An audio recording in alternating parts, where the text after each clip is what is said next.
Aussie.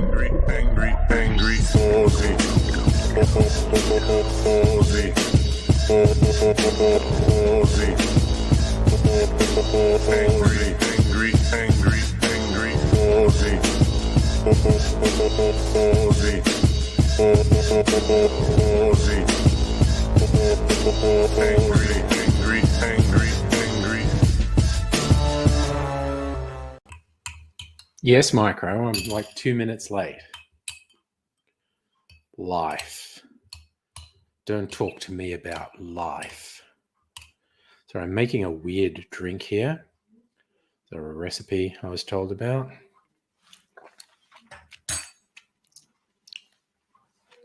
This is just going to be momentarily weird. I'm not even sure if I'm doing this right, but yes, there we go. Late. And also, hello, Alexander. So it's like shot and chaser thing I'm doing.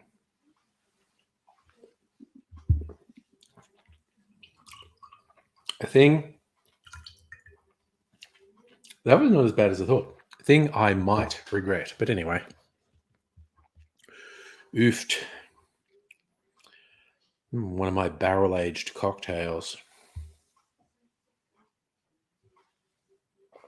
Actually, I just thought of a flaw in my plan. I was about to neck a cocktail. It was basically at least a double. It's really nice. I should dilute it. I should put some soda in it. This one will do. I was this close to making a really terrible mistake. Could have been a very short stream. Anyway. Should all be impressed that I caught myself. Because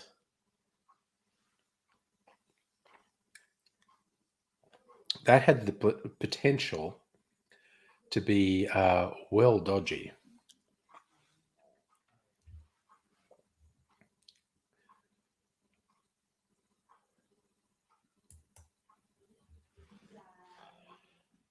Oh no. In the munchies mode.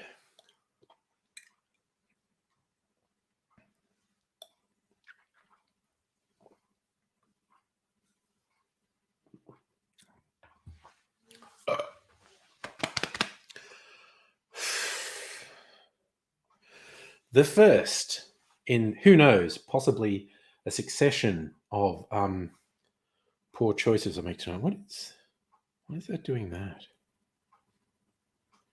Bottle stopper's doing something weird. Bottle stoppers. Weirdness.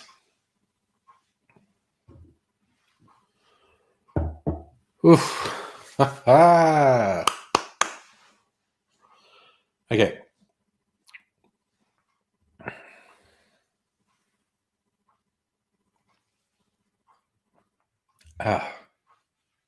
Yeah. What the hell's that? Justin got an email from someone asking to advocate for the end of US vaccination policy. Is that the sort of thing you often get requests for? I saw a thing. I was looking at.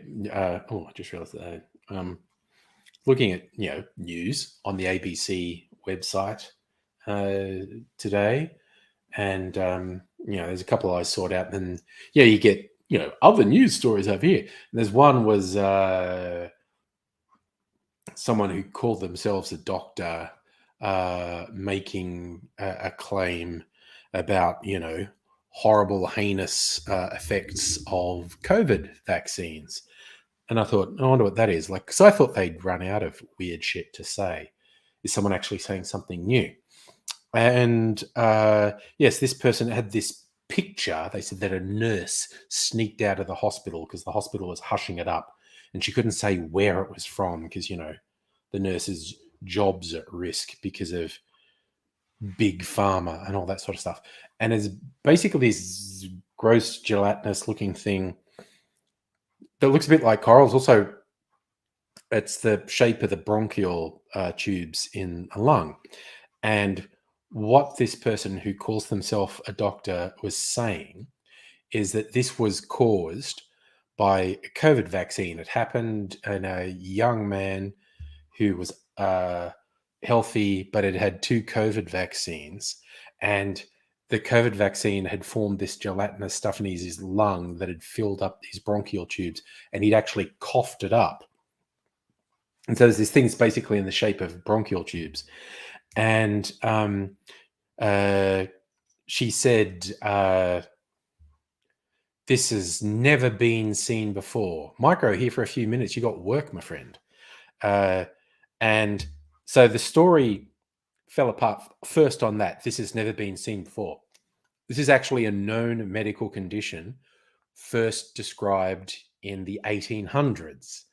It is gross as fuck. It's just some weird stuff gets into your bronchial tubes and sort of semi-solidifies in the shape of your bronchial tubes. Yeah, and some people just cough up this huge fucking thing, and it gross as fuck. But yeah, so this person's scaremongering first falls apart when they assert this has never been seen before, so it must be the COVID vaccine, when it's a known medical condition first described in the 1800s.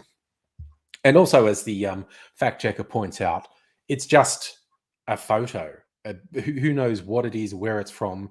You cannot prove anything with this unsourced photo. But then it really falls apart when this person calling themselves a doctor, she goes on to say, what was it? It was the COVID vaccine contains self-assembling nanoparticles, which is what formed in this person's lung and did the. So once you get to someone saying the vaccine has self-assembling nanoparticles in it, it's like, oh, they're just insane. Yeah, Micro, this is a real medical condition. Some shit gets into your lungs and starts to solidify and uses like the bronchial tubes like a mold. And yeah, and people cough up these huge fucking things that are like in the shape of the bronchial tubes. Look, okay. I'll see if I can find it. Fairly warned be ye if I find it. ABC.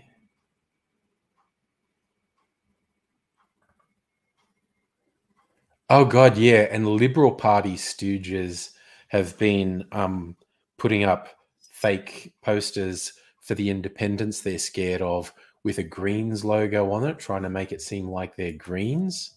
They're so fucking paranoid that they're going to get beaten. Let me see. Let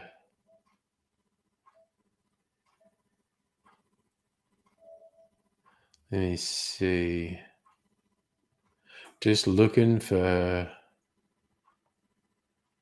weird shit. What are ghost candidates? I think maybe if I just click on one of the articles I clicked on earlier, the same thing will show up, but it's weird as fuck.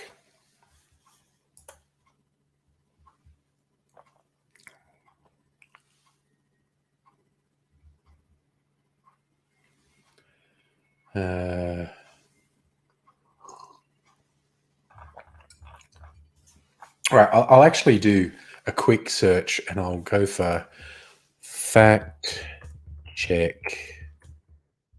COVID. Pauline Hanson, efficacy, One Nation lying. No.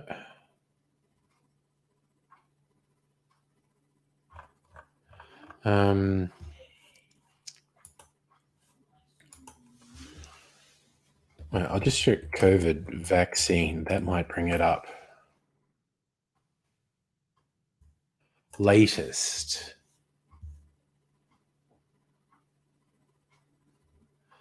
Uh, 7 hours ago. Shanghai is still spreading.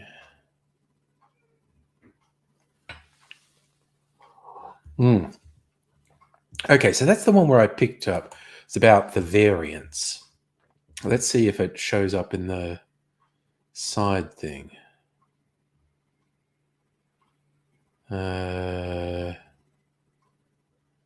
Difference a month makes.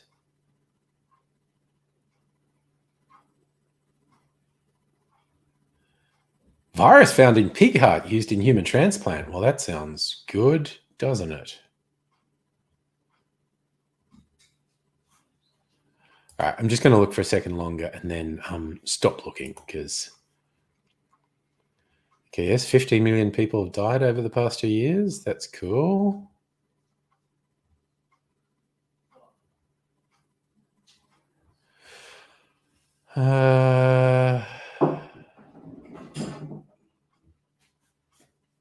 No, I'm not finding it. But it's just super gross. You just imagine something that kind of looks like coral, which is the pattern of your bronchial tubes. Apparently, just people cough these things up in it because it's gelatinous. It kind of holds the shape.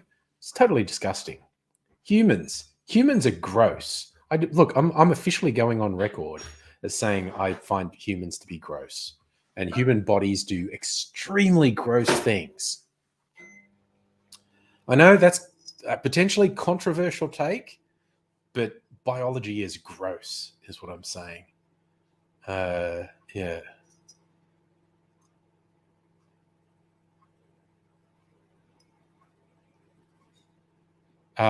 Yeah, apparently in the last 24, 48 hours, in a lot of electorates, big posters of the independents with a Greens logo on it.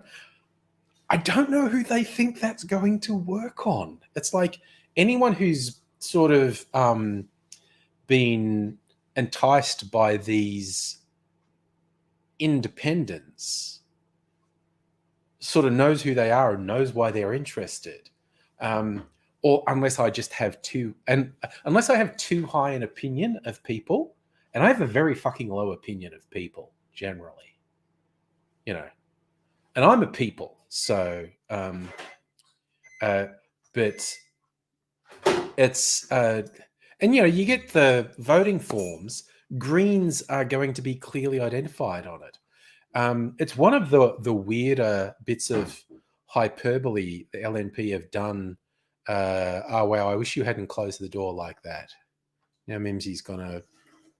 Oh wow, that's new.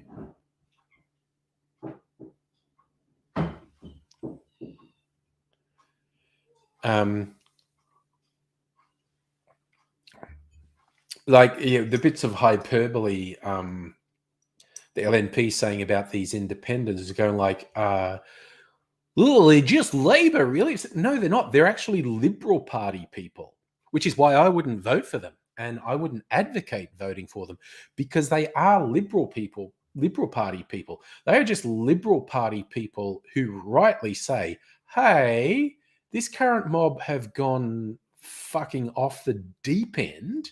The Nationals are pushing everyone to the extreme right. And, this is not why I was in the Liberal Party. This is not why I voted for the Liberal Party. I want some level of sanity in conservative politics. Recognize the urgency of climate change, etc. Like, stop letting the extreme right dictate the agenda. So yeah, it's kind of funny to me where they're going like, "Oh, they're really just the Labor parties." I wish they were. They are really the Liberal Party. Like, these people really have particularly economic policy that I am fundamentally opposed to. They seem to be inherently decent people, and that's why they're running as independents against the Liberal Party, because they feel the people being elected for the Liberal Party aren't decent people. Hard to argue with them on that, quite honestly. So, yeah, I don't fucking know what's going to happen in the election. It's like, it's hard to imagine the LNP retaining office, but I'm also of the mind nice things don't happen anymore. And the Liberal Party being absolutely fucking caned at the next election would be a nice thing. There's this thing of honey, which I got from the Archie Rose Distillery. It's the honey that grows on the roof of their distillery. As I should say, they have beehives on the roof of the distillery.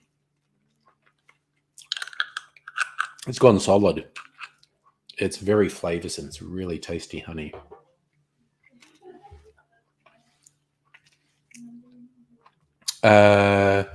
Justin, what do I think of Ted Baillieu's son campaigning for the independents? I think nothing of it because, well, Ted Baillieu was, from memory, wait, okay, now I think I'm forgetting who Ted Baillieu was, because a bunch of very long-term Liberal Party people, including Malcolm Turnbull, have basically said, yeah, these independents are a better choice than the Liberal Party at the moment. Was Ted Baillieu a Liberal Premier of New South Wales? I'm forgetting names. I can't remember who he was. Was he a Victorian one? I don't know. I'm like absolutely forgotten. But yeah, a bunch of very long-term dyed-in-the-wool Liberal Party people are very much on board with these independents because they're really disgusted with how the LNP coalition is going, like further and further to the lunatic right. What's going to happen? Will Labor have a majority? Will whoever forms the next government be a minority government who has to stay on the right side of independence? He was a Victorian Premier. See? Was he Liberal? And again, the son or daughter or mother or father or brother or sister of a political figure, that's often touted as, well, that's evidence that that political party is wrong because this relative of a former high-profile person is saying the opposite politically. That's fucking meaningless. It often gets played up in the media as a big deal that a relative of a major political figure, like a close relative of a major political figure, disagrees with that political figure and he's voting for the opposite party. That doesn't mean a goddamn fucking thing. People are individuals. Yeah.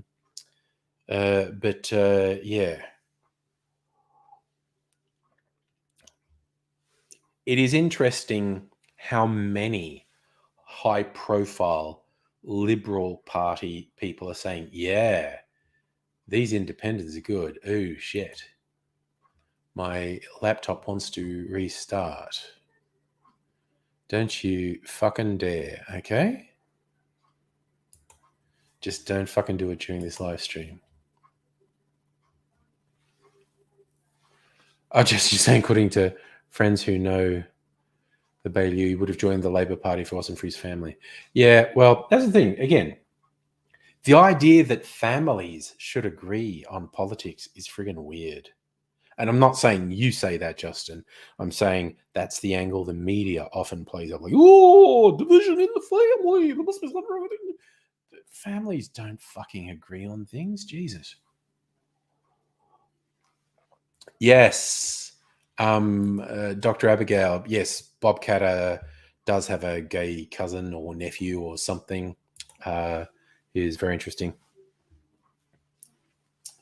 Bob Katter is a very interesting person because for an arch conservative, he is generally very honest, and he generally has quite a bit of integrity. He's just kind of prone to go off the deep end or get extremely weird from time to time for no apparent reason. And I don't even mean when he says something as a wind up just to get attention and, just to provoke a reaction out of people. And I think a big part of that is the pressure of being in the public eye.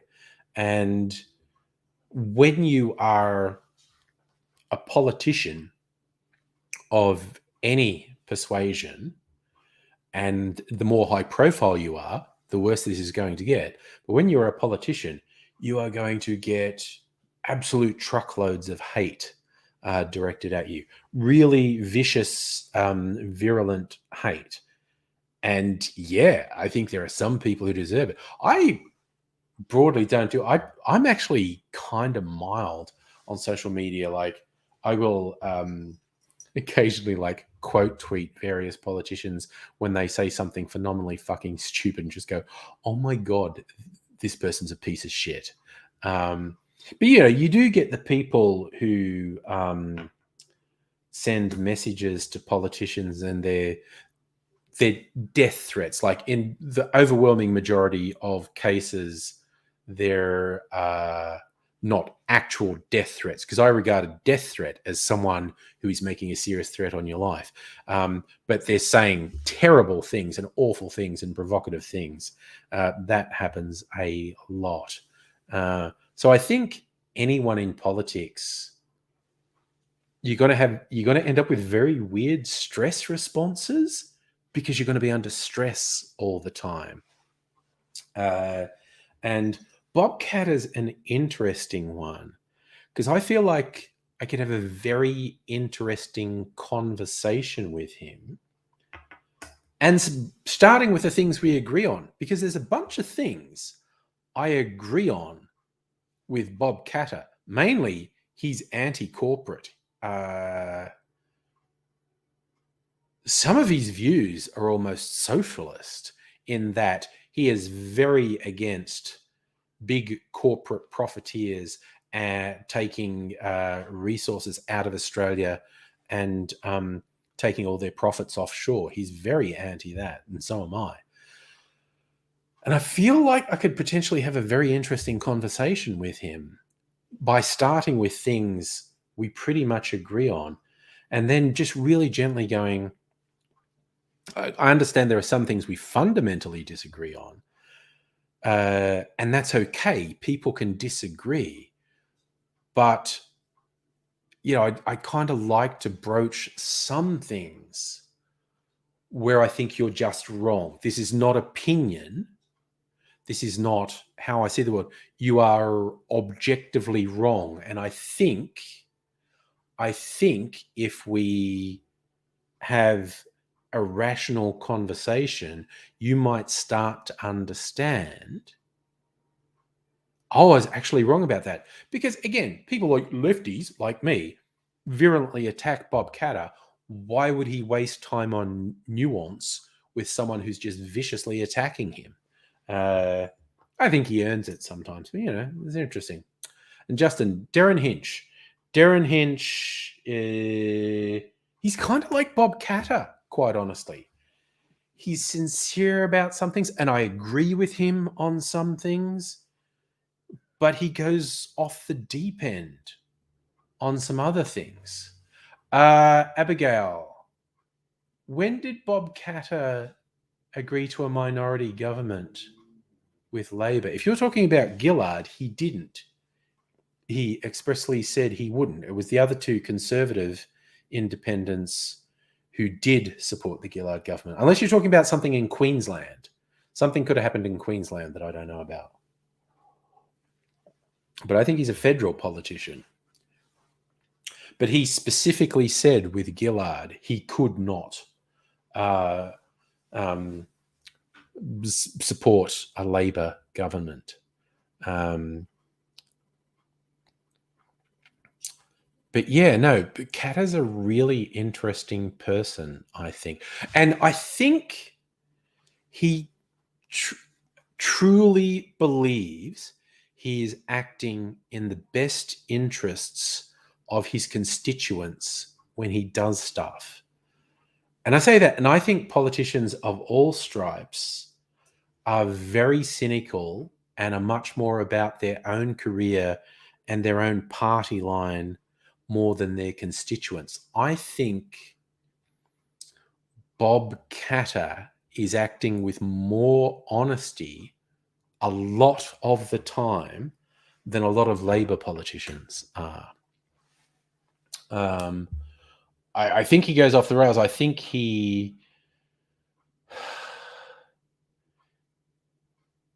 either, in some cases, pushing ideology over reality, or he's just off his trolley a bit and he thinks he's saying something sensible when he absolutely isn't, when he is absolutely not saying anything sensible. So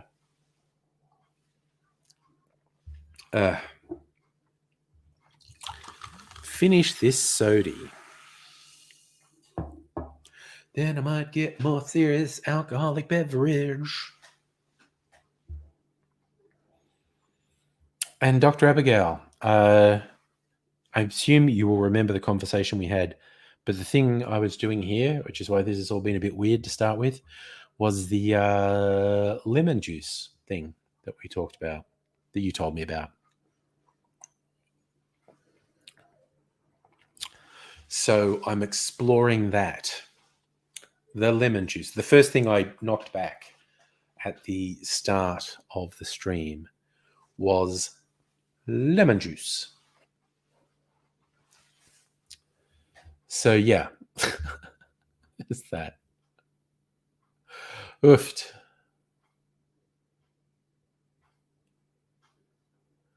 So Dr. Abigail formed a minority government with Abbott and LNP. Yeah, he would support Abbott, but he couldn't bring himself to support Labor. Recused himself. And Abigail, so this is your lemon juice tip that I'm following. Now I'm just drinking soda because there's little bits of what looks like tea leaves in my glass.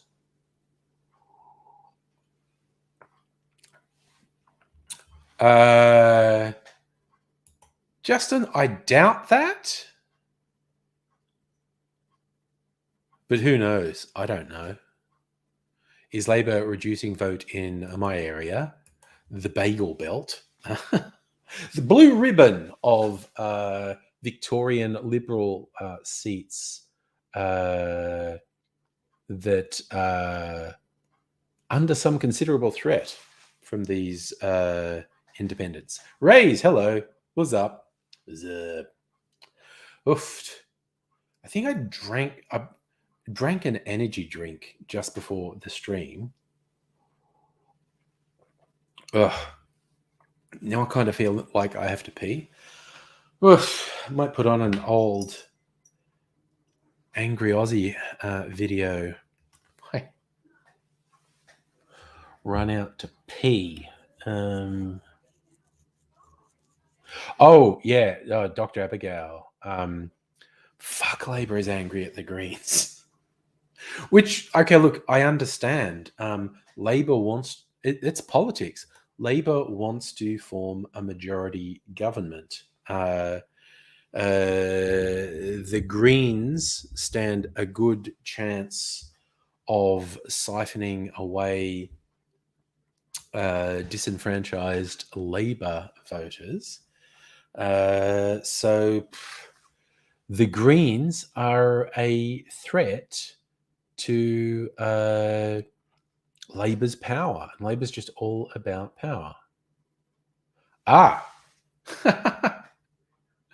Dr. Abigail's decision made.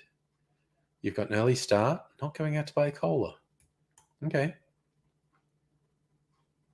Ha! Munchies. That's the question. Are there munchies in the house? I bet minimal munchies in the house. I get desperate. I can make a cheese sandwich. Actually, I cooked some sausages for dinner and there were some leftovers. Raise. Whoever gets in, stop throwing money away, start reducing debt. Ugh. I don't know.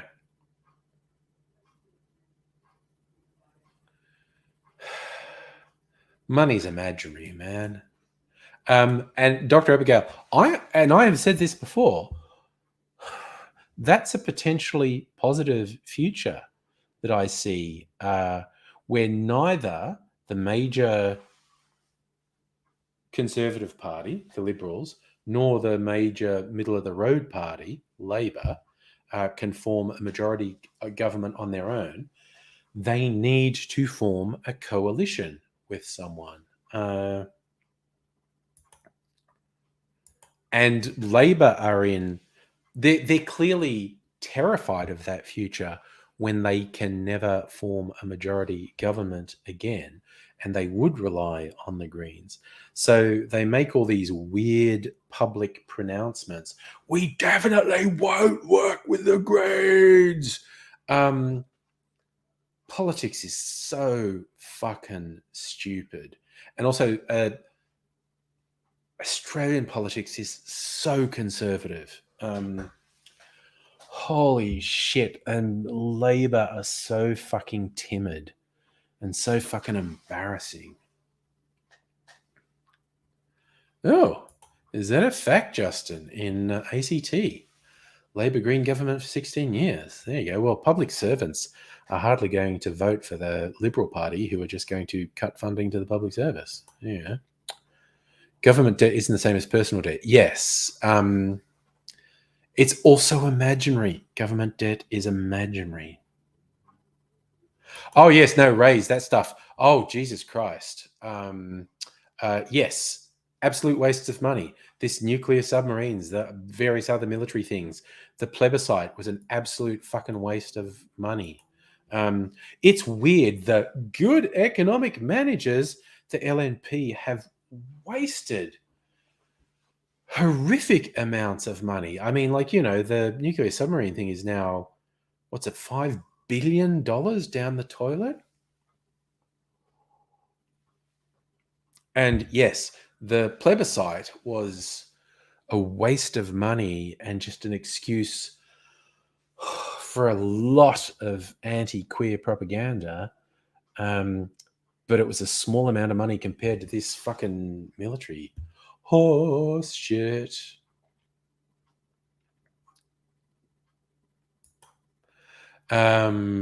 Yes, Dr. Abigail, the media really plays up that bullshit. Labor are bad with money, Liberal Party's good, and it's just not true. Oh, fuck yeah, Rays. Having grown up in the country, man, you are so fucking disadvantaged in the country compared to people in the city. It's ridiculous. It's absolutely ridiculous. Just the lack of resources. And like, I just remember even just doing the HSC, and I was doing art in the HSC, and it's like students in Sydney who are doing art, they have all the galleries, they have the museums, and all this source of inspiration. And in the country, we've got like fuck all. Absolutely. Sorry.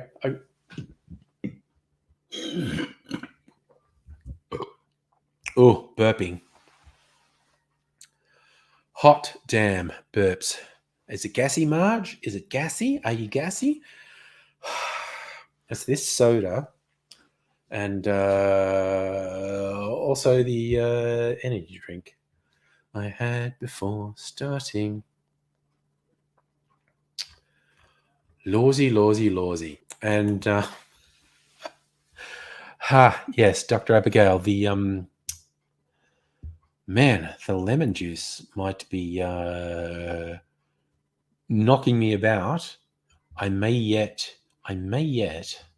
regret doing that right at the start of the stream. And Laura, hello, good evening, welcome, bienvenue, all those things. Guten Abend. Ha. Oh, is that real, Justin? You're getting your surgery in Melbourne. It takes 6 months to see a doctor in Canberra. Well, that fucking sucks. Ha ha ha ha ha ha ha. I am going to have to go where it's ridiculous. I should not, potentially, hindsight, 2020 and all that, 500 mils of energy drink just before coming on. And yes, bold move, knocking that back at the start of the stream. Let's see how it plays out. Dun dun dun. All right, I'm just talking about having to go wee-wees and drinking more water or soda. Soda, it's water. Everything's water, okay? Ugh. I saw that Lee Kennedy is going to be US ambassador to Australia. Ray's asking a question. Does government debt come out of tax, which comes out of pay, means technically paying, though, like to be taxed income out of the future? Yeah, well, a lot of us would like if our money wasn't used for weird militaristic bullshit. But yeah. Laura, Code Yellow. Have I missed? Oh, sorry, Code Yellow. Yeah. Okay. So.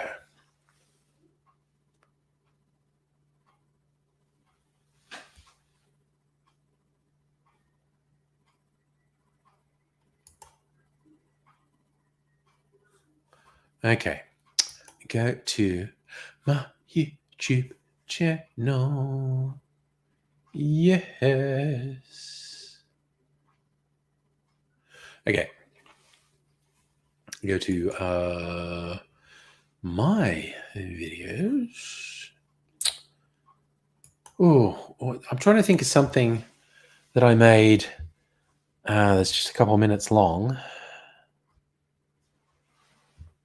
that I could play for your entertainment. That's entertainment. That's entertainment.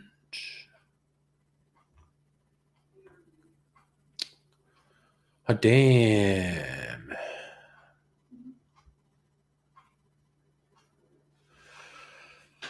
Do, do, do, do, do, do, do, do, do.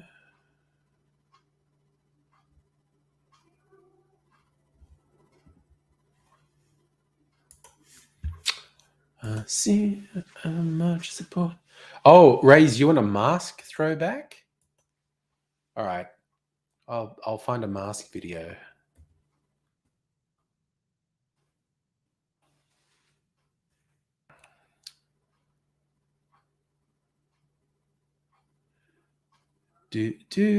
Okay. Can I pee in 2 minutes? Man, it's like a 15-year-old video came up. No, come on, let's play this.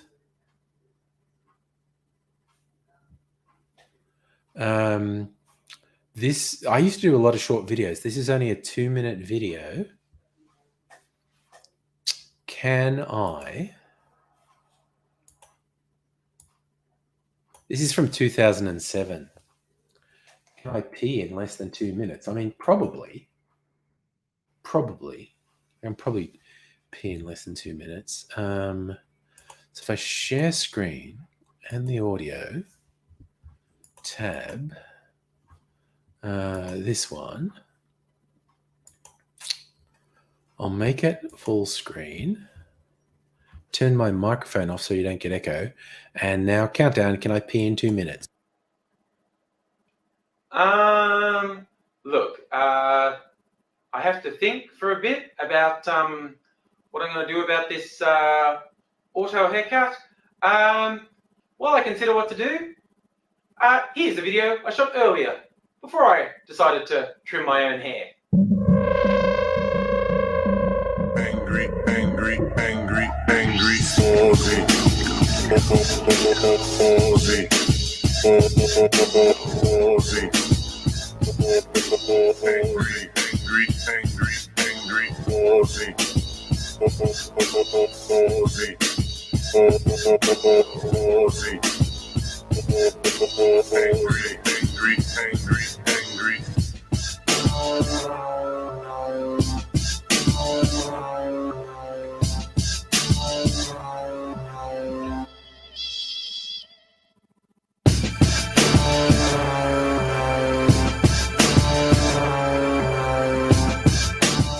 Oh, wait, this isn't the mask I want to wear. I broke my other mask and made a new one. Pass it over to me. All right, this should look better. What are you laughing at? What's on the... Oh, give me the proper one, Trouble. All right, is this how I should look? Yes.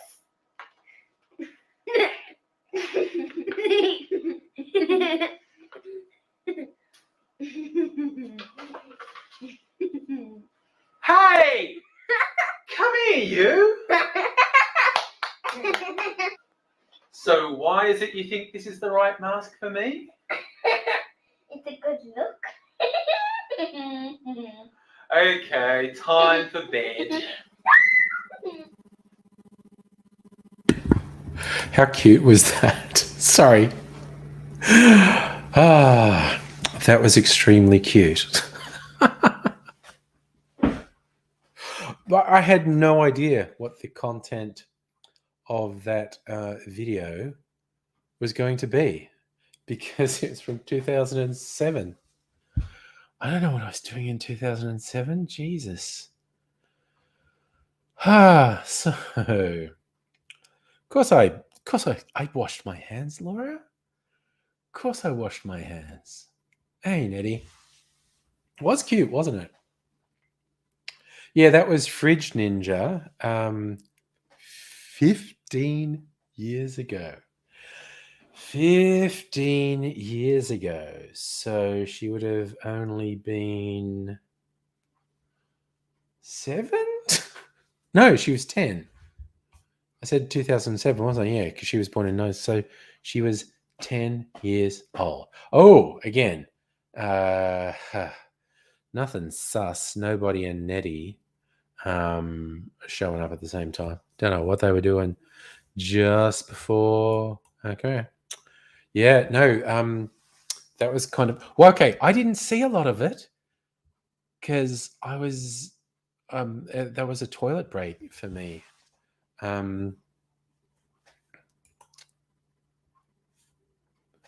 So, yeah. That was a thing. A thing from my past.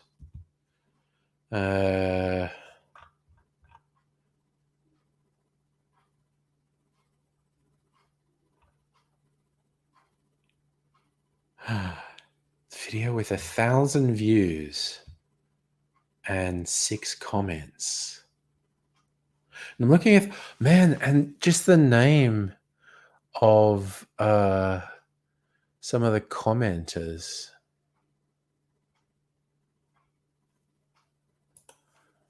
People I'm remembering, it's wild.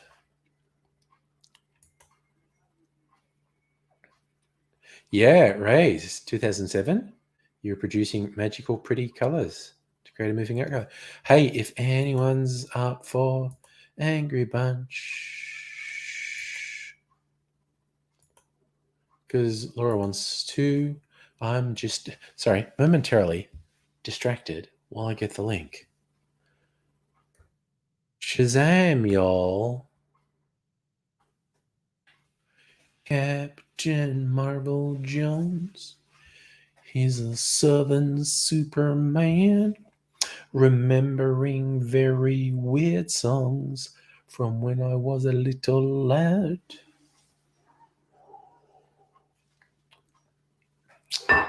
Now I want to look up who was that.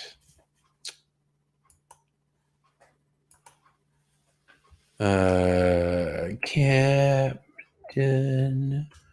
Marvel Jones song. It's fucking Reverb Raccoon. Sorry, it's credited to the Super Dupers. Co-written, sung by Leon Russell. Featured Dwayne and Greg Allman on guitars. Fucking hell. Shit. God, weird stuff from my fucking childhood. Yes, Dr. Abigail. The lemon juice is kicking in. And here's Laura. Hello. Hi. How you doing? I'm doing a lot better than I was at the weekend. I was sick. Yeah. Oh, with what in particular? Was it COVID? Was it just sick? I don't think it was COVID. Could have been, but I don't think so. Just on Saturday, I had a horrible migraine all day, That's not cool. and I was like seeing sparkling. You know, if you close your eyes and you can put your fingers on, you can see almost a kaleidoscope of colors and patterns and things. It was kind of Sometimes like, more than others. Yes. yeah, it was kind of like that, but my eyes were open. I was just having these little random specks in my vision. So Okay. and like I say, just a headache that just didn't want to go away. I took 8 painkillers that day, and still, it was still numbing away. And I felt tired a lot. Hi, Abigail. Hello. Is it just me, or does your hair look longer than normal? My hair looks no long. Well, my hair is growing like most hair, but If you haven't had it cut, it's longer than last time we saw. Yes. yes, I've been washing it regularly. I've been maintaining my hygiene. Okay. As opposed to weirdo. what? So, as opposed to not. It turns out that depression, chronic fatigue, and fibromyalgia can have like a negative impact on your personal hygiene routine. Crazy. And yeah, I know. And my occupational therapist has done some great work with me to help with that, and that was a task. Well, you're looking good. Thank you. I went to my sewing class that I haven't been to in ages. I just thought I'd crash it because I had to take some pants in because I'd lost weight. Right. I've lost weight. Yay. and some of the people there didn't recognize me. The teacher there was like, "Oh my God, look at you." And like someone there said, "Oh, you look younger." And I'm like, I age in reverse. It's okay. and then I said, "Yeah, it's very wibbly wobbly, timey wimey." Yeah, it was just I've lost weight. I stay out of the sun. I don't smoke, and I moisturize and drink lots of water. Like I don't know. I hit the genetic jackpot, I guess. Good Big one is skin. staying And out I'm of like the sun. 45 and I don't have crow's feet, which is like a thing apparently. So Yeah, I have a little There bit of you crow's go. feet, but not much. I mean, I do if I squint, but everyone does. Yes, Yeah. expression lines. They're not a negative thing. Yeah. But I just see And like my people hair is on point. Like even It's like good. even like I just combed it. I combed it, and it's like, ooh, look at my hair. But when I like go all out and like get my hair straightener out, get my hair dryer out, get my good brushes out, it's like get my makeup out. Yeah. Well, like I say, this weekend I felt lousy. One of the big things, other than the headache, because the headache went in a day, and then the rest of it, the speckled vision went in the day, but for like 4 days, that kind of thing when you're not feeling well, and it's like motion sickness when you just move your head around. It's like your head is swelling in soup or something, and just, so I just felt dizzy all the time. As long as I kept still and didn't do much, I was fine. But the idea of playing like a video game where you're moving around like a first-person shooter or something, forget it. I'd have been barfing all over the place. But I felt the main one was that I felt tired a lot, and I'd be up for 4 hours and then go to bed for 3 and then get up and and it was just random. So random. Do you know what it was? No idea. It's gone now. But, Okay. like I say, I think it may have just been a really bad migraine. First time I've had one. Okay. Yeah. But either way, How long did you have it for? 4 days. I have really bad I have really bad migraines for 3 days, and without meds, I am throwing up and am dizzy and light sensitive, and I feel rotten. Yeah. So I ended up having to just sleep whenever I needed to. So it was like, Yep. if I felt sleepy, I went to bed. If I didn't feel sleepy anymore, I got up until I felt sleepy again, and I didn't care what the clock said. That's good strategy. So for the past few days, I've been waking up at like 5 o'clock in the morning. Today it was 6. But it's okay. I'm fine now. Well, that's good. Cool. Well, that's good. I mean, I had a feeling it wasn't COVID. Because one of the main symptoms that you get for that is losing your sense of taste, and I checked, and I still didn't find Barry Manilow's songs any more appealing. So you still had taste, in other words. Exactly. Yeah.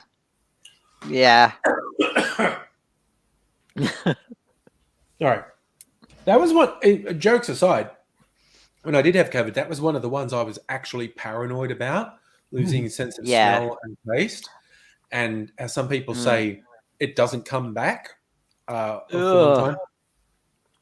Or the weirdest one that has been observed is where your sense of taste is more or less inverted, where everything you like tastes like actual shit. And people who suffer this side effect can only eat the blandest food, like any flavor at all turns their stomach. Oh, so English food. Wow. Yeah. Everyone with this side effect has to move to England. Wow. Yeah. That reminds me, in my early 20s, I had a temporary case of Bell's palsy. And if you don't know what that is, half my face was paralyzed. Oh. This side. Which is my right side, even though it shows left on the screen, it's just flipped. So I couldn't wink this eye by itself, but I could blink.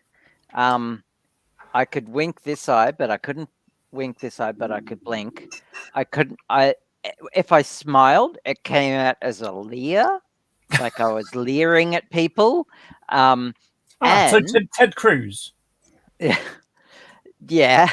And the taste buds on half my tongue couldn't taste anything. Oh, weird. At all. So, and that's how I knew I had it, because I had no idea. And I was like, gee, I was eating something at a friend's place, and this tastes like cardboard. What's the deal? And then I just put it on the other side of my mouth, and I was, okay, that's weird. No, I can Just taste it. one Yeah. side of, yeah. And then I went to my GP, and he did like he just picked it up straight away, and he thought it was really cool. He was like really excited because as a Oh, GP, getting it wasn't yeah. cold, so Hmm. It's interesting. he yeah. got really excited, and then he apologized for making light of what could be a really serious thing. And then he got really nervous because he said it'll either be like a couple of weeks or the rest of your life that you'll have Oof. this. And I'm like, oh, well, that sucks. So he put me on this medication for it, and I have no idea. I don't remember what it is. I was finishing off a degree at the time, and my head was in studying. So I took this medication, and he was really strict about how to stop taking the medication. And I had to like cut these pills into quarters, and he had it. I scheduled down to a quarter of a tablet, like every so days down, and every GP I saw after that would like question me. Oh, did you wean yourself off this medication? Because it was in my records, which was just like, what the fuck did I just take? Hmm. But It does seem pretty intense. Yeah. yeah, it was very intense, but I got over it. I reckon it was like a pinched nerve in my face. Like there's this one bundle of nerves that goes to each side of your face, and I must have just been like leaning, and then all of a sudden pinch as I moved my head, and it just like had to reset it. Maybe it had to heal or something. Yeah. And yeah, I lost half the taste buds in my mouth, and food was awful for like 2 weeks. Do not recommend. It was the worst. I think. I mean, it was not as bad as losing the whole taste, because Yeah. at least I could eat on one side. But so I could do that. But yeah, if food accidentally traveled to that side of my mouth, it just was gross. It would just taste like cardboard. It was as if the nerve signals were still being transmitted from my taste buds, but it was just like a neutral signal. Yeah, it was just like, shit. It was just nothing. It was like a test pattern or static. Yeah. It was just, yeah. Well, this COVID one that people say, it's not like it makes stuff taste bad. It's like what the majority of people say, rotten garbage or actual shit is what they're tasting. But the funniest one is the people who said like their sense of smell had been reversed. Like someone who had a young baby, they were literally saying shitty nappies smelled great. And how messed up is that? That's fucked. What Oh happened, my god. sorry? Sorry, what was that? I missed what you were saying. Oh, that COVID side effect I was talking about. With some people, it's not just that no. food tasted and smelled like shit, but actual shit, like baby nappies, smelled great, and they were just like, "This is troubling. This smells really good." That is disturbing. It's There was a subplot in Rick and Morty about that. Have courage. Holy fuck. Give me a sec. Did you just get that reference? sorry. There was, I don't know if you got that reference or not. There was remember the psychiatrist that Rick turns into a pickle to avoid seeing? Yeah. She had a poster on her wall with a literal shit sandwich. Oh no, it was a burger and the word courage underneath it and someone eating the burger. And it was just, what the hell? But it was revealed later that she also deals with coprophilia, which is people who eat shit. Eat shit, yeah.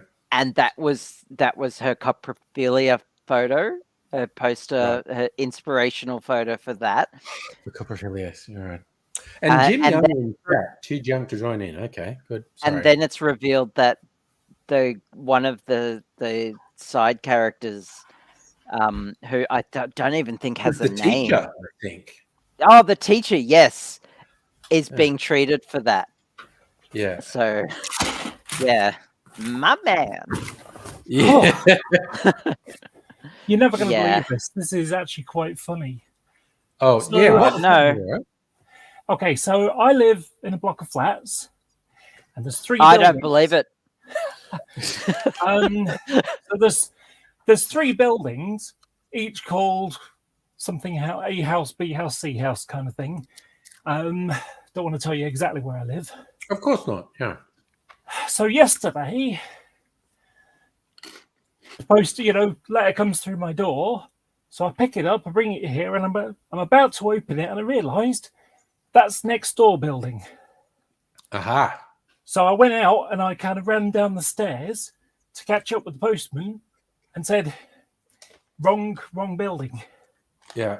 I was like, oh, sorry about that. So I thought he would have gone to the next building and posted it, but he didn't. He just put it in his "I'll do that tomorrow" in his stack. Hope it's not important. I have no idea. But the only reason I know this is because when the door went a couple of minutes ago, he posted the same letter to me again. Oh my God. The same letter to the wrong building again. Wow. And what's really funny is, so I got some distilled water today. That is funny. Right. And so I don't believe it. Yeah. Well, I got distilled water, and he said, think it's the right one this time, and it wasn't the right one; it was the wrong one. So,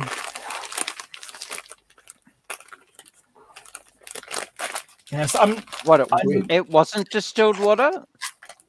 Deionized water. This is mine. The letter wasn't mine. Okay. The letter that he posted. I don't believe it. No, don't believe it. Look, I know there's a skepticism thing, but I think you're taking it too far. Well, you said I'd never believe it. Okay. And I don't believe she said that. I'm going to fix myself a drink, I think. I think it's drink o'clock. I shall return. Oh, by the way, 3D printer enclosure. And you can't see it, but that's my 3D printer in there. I was trying to figure out what that was. 3D printer enclosure. Thanks, Jim. Good night. Speaking of mixed drinks, what does distilled water taste like? Does it taste like normal water? Oh, don't drink it. Don't drink it. Distilled water is really dangerous to drink. Oh, right. Okay. No. Because pure water is really toxic. Right. Okay. You need. Sorry. Angry? Okay. What are you talking about? Who, me? Distilled water's dangerous. Oh no! What's it? Pure water without anything but water in it is actually dangerous, because you need like electrolytes and you need minerals in it. If you drink it, no, I'm serious. Like, you can drink it. Like, it sucks through osmosis. It sucks. It makes the cells that it comes in contact with bloat up. It's what plants crave. Oh my God. Mountain water is fine. Mountain water is like, I'm not talking about mineral water. I'm talking about 100% pure water. Thank you. Lee gets it. Pure water is actually dangerous. So distilled water is as Uh-huh. close to pure water as you can get. Gotcha. Don't actually drink it. Okay. I was just sort of like, I And wonder. nobody's backing me up. Pure H2O can harm your body. It's actually really dangerous. Hmm.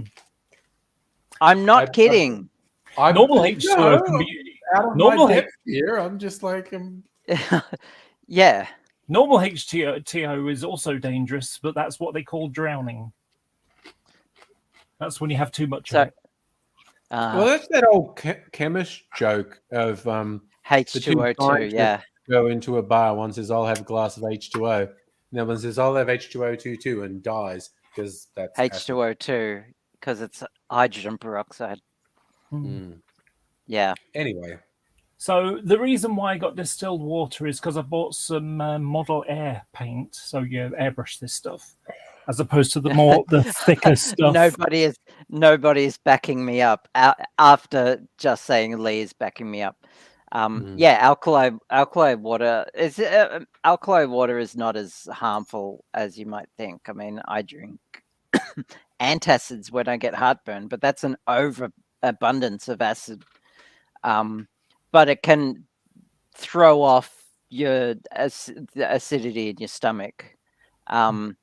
Do not believe the hype when people say you have to eat a low pH or a high pH diet to match what your body is doing. That's bullshit, because your body is really good at regulating that.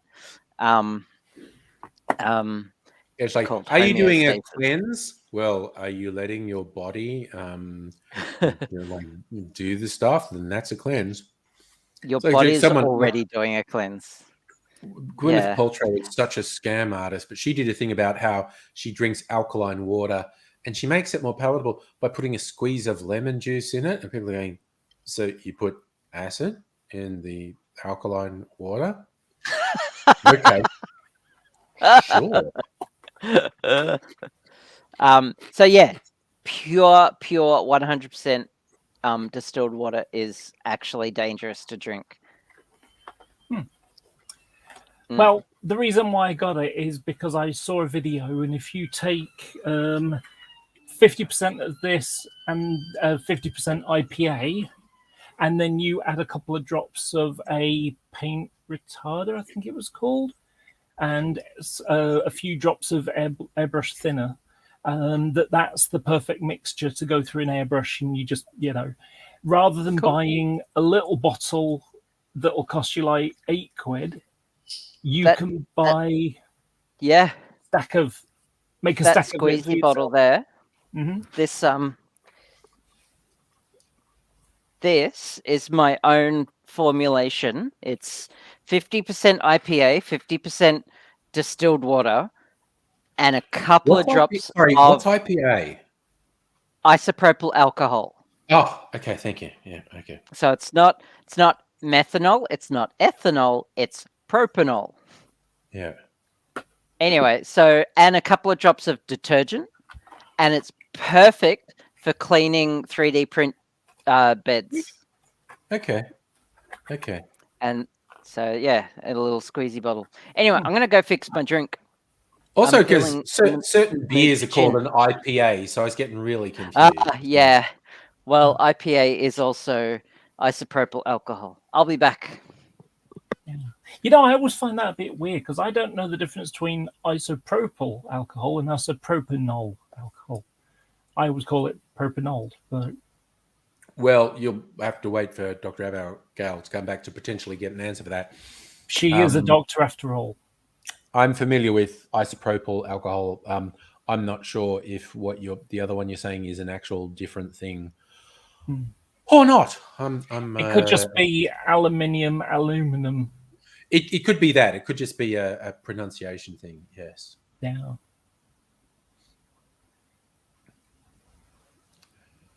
Okay. I'm glad I'm not sick anymore. It was really vile. Oh yeah, no, sick is terrible. Yeah, and nobody was with me thinking of pale ale when you two was talking about IPA. I was going, what? They're putting beer and distilled water? What are you doing? Lee saw a poster in Adelaide Pauline Hanson's head with Scott Morrison's face on it said, "Thinking of voting for Hanson, you'll end up with Scott Morrison as me." Okay, first, someone's trying to give me nightmares with that visual image of photoshopping Morrison's face onto fucking Pauline Hanson's head. But I wonder what political party was, or what persuasion was behind that, because there's so many weirdies who are doing their conspiracy shit. So Politics stuff. I'm looking forward to a politics thing that's happening today because we've just had our local elections. Okay. The person I voted for, she won. Oh, nice. She's super nice. A nice older lady. She actually just went through chemotherapy as she just finished chemotherapy as COVID hit. So she was like indoors for a year. Because obviously chemotherapy it destroys your immunity. Yeah, you don't want to be out in a fucking pandemic if your immune system has been deliberately killed. Yeah. So, well, I phoned her up a few days ago because she's super nice. She really is. She used to be the mayoress, and they once give me a lift home. Because I was going their way, which is cool. So that's how nice she is. Anyway, so I sort of wished her like good luck. Told her I'd be voting for her because I do, because I say she's really nice, and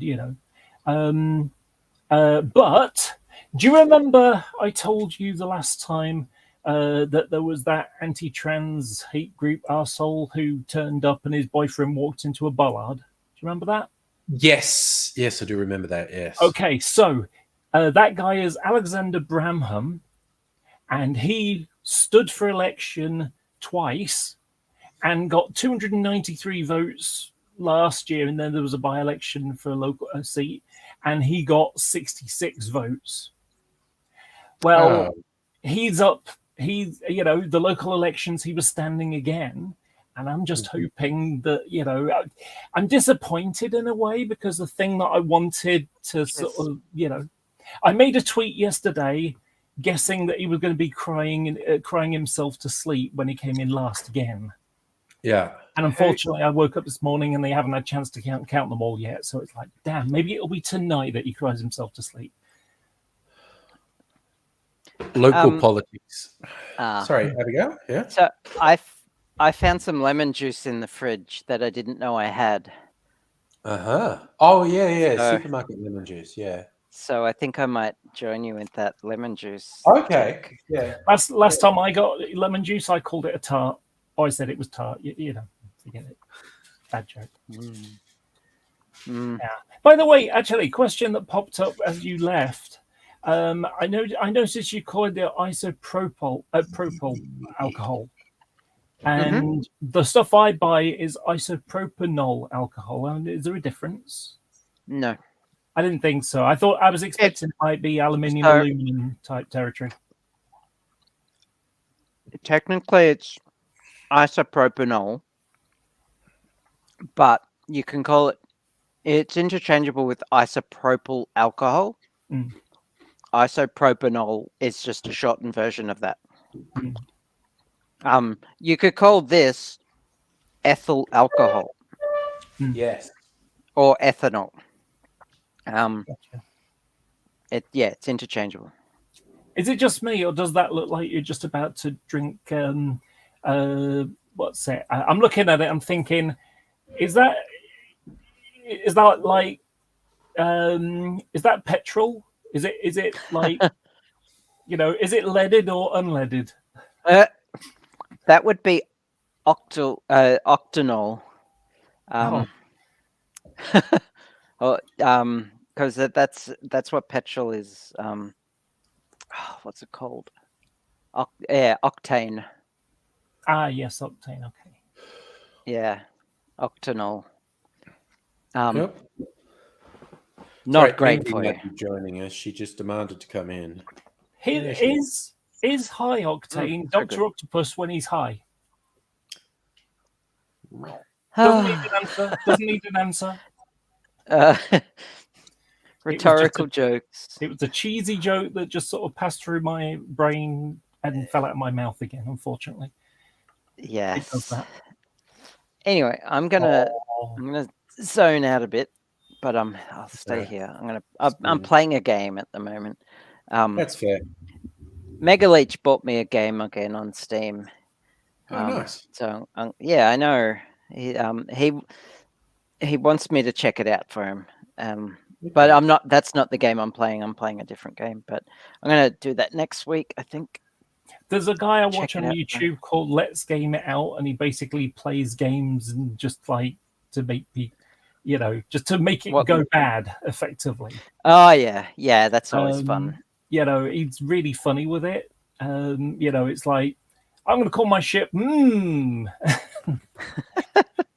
Have you been watching the Johnny Depp trial? No, I really don't care about celebrities because that you just realize, they're assholes. I honestly don't care about celebrities either. Don't get me wrong, but this trial is genuinely entertaining. Like I've been finding it actually quite entertaining. It's certainly so weird. I've been watching it. Weird shit. It's been weird, and it's changed my opinion on the whole Johnny Depp thing. It's important to remember. Okay, Amber Heard is being thoroughly outed as a terrible person abuser.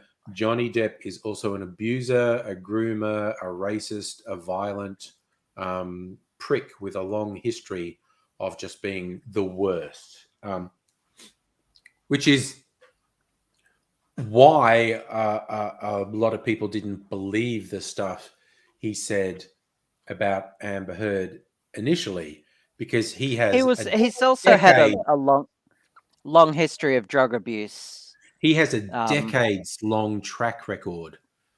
Yeah. Of being unreliable, of being an abuser, of being a predator, of being violent, of being racist, like just sucking, basically. Isn't it ironic? Because it's almost the analogy of the boy who cried wolf, isn't it? It is excellent point, Laura. He is. Yeah. So he is a lot of late shit. Man who cried wolf. A lot of shit is coming to light that they both didn't want out. Yeah, I know. And they are both. I think they are both regretting it. But Johnny Depp is benefiting the most because he's had a rise in popularity, and I think he's getting his career back as a result of this. Probably. I wouldn't be surprised if that happened at all.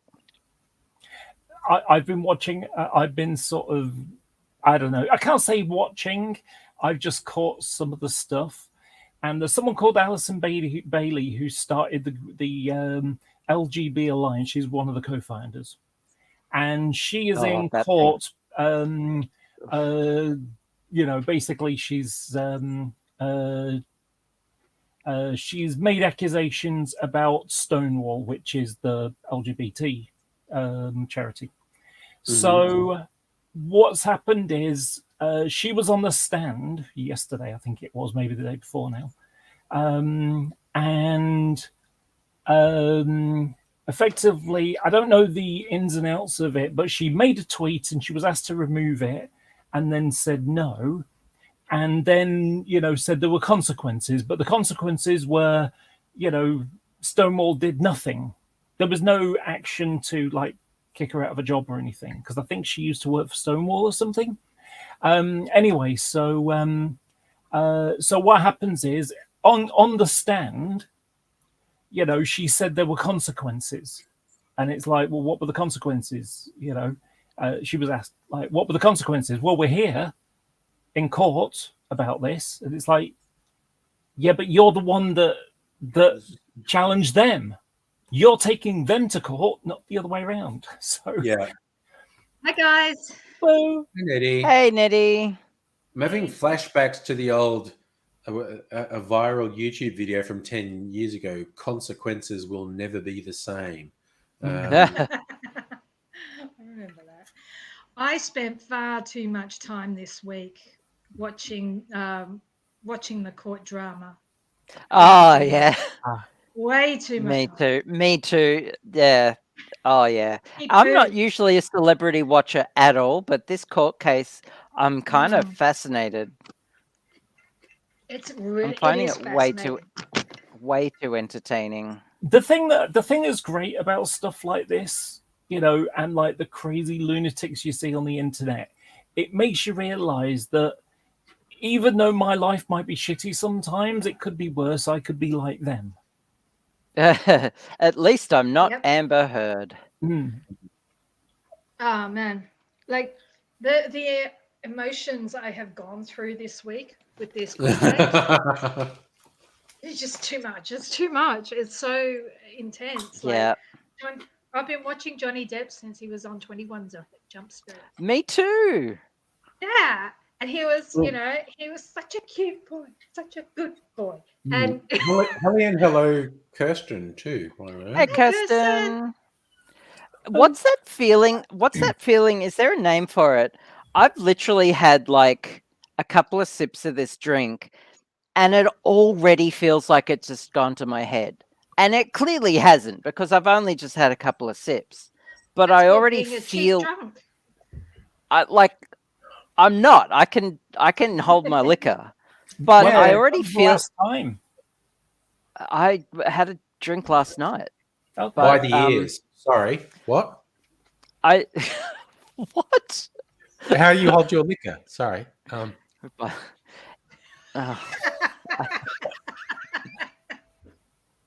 The speech bubble is saying bastard.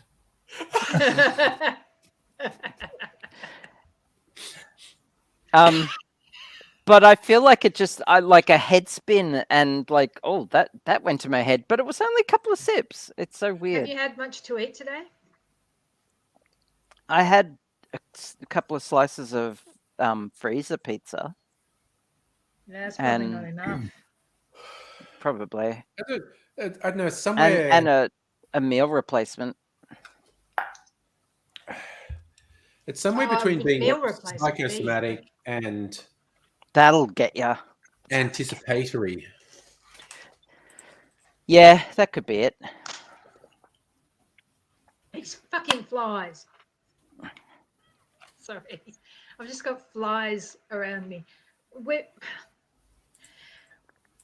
I'm living now, being very bougie, and I think it's what people would call a teal seat, what the political people are calling a teal seat, right? So in my new municipality, we have to use 3 bins. And one of those bins uses a special green garbage bag for its green waste and food waste, right? So you get food waste into, it's basically putting your compost stuff that you would normally put in the compost into a bin, okay? So I've got that stuff in there and I'm filling it up. And like after a couple of days, I opened the lid and about 100 flies come out. And Oh, they've God. just been all over the house, all through the house for days now. And they're driving me nuts. They're these tiny little flies. And Oh, I the know fruit where they flies. came from. Yeah. Yeah, they came Yeah. from rotten food, and so they're disgusting. And Oh, they're I driving me no. around the bend. I've had that as well. It's the warmer weather for me. The warmer weather has come out, and now stuff goes quicker. Yeah. It's Oh. actually colder weather, so Mm. I'm so annoyed. It is. Yeah. Well, Sorry, the chances are it's just too warm for the rest of the season. So now that change is allowing them to be themselves. Sorry, Yeah. Kirsten just So saying if that Archie Rose Bone Dry won a Best Gin Award. Oh, that's it. Hey. Congratulations. Nice. I have to make a martini. I'm gonna have to buy with, some. Hmm. I'm gonna have to buy some now. It is a really good gin. It seems that I like dry gin. Who'd Oh, have dry thought? gin is great. What makes it dry? I hate John. Kirsten needs to answer that. What is it about a gin that is dry? Is it just that dry it's... means not sweet, basically. I like sweet drinks though. Okay, so this drink I'm drinking now is Melbourne Dry. What is it? The the one we go to. It's the juniperiness. So this is the Melbourne Dry Patient wolf. patient wolf Melbourne Dry with some strawberry syrup and soda. Oh, nice. It's That really sounds nice. lovely. It's so nice. So it's like a shot of strawberry syrup, 2 shots of gin, and like half the glass of soda. It's really nice. Well, I'm watching my weight. I'm putting sugar-free lemonade in my whiskey and amaretto. Cool. Good to see. I'm almost like I've not only have I lost my COVID weight, but I'm almost down to my pre-depression weight. Well, that's nice. I know. That's That scary. is nice. I think it sounds like Yeah. we're all losing weight, with the exception of Angry. You, I don't know, but No, I'm Angry's not really losing weight. I don't know what. I don't know if you're losing weight. That was what I was saying. Angry started this whole late weight loss thing. Like, Angry got me onto His like fault. some of yeah. All I'm saying is, sounds like everyone's losing weight, but Angry, I don't know what his latest, balance is going. Is it going down or about the same? Who knows? I don't know yet. Why do I feel like I'm digging deeper? Dig up. Because we're laughing. Can do me a favor? Can one of you ask me to like give them the shovel? Dig up, stupid. I've lost. I lost 6 kilos over the last few weeks. Oh, cool. Well done. Well done. I have so much to lose. Ooh, Kirsten has a new code for getting a discount at Archie Rose. Ooh. Everyone should write that down. I am now going to beg off. Finding the bone dry was too much for my brain, and so freezer martini instead. Ooh, how good's that noise? Because I filled the bottle up. Mm. That was good ASMR. Oh my god, that's bad ASMR. Oh dear. Oh, well, that was Gathy. worse than nobody's burps.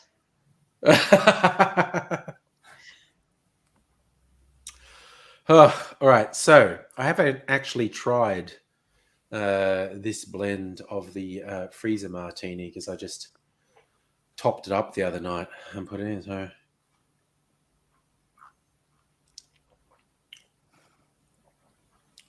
god damn, that's good. Oh, What have you got oh. on your shirt tonight?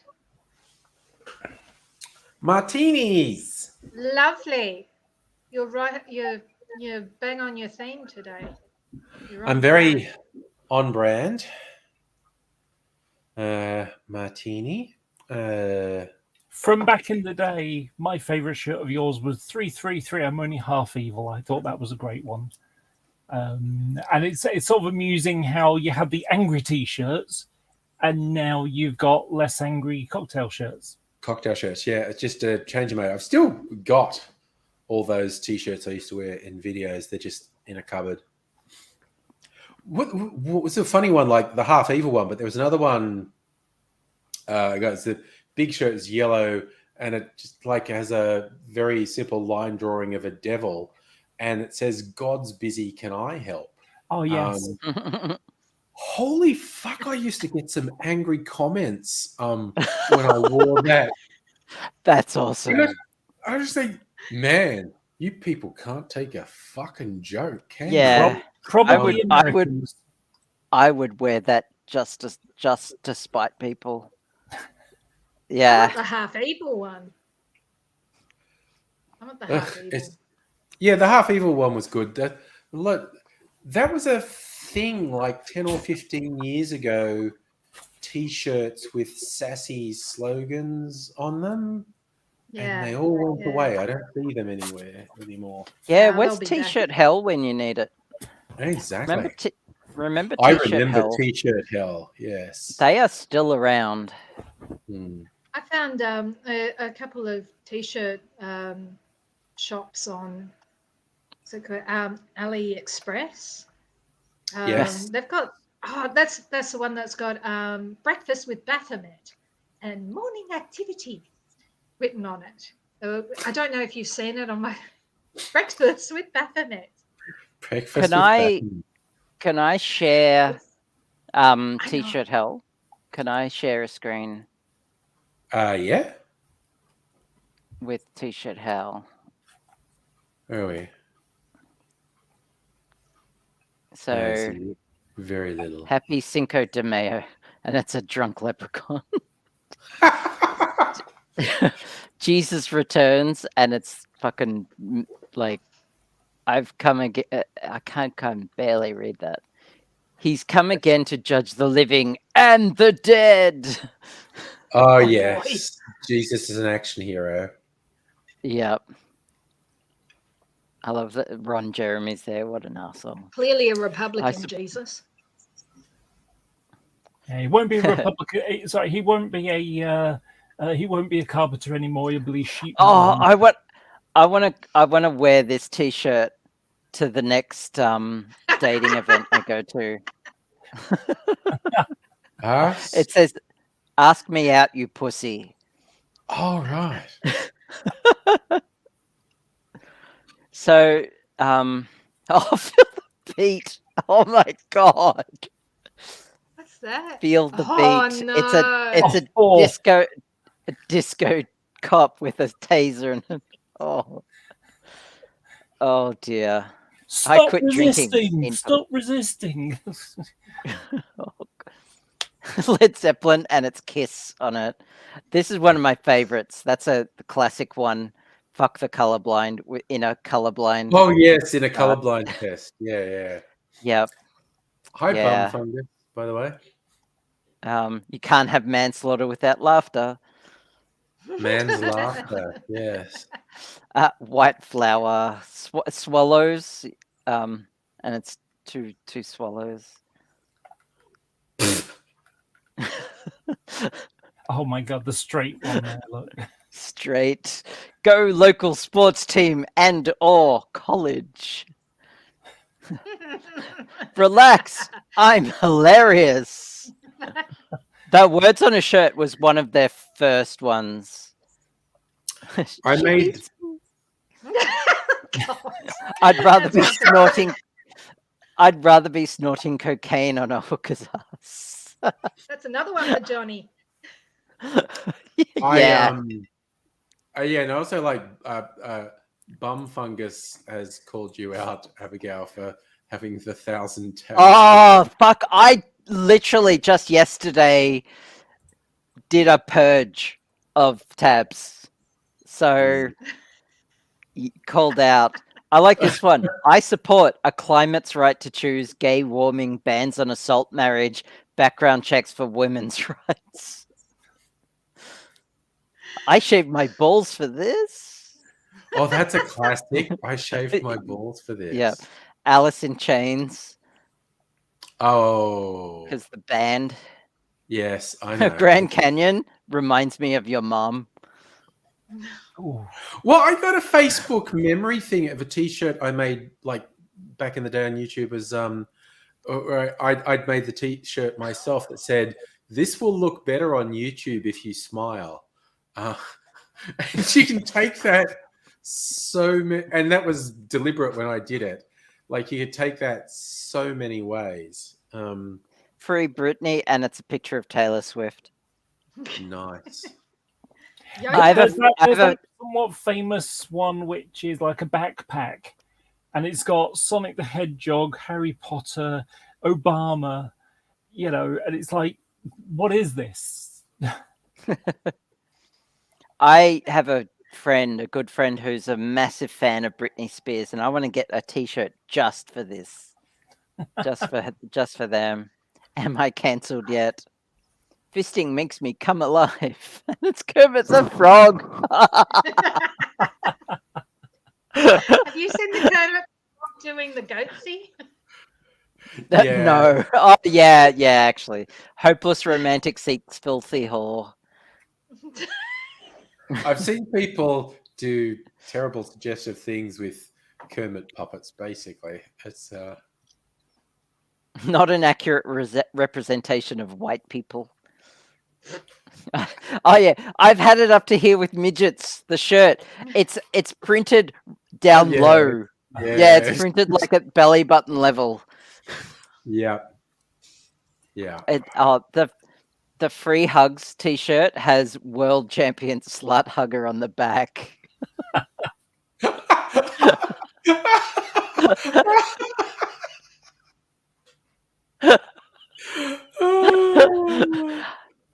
I mean, this one gets my goat. This one can just fuck right off. By the I can see way, you getting speaking of being Star offended Trek, by that. watch the first episode of Strange New Worlds. Oh yes, Strange Okay. New Pretty good. Worlds. I haven't watched it yet. No good. spoilers. Not going to tell you Yeah, anything. people are Pretty saying good things about it. People are saying good things about it. I'm sorry for what I said when you were a cunt. Yeah, fair enough. Wait, I there's one need that's the that one. martini. What's the martini one say? Olives. Olives. All lives matter. Oh, all lives matter. All No, I lives, don't like yeah. it now. Checked my privilege. Yep, it's awesome. I have to admit it is. My shirt makes your ass look fat. Support our troops, except Ron. That guy's a dick.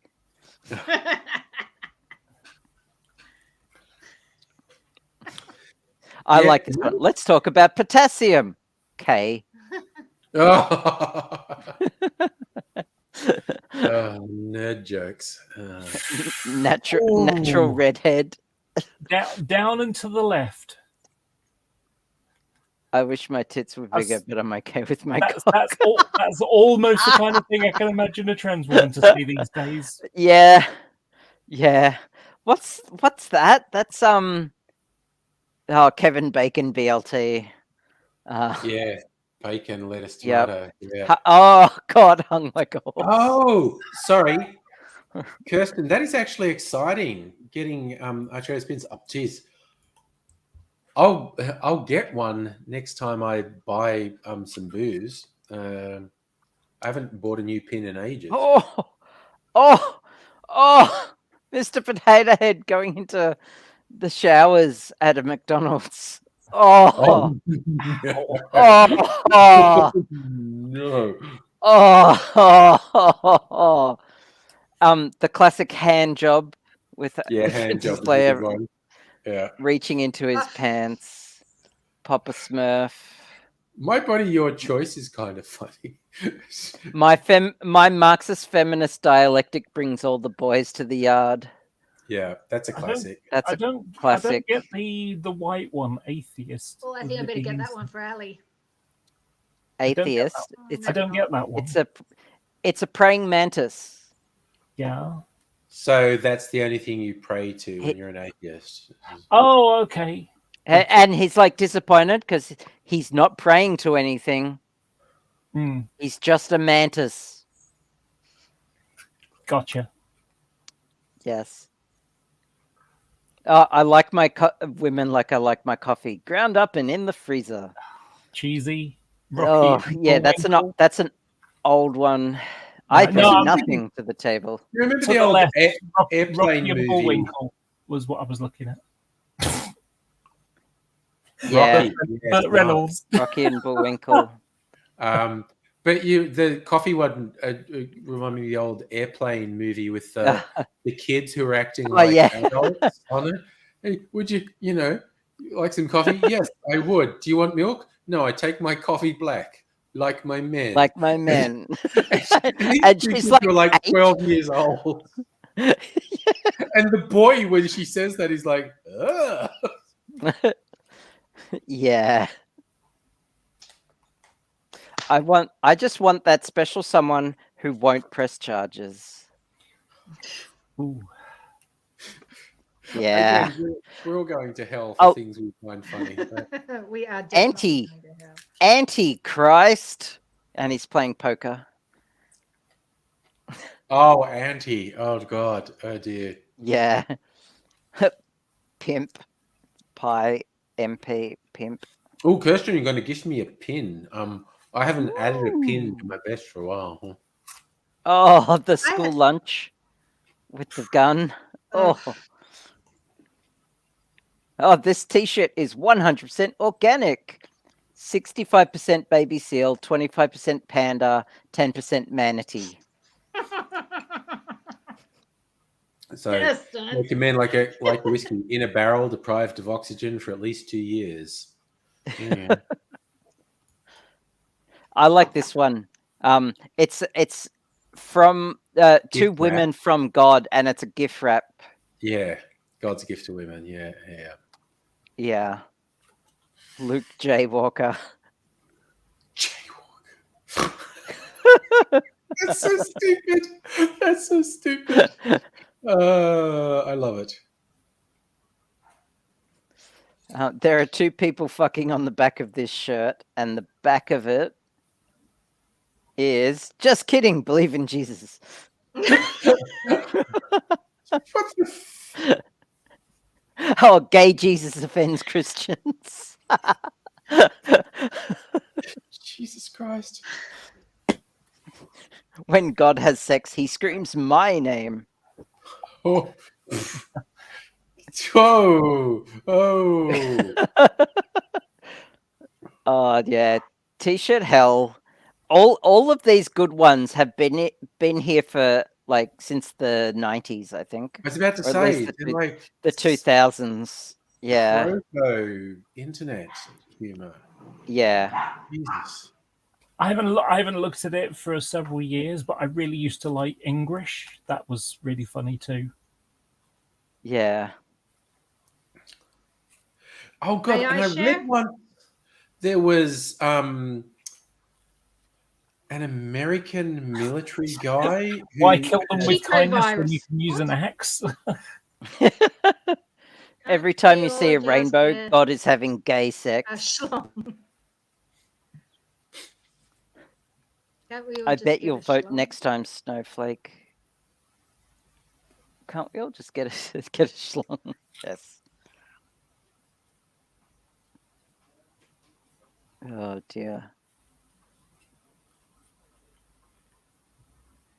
I'm not not gay, gay, but my but my what is? asshole. My asshole is. There's like that classic. I love the article know in The know you're Onion. homo, and it's all the hominid species. Yeah. Oh, and who's that on the end? I think it's Homo sapien, and it's like a stereotypical gay dude, Dude. Leatherman. Homo sapien. My kids think I'm the coolest motherfucker around. Double meaning. Nice. Oh. Mm. Anyway, I'm done. Really? Was that it? Sorry. T-shirt hell. Hmm. I I have have a few to something. share. Oh, good. Now, just- Nettie. Nettie's in on it. Okay, How many but, tabs have I- you got open? Oh, 1, 2, 3, about 15. At all. Oh, This one.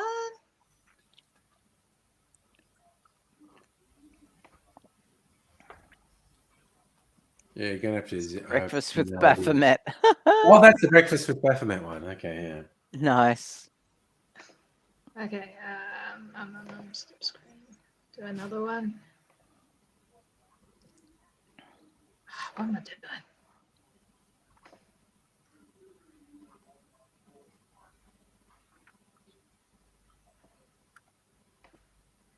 59. I have 59 tabs open at the moment Fair enough. in five windows.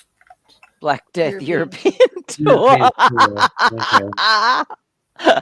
Oh, that's great. That Oh, Oh. God, suits- like when I were a lad, you could get Hitler's World Tour T-shirt. Oh yeah. Oh, And the But last nobody couple of ever- dates were Russia cancelled, England cancelled.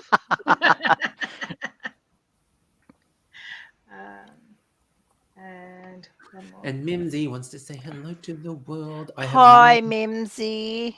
Hi, Mimsy.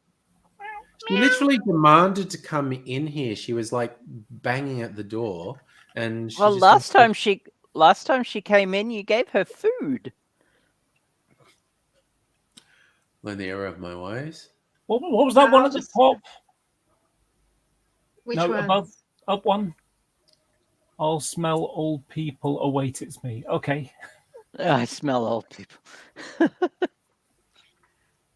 I'm holding a cigar, so yeah, I'm pretty busy. Oh, I just I thought don't of know what the another. drugs not hugs one said, but I remember Australia's a gay pop star had a song called "Drugs Not Hugs," but both if they're available. And I just had a wonderful one for what's it, T-shirt hell or whatever it was called, and like in big words it would be I feel old people, and underneath it would be necrophilia. Oh, well, I've just got to the age where I can shut anyone up younger people who annoy me, and it's just like, shut up or I'll tell you about old people sex. And it's just like, and they go, ew, no. Okay, so behave yourself, or I'll just fucking tell you about old people sex. So That's I have a brilliant. thing that does cause Cruel, offence cruel to some man. people. The Model Railway Society that I actually represent, I'm the vice chair. So they've had some mugs made, and of course we do diesel electric traction, no steam, and so we've got a no kettles mug, as in steam engines and kettles. Yeah, Okay. Yeah. and So I've it's taken, loving the I've had different people. flavor of nerd we get here. Yeah, As, they Yeah. basically ask people not to bring those to the shows anymore. Because I mean, I use mine for just sticking plastic weld and super gluing. But it's like, yeah, don't bring those because that actually it offends people. So we like it; it just offends people, and it's not a great message. So please don't why bring does them it anymore. offend people? Effectively, we want to appeal to as many people as possible, including the steam diesel transition period people of the mid 60s. Those guys. Oh. Christ. Sorry, I just have an urge to fucking just put a whole bunch of people into a room and fill it with Zyklon B, but just like fucking hell. Sorry, what's more t-shirts? Coping with And- Fun at the farm. Let's summon demons. They're also too small for me to see anything, so you're going to have to explain anything that's on them to me. Wow, fun with shadows. All right. Right. Shit, what's that weird looking thing? Ah, meow, that's meow, kill me now. That's the sad-looking cat. Is it? Okay, I'll stop now. That's okay. See, also, I think I've brought this up before, just because you mentioned Baphomet. I would love to find a book or something that had a history, whether it, okay, it's all fictional, we know that, but whether it was like stuff that religions tried to make doctrine, or someone's doing purely fictional, the different versions of the devil or a devil or Odin. So Satan, Baphomet, Asmodeus, Aidsy. Aidsy, yes.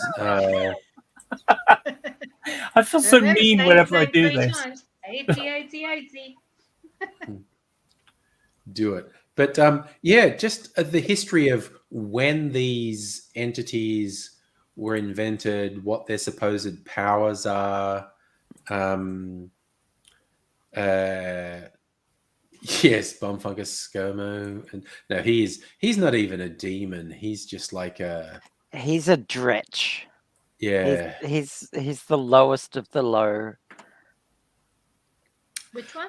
Kirsten, Who how is? is AD? Not good is the short answer, and sadly, even by AD standards, like normally when AD is like okay, that's often horrific by a usual person's standards. But even by AD standards, things aren't great at the moment, both health wise.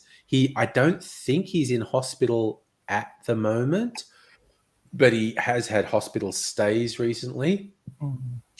He has this ongoing terrible stressor with a dangerous, violent, unbalanced person in the block of flats that he's in, and they can't get rid of. AD's been saying for about the last 3 months he's sure this will be sorted out in about 2 weeks. It's causing him an enormous. Yeah, you may be right, Nettie. It's causing him enormous stress, and that's why he hasn't been on the streams, because he's too stressed to. He's had blood pressure problems, which resulted in like nosebleeds, which wouldn't stop, which was, I think, the last thing that got him hospitalized. But he's also got these gross weeping sources. Sorry, have I said enough yet? Have I said enough that's depressing and awful? You've said a bit. I said a bit, didn't I? And it was all depressing and awful. I can liven it up a little bit. How's this one for an early morning pick me up? Sorry, what's this, Laura? Screen sharing, yeah. Screen sharing. It's This 10 is o'clock at Oh night. yes, no, I saw that news story. Yes, and that's really common to try to smuggle cocaine in coffee, because they think coffee is such a strong smell that it avoids the various cocaine detection methods. Yeah. And then I've got these, which I thought were funny.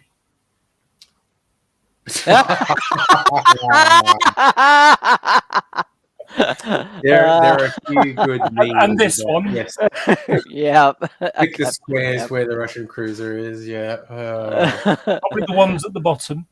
And then there's this one as well. A tractor hauling it. Yeah. So Yep. I thought that was quite funny. Actually, I do have another picture to share. It's sort of a negative but positive thing, and so do you remember I took part in a protest in Manchester, and I even gave a speech, and that was all cool and everything? Yes, I remember you giving a speech. Yeah. So last week I went and not the weekend just gone, but the weekend before. So the weekend you're away.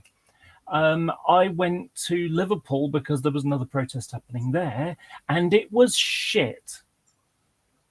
There were about maybe 70 people who turned up compared to more like 2,000 at Manchester. But it was hijacked by a group called the Social Workers Party. Now, the Social Workers Party are like far left, radical Trotskyists, and stuff like that. And, I'm a Labour voter. I am on the left. I'm just more centre left to maybe towards middle a bit. And so what they have a little bit really bad reputation for hijacking protests. So what they were doing is they were giving out like banners with trans rights now, and at the top of it, it's got Social Workers Party. Yeah, and they were just giving that's them like out. Socialist Alliance. Yeah, the the problem Trots is do that all the time. the problem is nobody knows who they are. Nobody knows what they are. So. Oh. What happens is they'll just take a banner because it says trans rights now. And they think, well, you're here, protesting for trans rights. So obviously this is good. The problem is that the people who we want to convince to change their mind are the Conservatives. And so when you've got banners with Social Workers Party at the top and the link at the bottom to go on their website, all it does is say, oh, well, we can ignore those weird ultra left-wing, radical, crazy people. They're harmless. They're irrelevant. So it kind of damages the cause. So what happened was I sort of challenged the people giving these out. I said, well, why are you doing this? You know, this is a trans protest, not a Social Workers Party thing. And, you know, and like I said, I got no problem with them having a party and rallying for whatever they want. You know, that's democracy for you. But them hijacking it, you know, and it's like, well, we just give them out, and if people want to take them, you know. So I went around about a dozen people and said, do you know what those banners are? Do you know what the Social Workers Party is?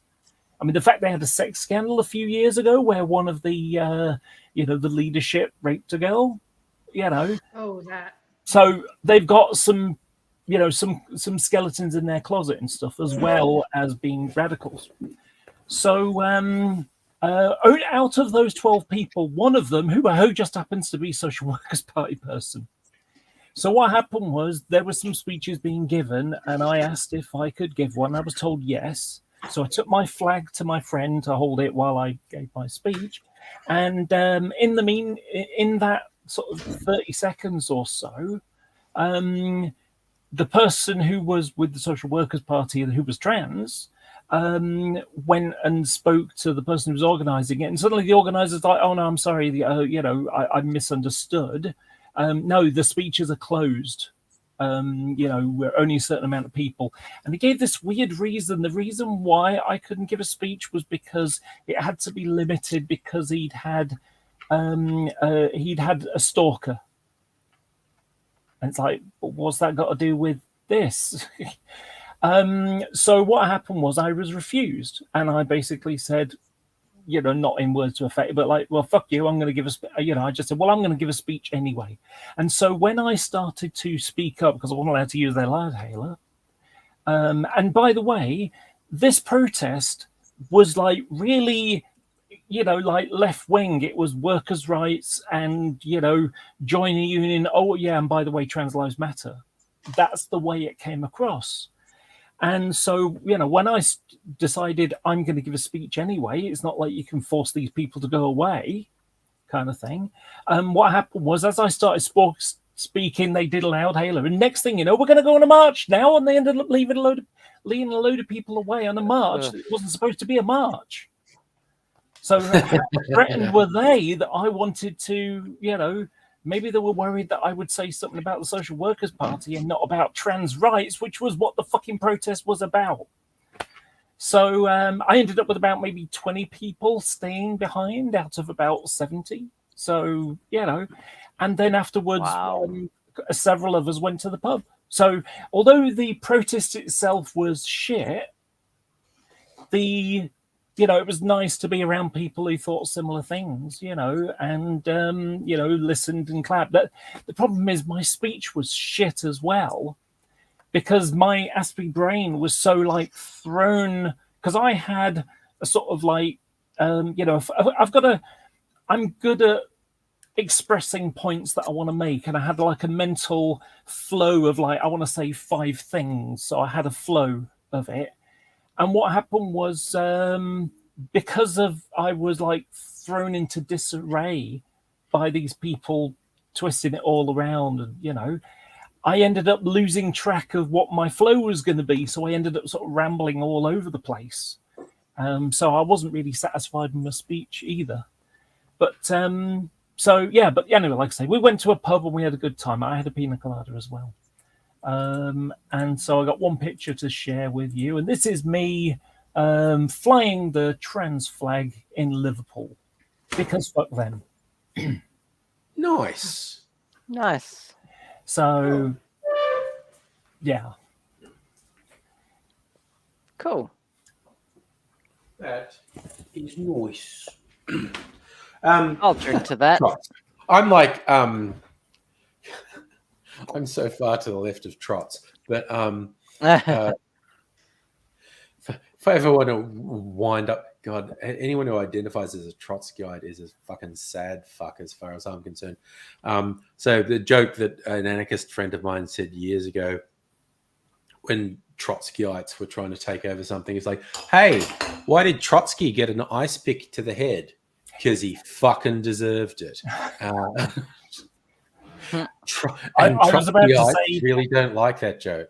Yeah, I kind of, what went through my head as you were starting to say that was he got an ice pick that made his ears burn. Whatever happened to the heroes? Come on, you don't know Heroes by the Stranglers? Oh, yeah, I do now. Yeah. I've not never been huge. Okay, no, I know a couple of the big tunes, but as soon as you said that was the Stranglers, I recognised it. I've never heard that band or Golden They were- Brown. They you were must probably be 70s, yeah. 70s and into the 80s.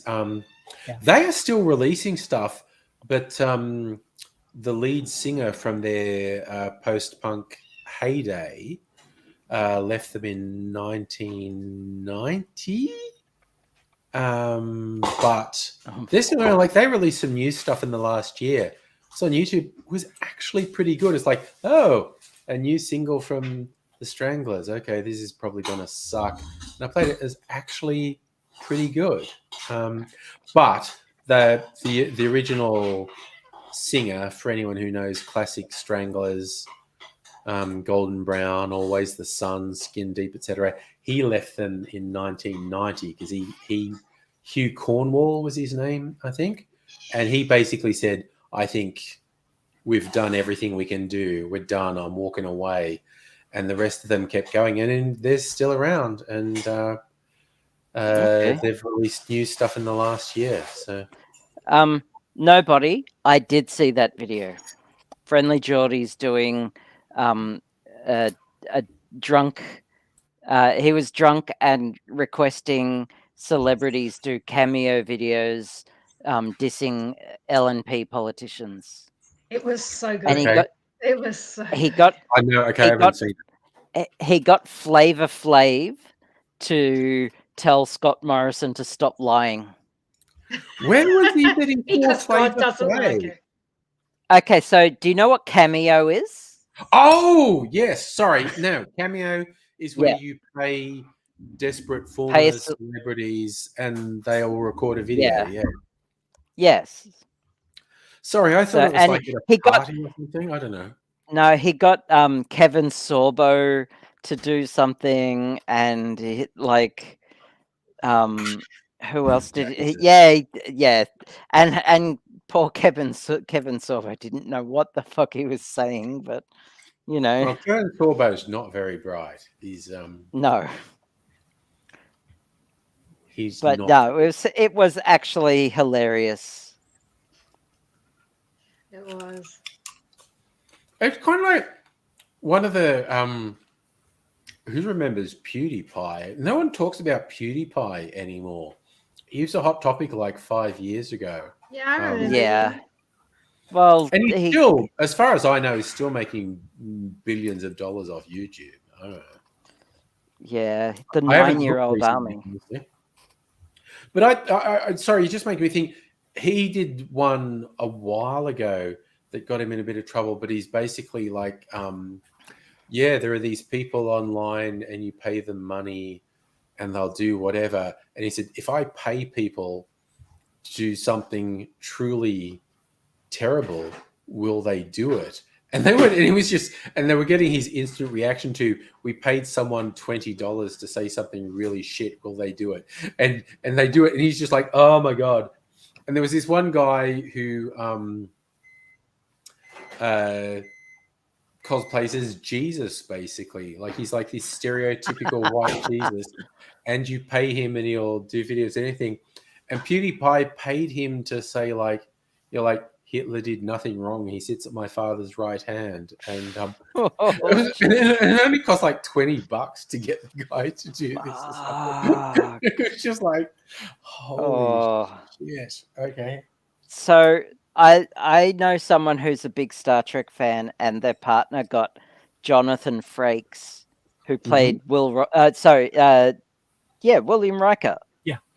number one, to say happy birthday to them. And I didn't know that you could do that up until then. And so I have wanted someone to do that for me for ages now. Okay. And my for who? birthday's coming up. My I know, birthday's but coming up who? in, What a Science. coincidence! in July. Who's top of the list? Who's top of the list, Abigail? What do you mean? Oh, who's top of the list? I Just don't say know. happy birthday to you. Who's Who's also a desperate enough celebrity? Who Oh, will to take be one on of yours. Cameo. Yeah. I'll get back to you. I have to load up Cameo. Because it's surprising who's on there sometimes, I know. and how cheap they are sometimes. Yeah. It's true. Dear God. Okay, so wow, there's so many Star Trek alum on there. Yeah. Wow. Hodor's on there from Game of Thrones. I wouldn't mind having a My happy goodness. birthday from him. Although I think he's really It'd be talented. Sophie B. Hawkins for me. She's amazing.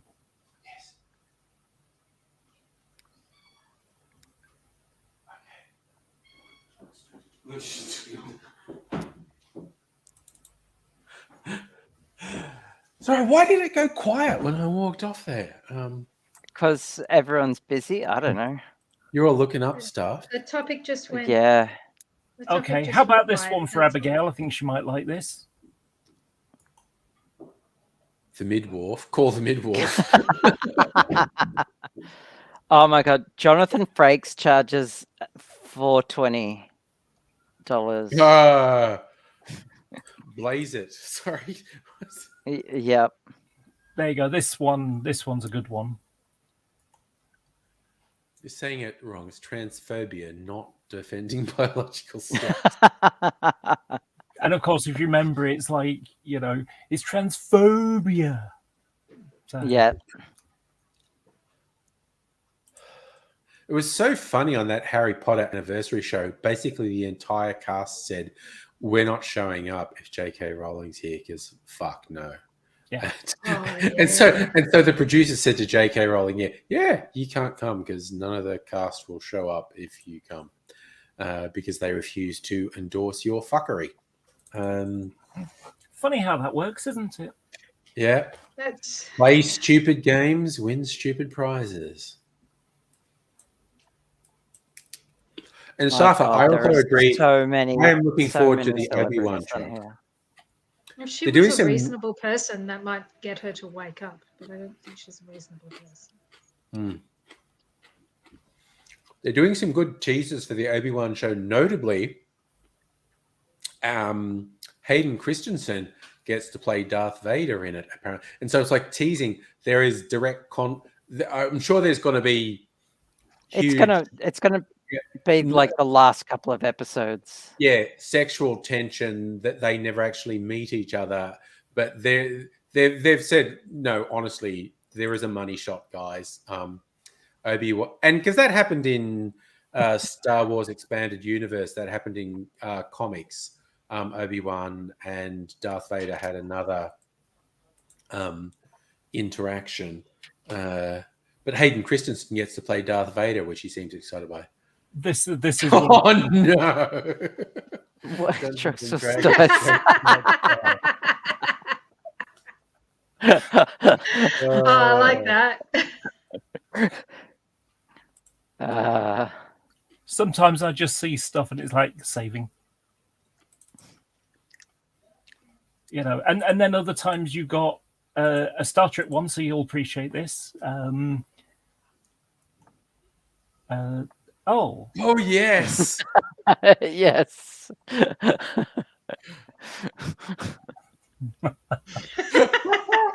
That's so good. That's so good.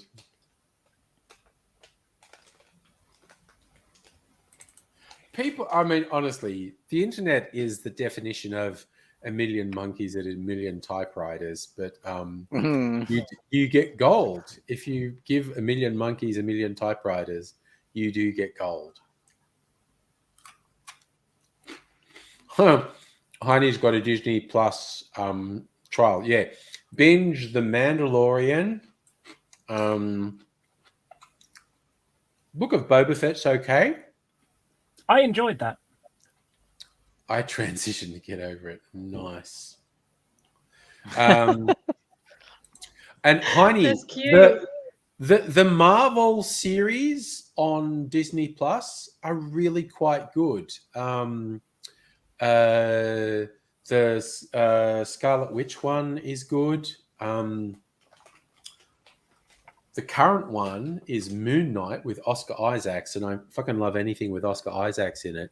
And it got super good just recently. Yeah, we don't need to hear about your boner again.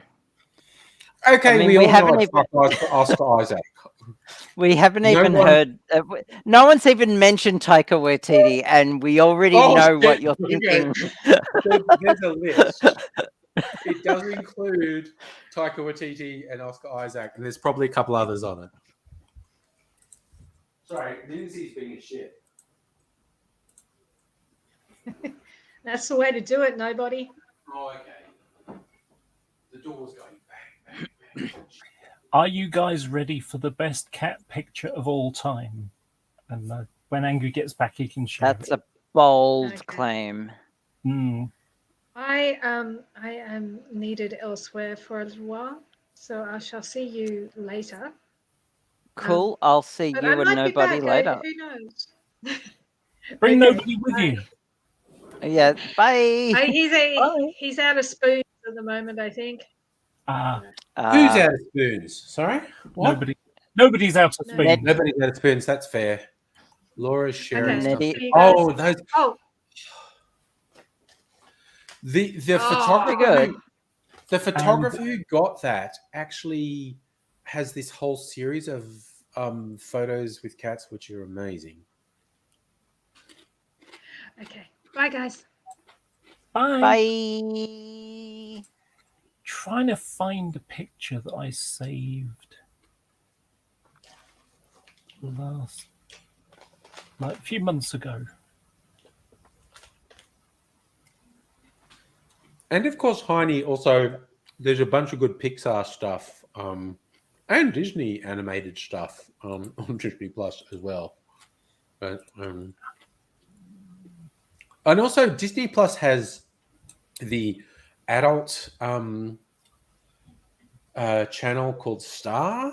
And there's an animated series on that that's made by one of the co-creators of Rick and Morty. It's called Solar Opposites, and it's all the same voice actors who are on Rick and Morty.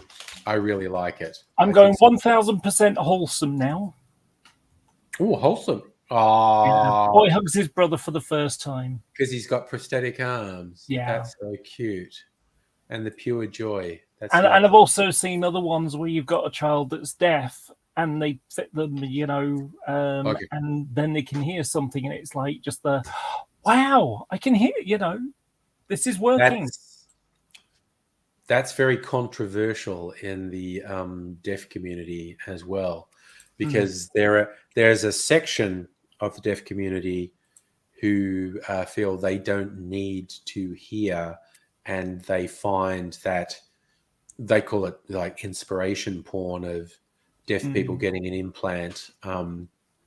They find it very offensive.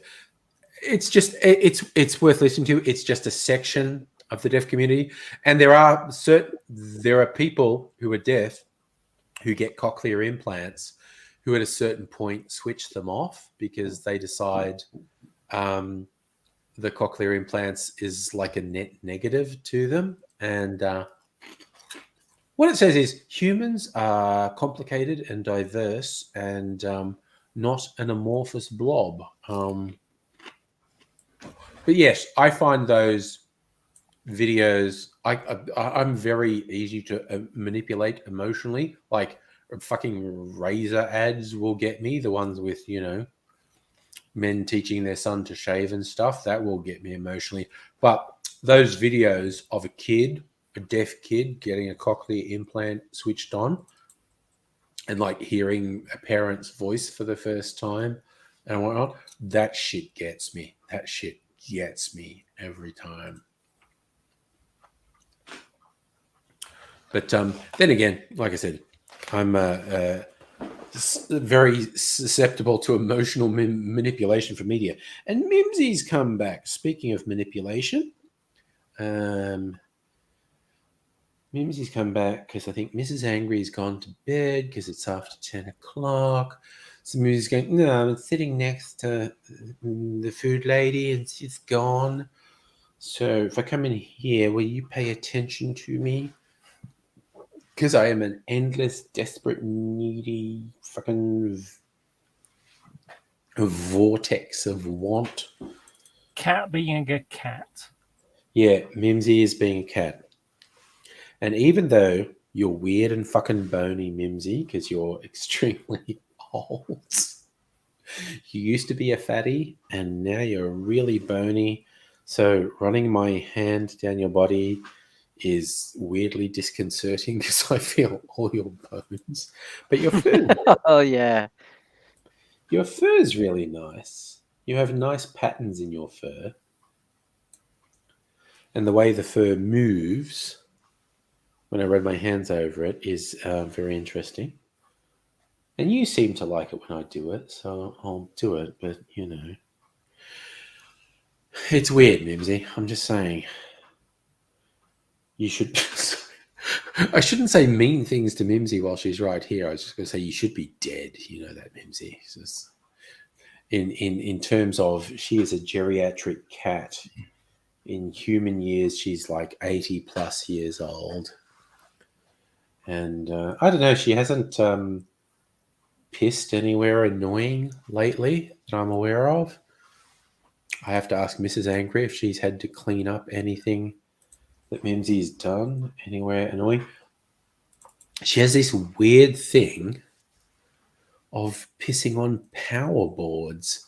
So we used to have power boards on the floor because that's where you fucking have power boards. We've elevated all our power boards, so none of them are on the floor.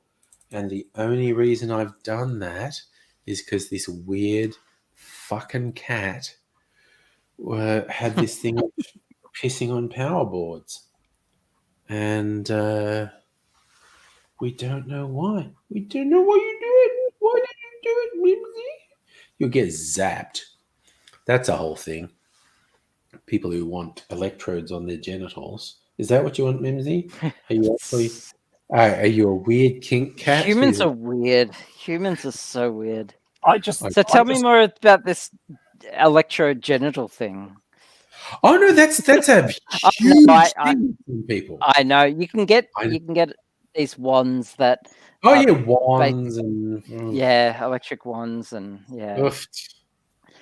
And speaking of Star Trek, fucking worst. Yeah, sorry. Hang on, wait a second, wait a minute. How do you get to electrogenital to Star Trek? I just must have missed. Star Trek links to everything, basically. Yeah. Well, speaking of Star Trek, yes. I am going to do a nude photography shoot. Neat. Are you the photographer and get paid to do it? Ooh, neat. No, I'm the subject. Neat. Okay. And it is going online, but you have to pay to see it.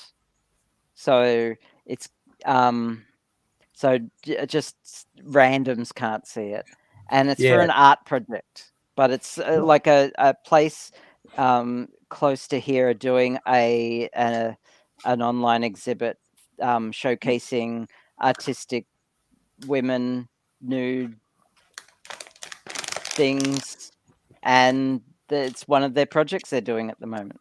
And I signed up, and yeah, I'm going to do that. Neat. I know. How cool is that? And I went and saw them, and they said, "Sure, we'll will have you in, and yeah, I'm gonna do that. Neat. And they're gonna give me like hundreds of dollars to do it. Shit, yeah. Shit, Like, yeah. yeah, I'm I just- excited. I just had an idea for another Hell T-shirt thing.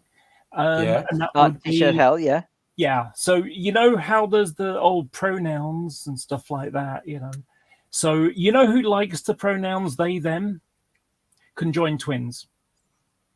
So you just have conjoined twins with they them under they/them underneath. Yeah. Oh God. That also just then Oh. it's like the surgery thing with it. Yeah.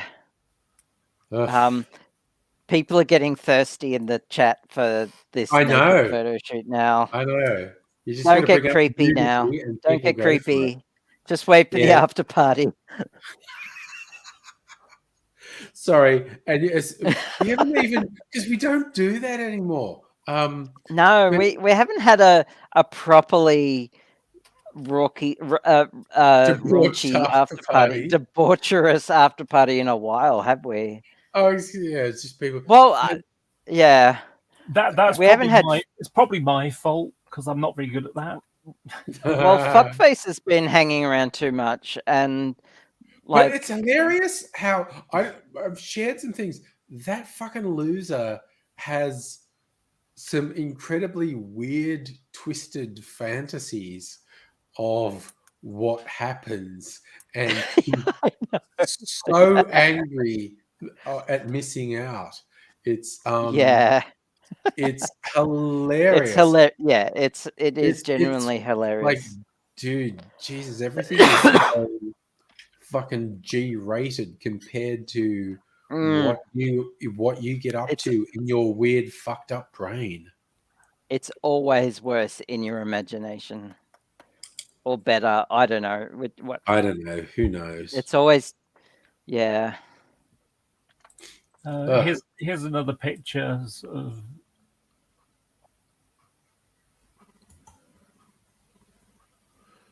How I'm doing. I'm functioning. This is what I didn't even know what I'm seeing there. Oh, it's a broken sink. No, sorry. Yeah. I get.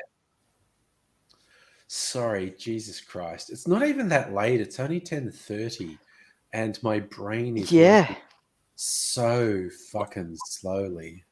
oh this Well, is you peaked too soon with that I lemon juice. yeah, I literally did. That's I what should have that's what happens I should have done the lemon juice about now. now. Well, didn't. you know, have you got any more? No. so. If I was to ask you the question, okay, Yeah. think of a celebrity Hey, that likes- Megaleech is here. Yay. Think of a celebrity, if you want to call them that, a famous person who Yeah. often tries to make it about, tries to make big things all about them. Yeah. Can you give me a sort of an idea who I'm, Sorry, that's all of them. So Yeah, That's- no, that's- this guy That's is a most particular politicians. one. Who? Donald Trump? Ah, okay. It's a single combat. What? do it. Do it, you bitch.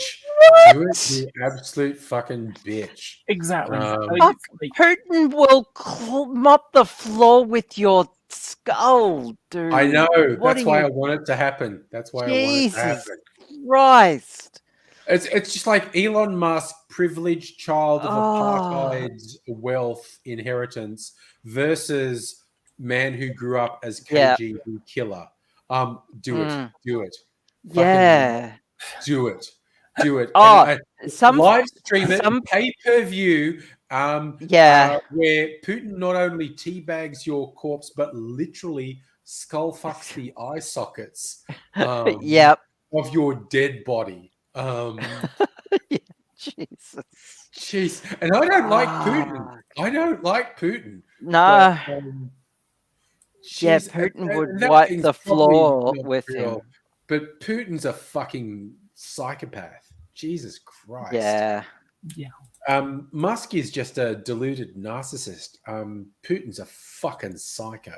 The main thing about Putin, and it's kind of really somewhat dangerous, really. It comes down to he is an escalator. You know, that when it comes to being challenged, his propensity is to escalate, not de-escalate. Putin's horrifying. Putin's horrifying on every level. The fact that he straight out of the gate when he invaded Ukraine said, fuck off, I've got nukes and I'll fucking use them. Anyone tries to stop me and I'll start nukes flying. The guy's a fucking psycho. The only thing that will protect us against that kind of an order is the Russian guy in the silos to press the button that he's just been told to press.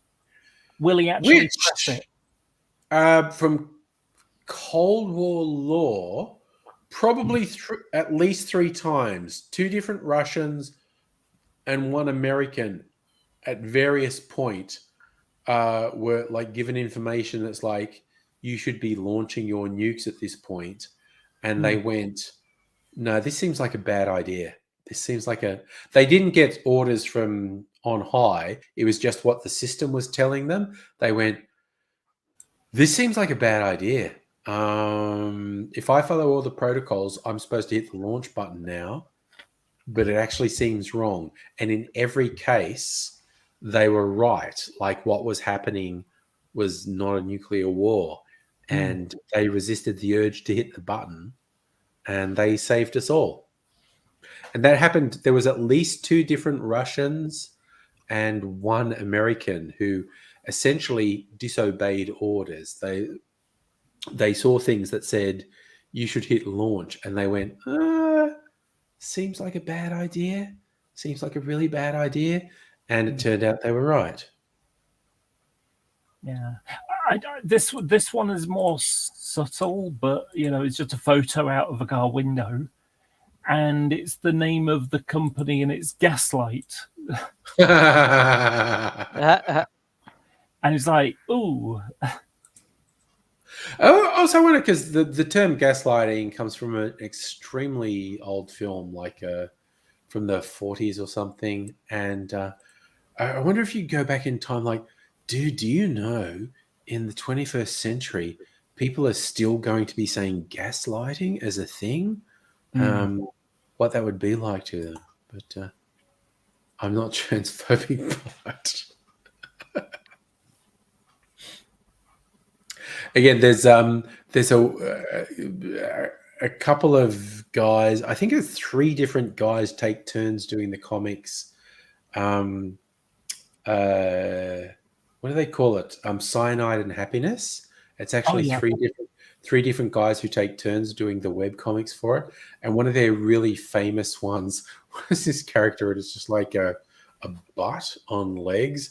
And someone's just, a character starts saying, like, I'm not racist, but, and this butt walks in. Like, what are you guys? Well, I'm the not racist butt. It seems like you're about to say something. And then the person looks really tense because the not racist butt is. It's just like the guys who do Cyanide and Happiness are fucking weird. And I mean that as flattery. They are questionable, they are dodgy, but Jesus Christ. I have a great one that I think they could make, and it's basically it's a hospital, the maternity ward, and it's a quarterback being handed his child for the first time, and he just sort of, you know, takes the child and then goes. I swear that's happened. I swear that's happened in a web comic, because also the person who does the touchdown spikes the like it was like, oof. Yeah. Sorry. Now we're throwing babies. I can't. Sorry. Why do you hate babies so much? Why do you hate babies? It's like it's almost like you eat them. Why do you eat babies? Jeez, angry Aussie baby eater. You can quote me on that. It's a bag of babies that I'm eating. Yeah, I thought so. Yeah. This one was a good one from Christmas time. And what's great about it is Oh, there's Baby Yoda. Baby Yoda. Nice. And that was the thing I did like in the end of Book of Boba Fett. Boba Fett. But they basically Luke Skywalker gave Baby Yoda a choice.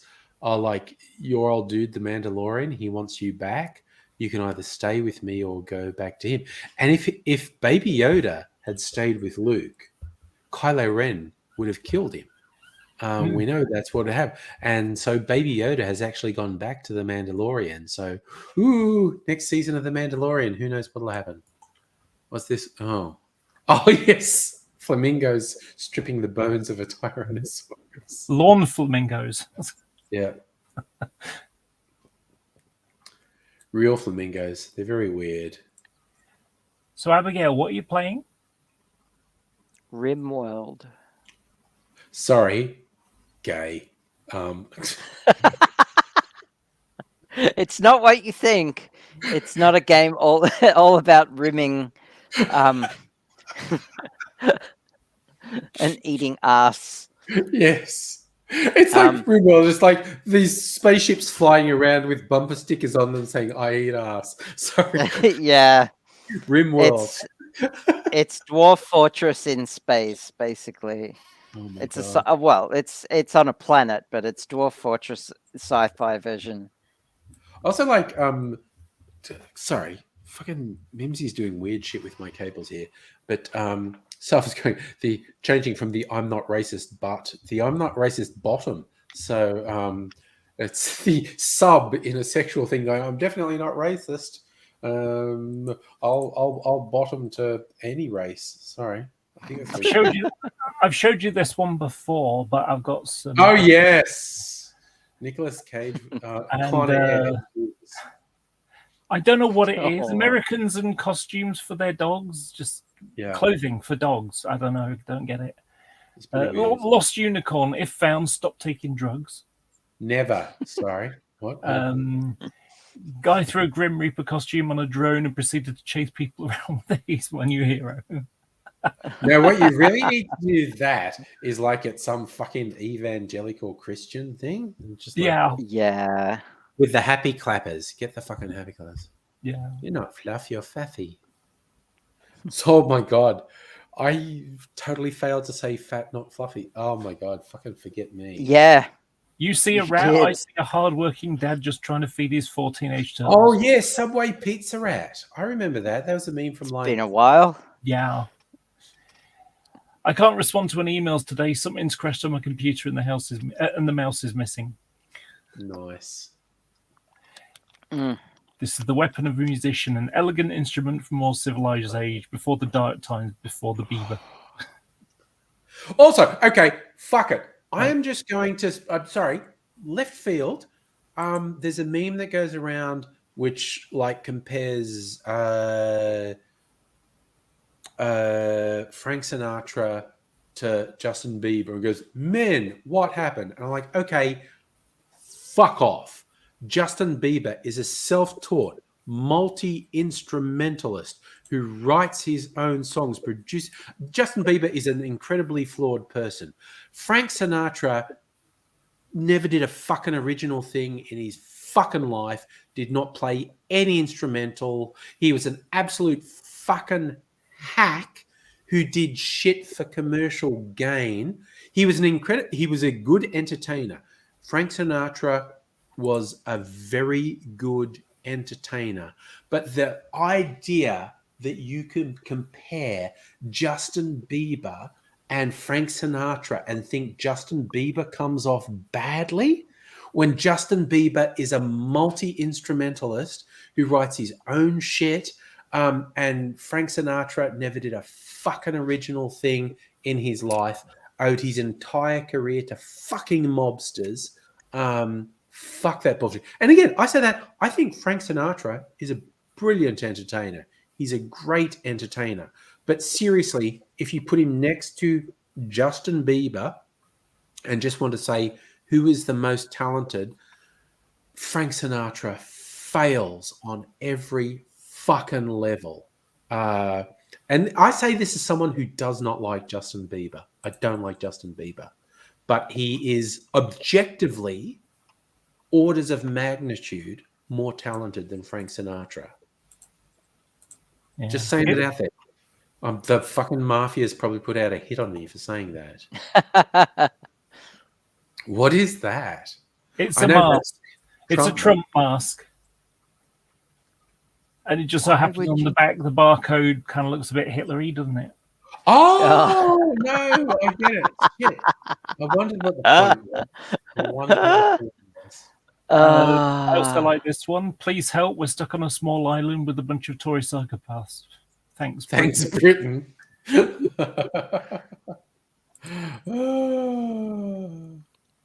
Um,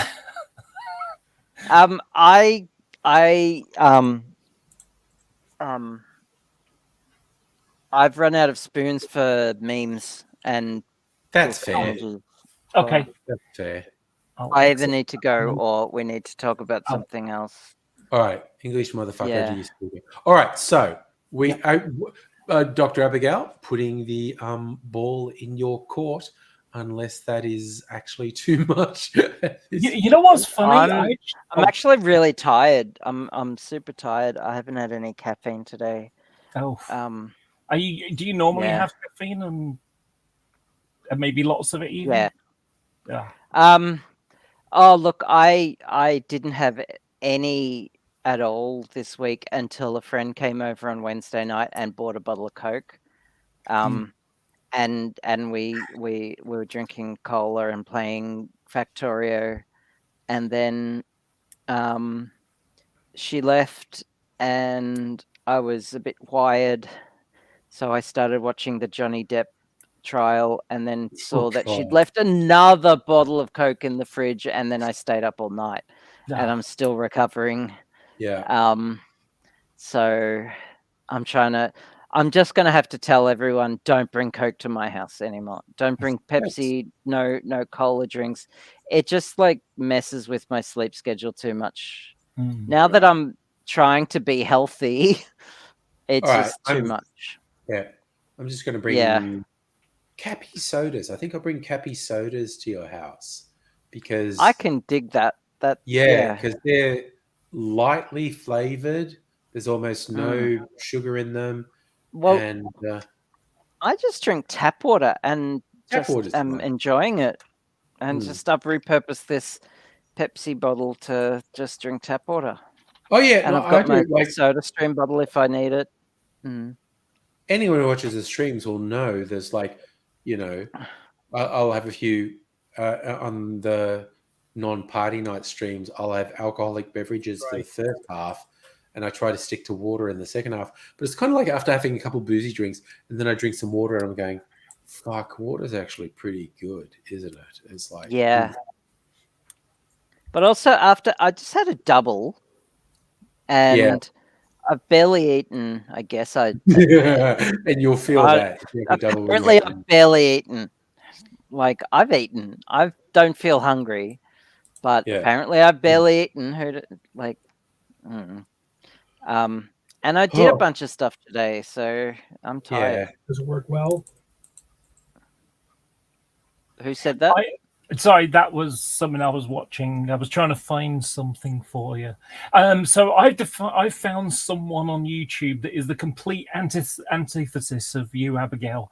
He seems to have an unlimited supply of spoons. And Oh, God. Well, fuck that guy. Sorry. no, Yeah. it's you'll find it kind of funny. Basically, what it is, he Oh, he tests paint and airbrushing, and basically he just used cheap plastic spoons to paint on because they're curved and they can, they'll show off like a pearlescence one or a matte one or whatever. Sure. So he So basically he has lots of spoons. he's got like a big bag full of spoons, the kind of crap that you stick in like a salad meal or something, So a guy with an unlimited supply of spoons. exactly. I did not appreciate that pun. I did. I thought that was pretty fucking good. Oh my god. Okay, Safa thinks caffeine's there. Yeah, hug the goose. Hug the goose. That is kind of cute, actually. You know what it reminds me of? It reminds me of. Do you remember Howard the Duck, the old '80s movie, which I really Shit. liked? I like that movie.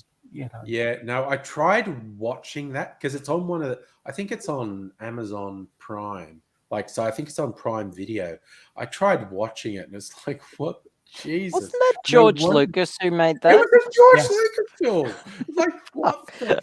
No wonder this fucking failed. What the fuck is going on here? The thing about it is, the reason why it was great for me was because I was like 13 or something, Yeah. Yeah. 12, something Yeah. like that. You know, I was It's 12. So, fucking you know, weird. and it's like, you know, it kind of, because going with George Lucas, you know, it's like Star Wars: The Phantom Merchandise, you know.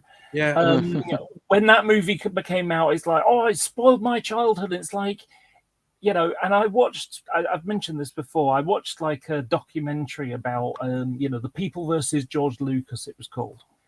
And one of the things that I learned from that is when George Lucas wrote the prequels, when he wrote The Phantom Menace, Yeah. it's like, you know, that was made for kids.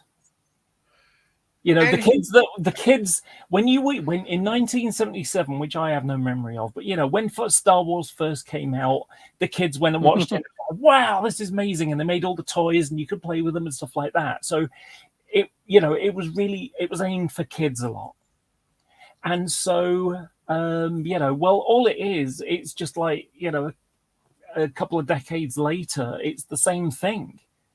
You know, it's like, yeah, this is going to be cool for kids to watch. And so when you realize that this is written for 12-year-olds, Jar Jar Binks makes a lot more sense. I mean, he's still shit, but he makes more sense. It was like, okay, He was supposed to be a Sith Lord. Jar Jar Jar Jar Binks. Yep. Darth Binks. Okay. I shit you not. Sorry. Okay. Sorry. Jar Jar There's Binks- evidence. right. No. This is the reason There's why it's better to just not know. evidence. It's better to just There's not know. evidence. There's proof in the movies. Jar Jar Binks talking jigaboo is just and it was ridiculous Well, because yes. what came out later that year was the South Park movie, and there was they had a whole thing of segregated army, and it was like Operation Make the Darkies Take the First Bullet or whatever the fuck it was called. Yeah. And Chef realized what the white people were doing and whatnot. But when Chef's saying to the other black soldiers, they're going to fucking get us killed. And one of them goes, Misa, people going to die?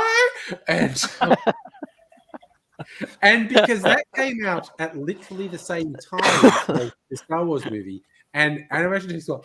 And I remember an interview with the South Park guys going, the fuck did you know? How and they said, like, we saw the trailer. We saw the trailer and we went, oh my god, George Lucas has a character talking jigaboo. Oh my god. What the fuck is wrong with that guy that he's got a character talking jigaboo? And they just said, no, we just knew we just have someone doing that.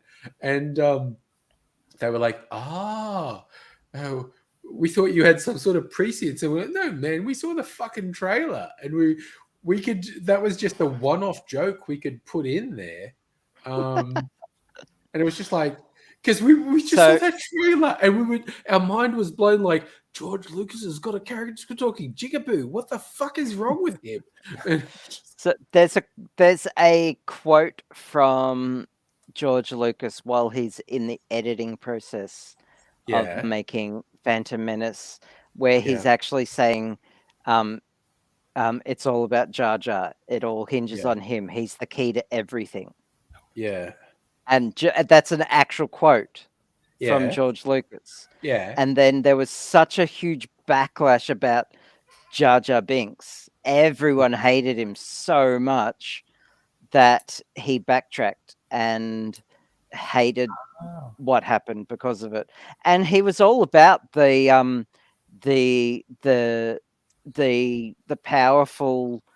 powerful, mysterious, powerful creature pretending to be a clown. He did it with Yoda.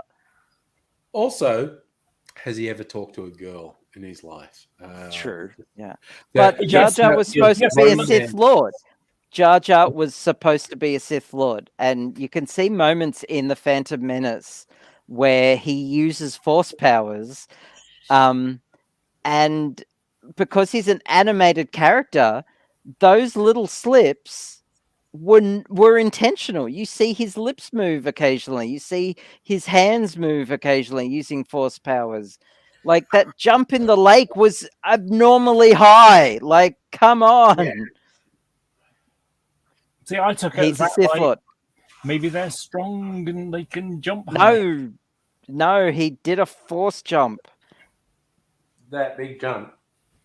I'll have to watch it Also- and see if I can see those. There's a couple of YouTube videos that discuss Darth Jar Jar, and there is weight behind it. But just George love- Lucas backtracked and Yeah. and just made it Sidious and I- Darth Maul.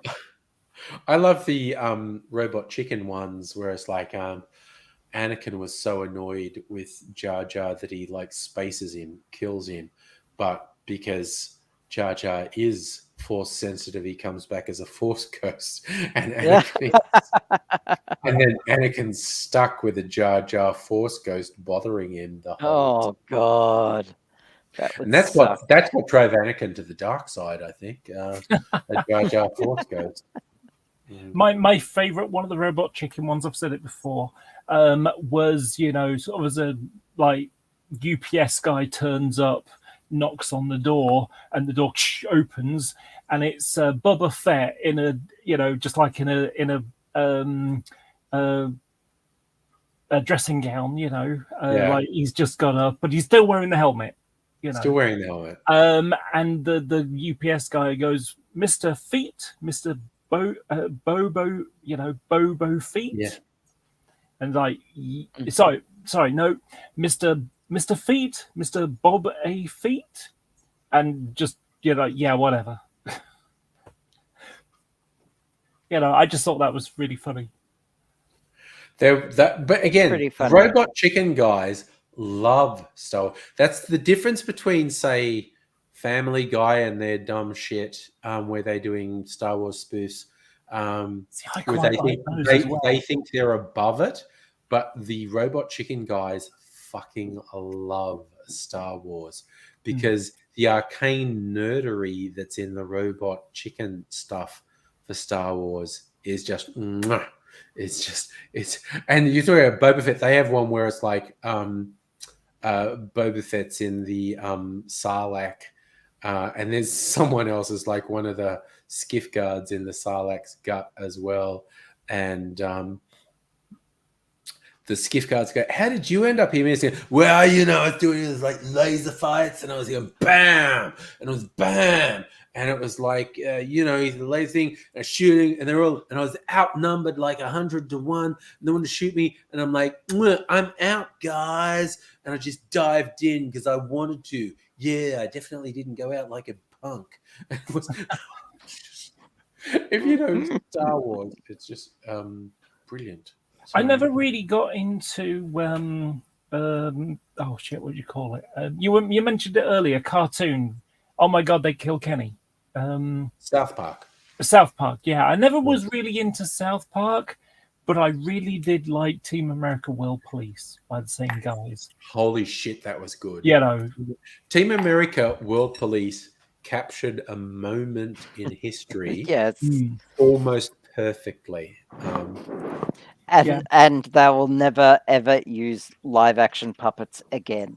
I know. They realized like very soon into it, but but We were not soon committed. enough Yeah. that they were committed. Just how much work it was. They literally, you watch the behind the scenes stuff and they said, we thought this would be easier, than working with actors because fuck actors, we hate them.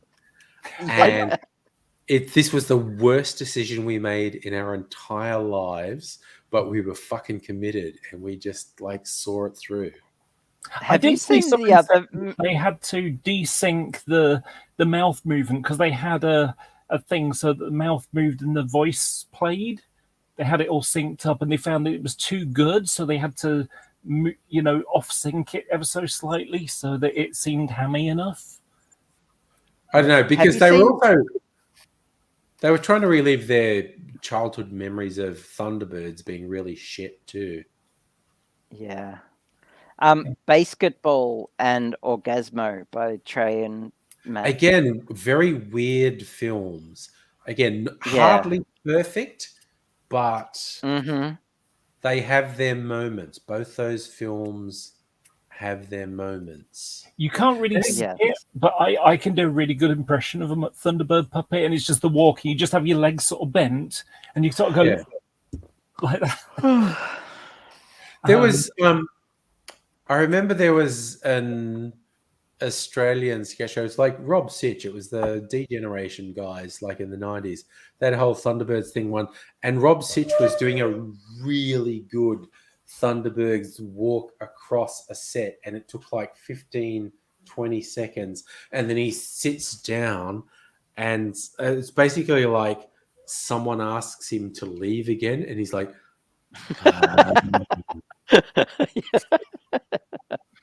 and they went, "Oh, don't worry." And the joke was doing this Thunderbirds walk was a huge fucking hassle, and if someone asked you to do it again, it was just like, "Oh God, no!" It's the director, isn't it? It's the director behind the mannequin director behind with all the mannequin, or the production people around saying, "Okay, can you do that again? Take two."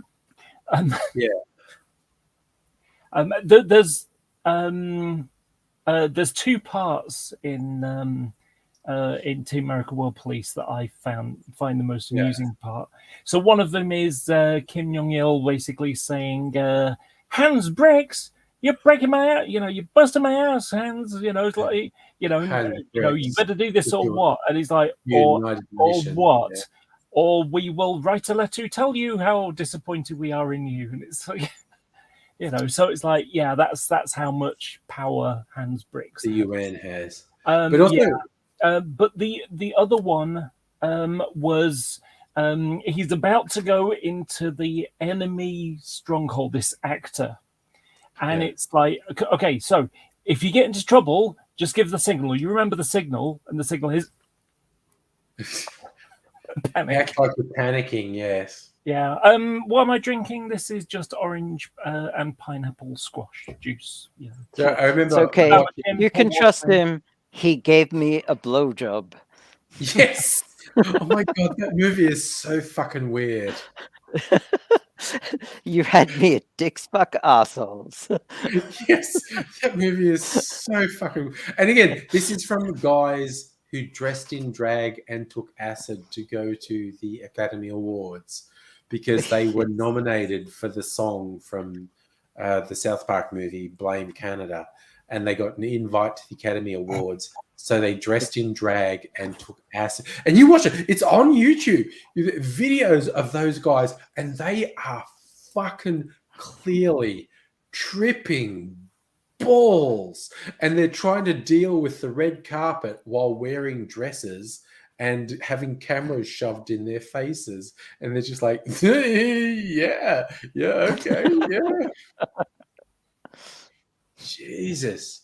They again, they're very flawed people. I disagree with them on a bunch of stuff, but Jesus, they've done some interesting stuff over the last 2, 3. I don't even know how long they've been doing it. 2 decades?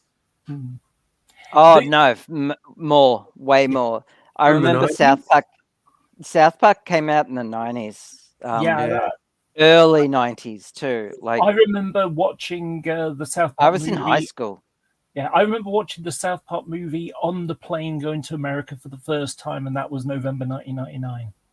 And of course, their breakthrough is they did this fucking thing for the internet, pre-YouTube and whatever. It was a video Christmas card for some fucking Hollywood people, and it was their weird proto South Park animation. It was the kids from South Park with Santa and Mr. Frost, and it was weird and fucked up, and it ended up getting shared millions of times, and no one knew who made it. And they're sitting there going, "We made it, and but you know, they got a TV deal out of it. They're multi-millionaires, so it all worked out for them."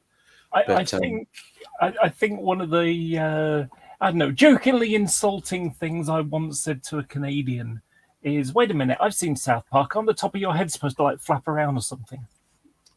And again, that was a weird thing they did, because this is my interpretation, and I have no real way of validating this. But the original thing, like it was Kenneth and Phillip, the kids in like their animation in South Park was so fucking simple, and so the kids were watching a thing on TV where the animation was even more simple. It was just like some meta joke about how basic their animation was they were doing, and then it just weirdly devolved into Kenneth and Phillip is a Canadian show, and it's not cheap animation.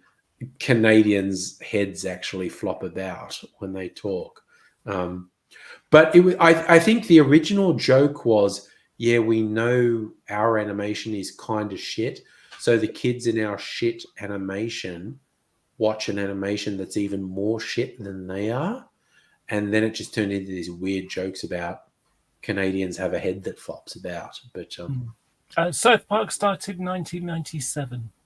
97. Yeah, but they like their original animations, which led to South Park, were at least like 3 years earlier, because that shit kicked around for a while before they got the TV deal. I have to check out. I'm dying. I'm fully unconscious. Take Oh, you care. have to check it out. That's fair. Hope you feel better tomorrow. I'm Yes, just I can tired. be better tomorrow, because I we're feel going to be fine. catching up Yeah. tomorrow. Yeah. See ya. Bye. Take care. Bye. But I need to check out Rottweiler Dude. Yeah, I think it's going to be. Where are you, man? Because I think it's going to be cold night here. What does the bureau say? 10 now? Feels like 6. That's kind of shit. Ugh. So we've already hit like the minimum for tomorrow. It Right, says 15 degrees today. Yeah, that's our maximum tomorrow's 16. So we're hitting a cold patch. They're suggesting mid to late next week will be a little bit warm. It's a global warming.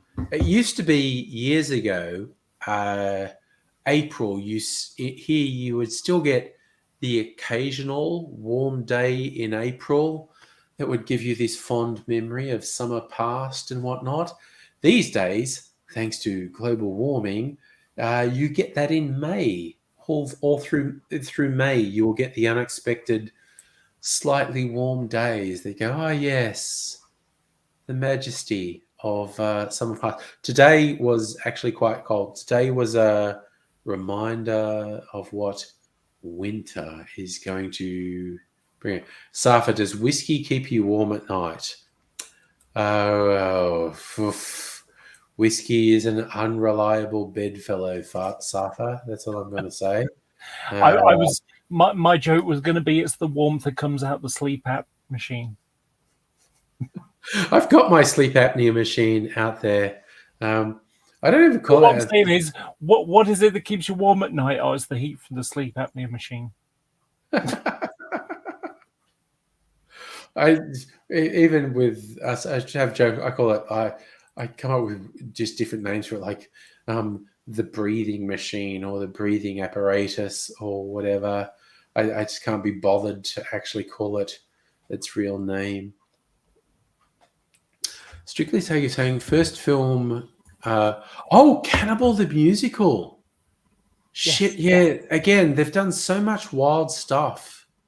Cannibal the Musical, Orgasmo. Yeah, I mean, again, and then they did the Book of Mormon, the stage show, which is one of the most successful musicals of the last 50 years.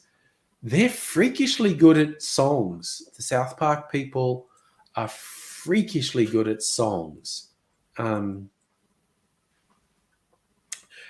I have a bunch of problems with them, but I won't deny their ability to write incredibly catchy songs, for one thing. Yes, Mimsy. So I don't know if Mimsy's. Oh no, I think she's slightly in shot there. I'm going to adjust my webcam. It's all the way over there. Okay. I just want everyone to know that Mimsy's being a massive sook, and I'll just go down here. Mimsy's being a massive sook, and has been sitting with me for like half an hour. Oh, well, No, Strictly Sega, their ability to parody stuff is amazing. But you look at the songs in, like we were talking about World's Police Team America, the songs in that movie are fucking amazing. They're just objectively good. The songs in that movie are objectively good. It's just weird how good they are at songs. And I don't know if it's just Trey Parker and Matt Stone or if they get other people in, but South Park and all their various projects, they're just astonishingly good at songs. Often it comes with a pairing. A pairing often produces really good stuff. I mean, you remember Red Dwarf, right? Yes. So Grant and Naylor. Now, afterwards, Grant left, I think it was. And so they had a falling out, yes. And it wasn't as funny anymore. Yes. And I think what happens is you get that kind of two people are on the same vibe, they're on the same thinking pattern. And so like, okay, I've got an idea, ABC. But how about if you change it slightly so it's an add D onto it, that'll be funny. And of course, that little extra bit is what makes it a brilliant one. It's like, for example, Gunman of the Apocalypse. Do you remember how he shoots like the bullets out of the air? Red Dwarf Not one. really. Okay, what happens is there's a virus that affects Crichton. And didn't have computers going into and they have to basically reboot and so they kind of log into his dreams through the AI system. And so they're in a Wild West saloon, Wild West kind of environment.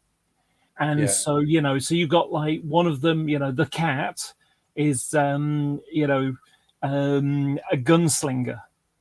And so when there's a fight, he basically, one guy pulls out his guns, he pulls out his guns and shoots, and it shoots the bullets out of the air as they, fly through the air. Now, afterwards, Crichton tries running away. And so this is a job for the Riviera Kid, and goes like ping, and it's all ricochet. So it's like ping, ding, ding, ding, poof, and hits the sign, which then falls and smacks him. Yeah. Now the thing is, one of them could have had the idea of, he's such a great shot that he shoots the thing and it knocks him.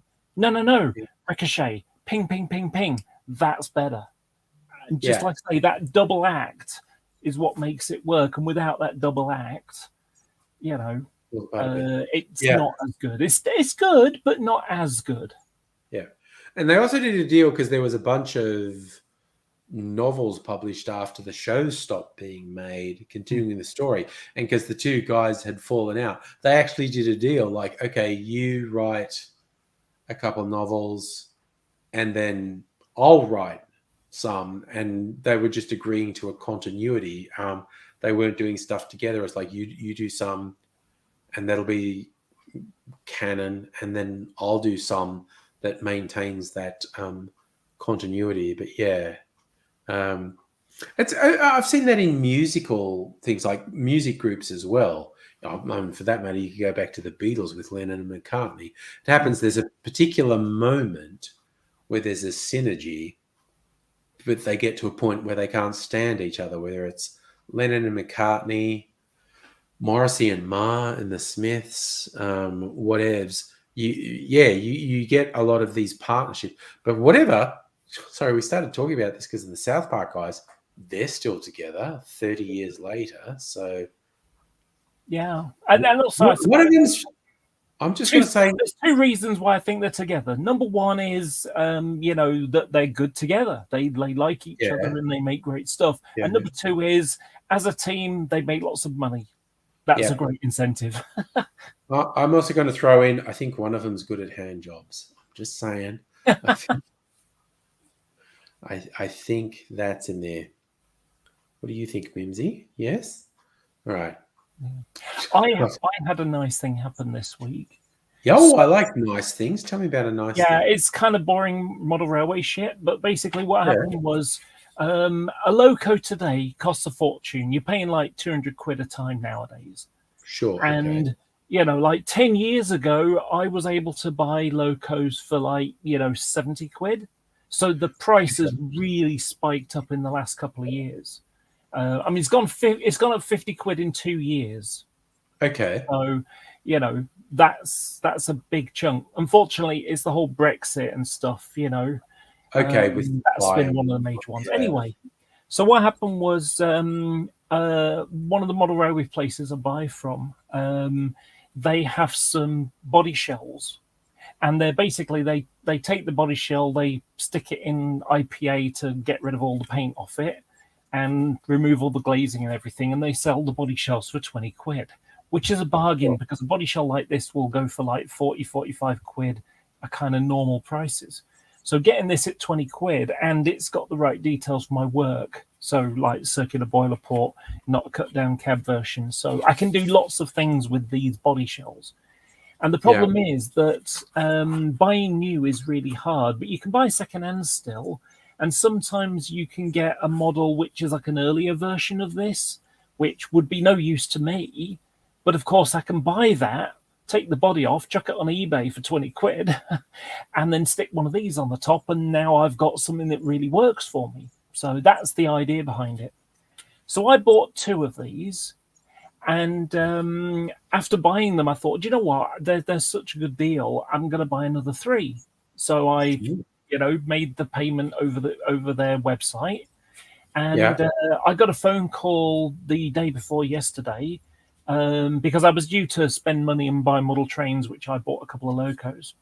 And just give you an idea, 350 quid that I spent on buying a couple of model locos, I probably would have got 6 of these not that long ago. Maybe, and maybe 3 years ago, I could have got I could have got 4 for the same price as 2. So that's how much the price has gone up. Just over 100, basically, it was what was happening, 104, 110, that kind of money. Anyway, so I decided to buy another 3. So I got a phone call from them saying, a bit of a problem. We haven't got any left. But we've, so you've got 2 options because I know that, because the guys know that I strip them down and repaint and stuff. Because they're in the Model Railway Society I'm in, so people know my work. Anyway, so it's like, well, since you already how to strip stuff down and things like that and modify, right, you've got 2 options. You can either wait for 3 or 4 days for us to strip them down and undercoat them, or we can just send you the original body shell, instead. And that comes with the headlight glazing, which I had to buy separately. So there's the headlight glazing that goes in it. And they don't have any glazing on. I'd have to replace that as well. So it's like, I just bought the body because the body's useful. Anyway, so it's like, and because we've messed you around, you can have 4 for the price of 3. So yesterday I got 4 complete body shells, fully painted, with the glazing and the headlights in and everything. So yeah, I've now got 6 of these things. Nice. So yeah, it was like paid a small amount because like 20 quid for a body shell is dirt cheap. To end up having a free one is bonus, you know. So yeah, I've got 8 body shells that I can use at some point because I've got 2 from other stuff, and I can just swap the bodies, and there you go, sorted. Nice. So Nice. yeah. Okay, I need to take another toilet break. So thinking, I just randomly found another 2-minute video from my deep dark past. See, I'm starting to feel slightly insulted. What, I can't hold the room while you go and take a leak? Oh, if you want to, do you want a monologue for? I don't mind either way. I can, I can show off my new train that I bought yesterday, or that arrived yesterday. Sorry. Oh, actually, you do it. You tell people train stuff. I'm going to upset Mimsy because she's been sitting in my lap for a while. And upset her and say, "Sorry, kitty cat, I'm getting up." She'll probably just take over my chair while I'm gone. Explain your new train to everyone while I'm gone. Righto. So these are Class 86s. Let me just hold it up a little bit closer for you. These are electric locomotives, which have the pantograph on the roof, and the pantograph goes up and down. It looks a bit overscale, to be honest, but it's not terrible. So that's one of the Class 86s. This is 86634, different types. So you had the original ones were the 86Os and 86.3s. So 3s had the multiple working cables on the front, so you can see those little orangey things on the end. That's so that you can have 2 locos next to each other. You just plug them together and they work as one. However, they had problems with them, and the traction motors that were on the bogies, they caused metal fatigue, and so they had to make special SAB resilient wheels. So they basically have little springs in the drums, so they do less damage. Anyway, so but in my period there were 86 1s, 86 2s, 86 4s, and 86 6s. 4s and 6s are exactly the same thing, except for these got electric train heating, so you can connect them to coaches. An 86.6 is an 86.4. They just take it out the plug, so you can't connect them, and they reduce the speed to 75 miles per hour. And the reason why they did that is because they got sick to death of Intercity passenger train, Intercity, the company that ran the passenger trains, from borrowing them all the time. So they just basically disabled them for passenger use. So they're freight only. So, unfortunately, paint job's a little bit crap. Generally, it's not too bad, but you probably can't see it very well. The dark grey is too dark, but the red, you can see where it goes into. You can't really see it from here, but the red, as it goes across the grey part, there's like a little boundary edge. You see a little ghost image above the diamond. There's a line where they're going to put a thin coat, a thin transfer over the top, so you can see where the lighter color hits the darker color. So, and they've used the wrong grey. So, but I'm going to be stripping it down and repainting it anyway, so that doesn't really matter. So that's the 86.6 I bought. Upside down. And I've got 5 of these that I've had put aside. These are the first 2. Neat. And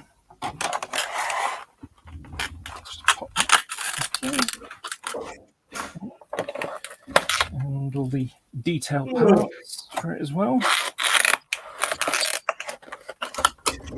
Box. That put you off, didn't it? And I can't remember what the number is now, but I've got over 120 locomotives. Okay. And these replace a model, the old Hornby model that came out in 1980. So it's a old model nowadays.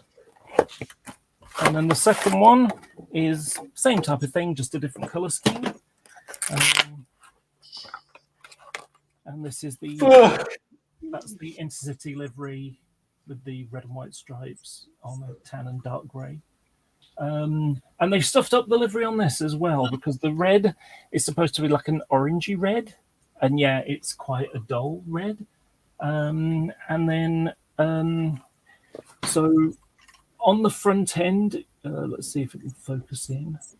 On the front end, you've got some headlights just in the center there. Where the dark part goes across it, it should be at the bottom of the lights, but they've got it right through the middle.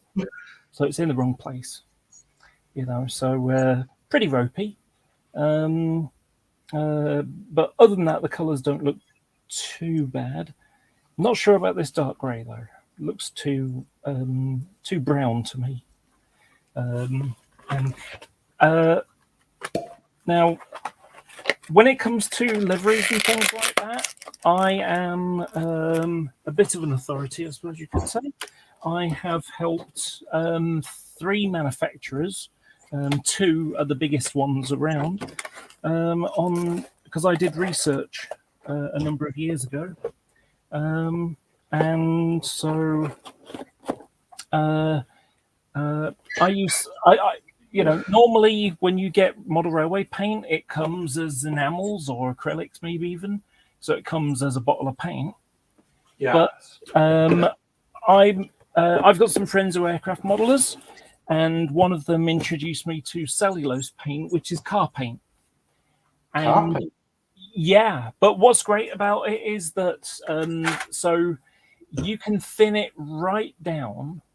You know, so you only use 30% paint. And so as a result, the half-litre tin that I've got of paint will last me forever. Nice. You know, it'll last me all the rest of my life, unless I break something, you know, break the bottle it's in or something. And what I do is I have, I use these glass bottles to put the paint in. So I take the tin, and I just siphon, you know, give it a good shake, siphon some out into these, and then I can just pour it straight in the cup, bit of cellulose thinner, and it goes through really easily. So, you know, I just bought loads of jars because it can take me a month and more to go through a jar of this, because, you know, the little cup that is on the airbrush, I'm only using a small amount of paint. It's quite opaque, so I'm able to, you know, to spray things up really nicely with a small amount. You know, I can paint, like, for example, let's say I was painting this, the blue. I could like 3 little tiny cups worth of paint will do this entire loco. So, you know, I can get a lot of stuff done with a small amount, which means it's going to last for ages. So, and the other great thing about it is, so enamel paints, when you airbrush those, well, you have to leave it a day for each coat to dry. Because if you start putting tape over the top of it to do the next coat, it'll just pull it off. You know, it needs to cure. With acrylic paints, those are harder because, you know, acrylic paint dries in 5 minutes, roughly. So what happens is, you know how you got the Goldilocks zone?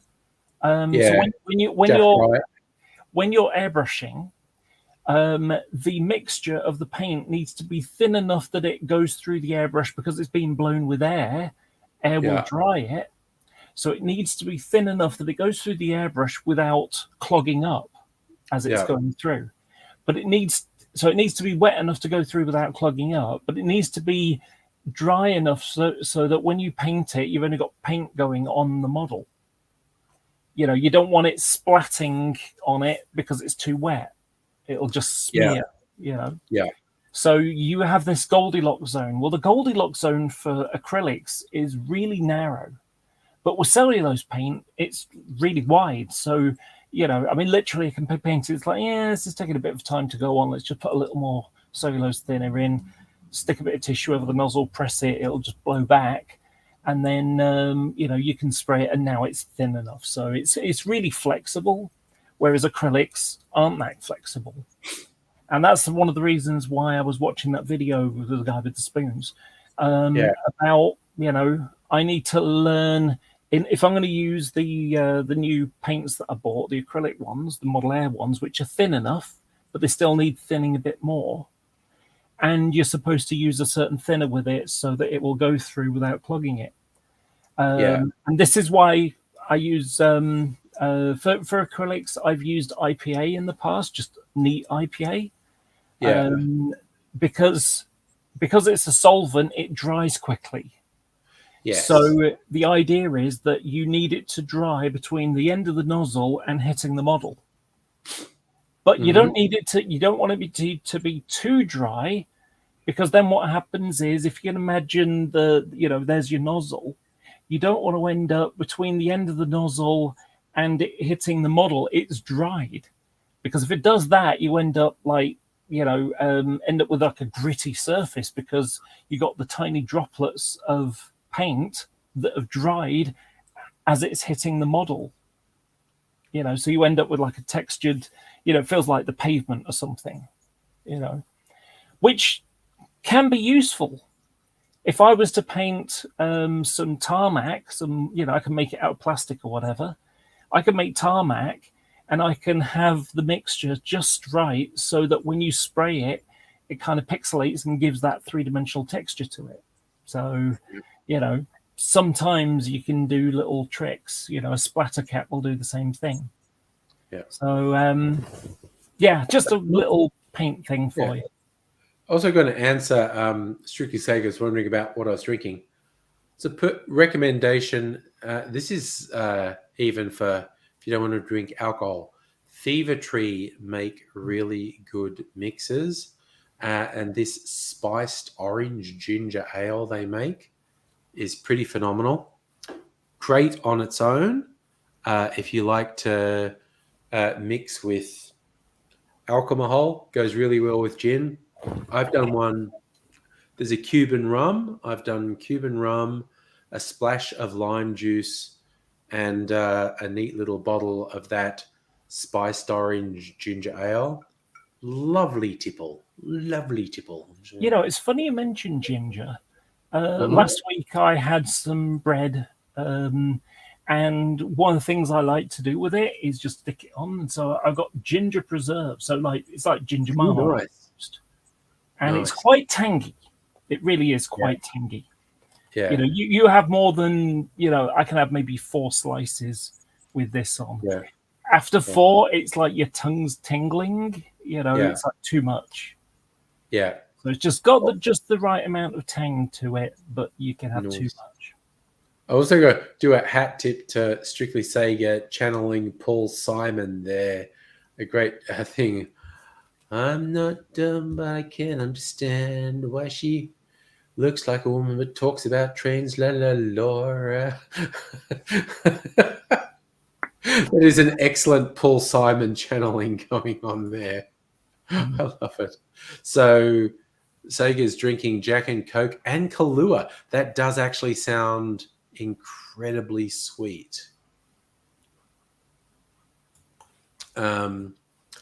So yeah, I'm actually just super surprised by what a colossal sook Mimsy's being tonight, because I'll go weeks or months of live streams and not seeing her, but tonight she's just decided she has to sit on my lap. I have to give her lots of attention, and she's just fucking in heaven. Oh my god! Strictly Sega is saying, "Do not recommend the Jack and Coke and Kahlua. It's actually too sweet. Not recommended." Okay, I mean, I just don't recommend Kahlua. I don't have in my several hundred bottle collection there. I do not have any Kahlua. The answer to Safa asking, "Do they sell Vegemite in the UK?" I don't think so. Specialty shops would. Right, maybe, yeah. But obviously we've got Marmite. And, Yes. And Marmite is like Brexit. It causes a real division in the populace. It's like love it or hate it. There is no in between. There is no non-binary when it comes to Marmite. I feel like it's been an incredibly long time since I've had Marmite. It's not that long. I think we've got Vegemite there. I have Vegemite on the semi-regular. Very long time since I've had Promite as well. Have you ever seen Promite? No. It's a much sweeter alternative to both Vegemite and Marmite. Is Marmite's like... It's yeast extract. It's basically the bottom of the barrel of beer. Yeah, they're both yeast extracts, but Marmite's somehow fundamentally different to Vegemite. I don't know. It's really bitter. Yeah, but they were both the byproducts of like just brewing. The yeast, the fucking cast off shit from brewing beer. Funnily enough, the way they started was that they were buying the crap left over from the beer making process. Yes. And jarring, selling it to people. Yes. And now they have to pay for the beer making crap that's left over. But, you know, it was... now, I don't like Marmite. I think it's vile, awful stuff. And do you remember the old Pepsi challenge, if you remember what that was? Pepsi versus Coke, yeah. Yeah, so what happened In was tests. way back in the 70s or maybe, yeah, I think it was the 70s. Yeah, no, it was 70s or 80s. It was a long time ago. Yeah, so basically what happened was you've seen versions of it. So you've got like, you know, brand A, brand B, try these, see which you think is best. And the idea was one was Coke and one was Pepsi. And people drank the Pepsi and I was like, oh, actually, this isn't so bad after all. And that was how you ended up with the sort of rock and roller cola wars, as it was referred to by Billy Joel. You know, and like, you know, you've got Madonna or Michael Jackson, or whoever, you know, sponsored by Pepsi.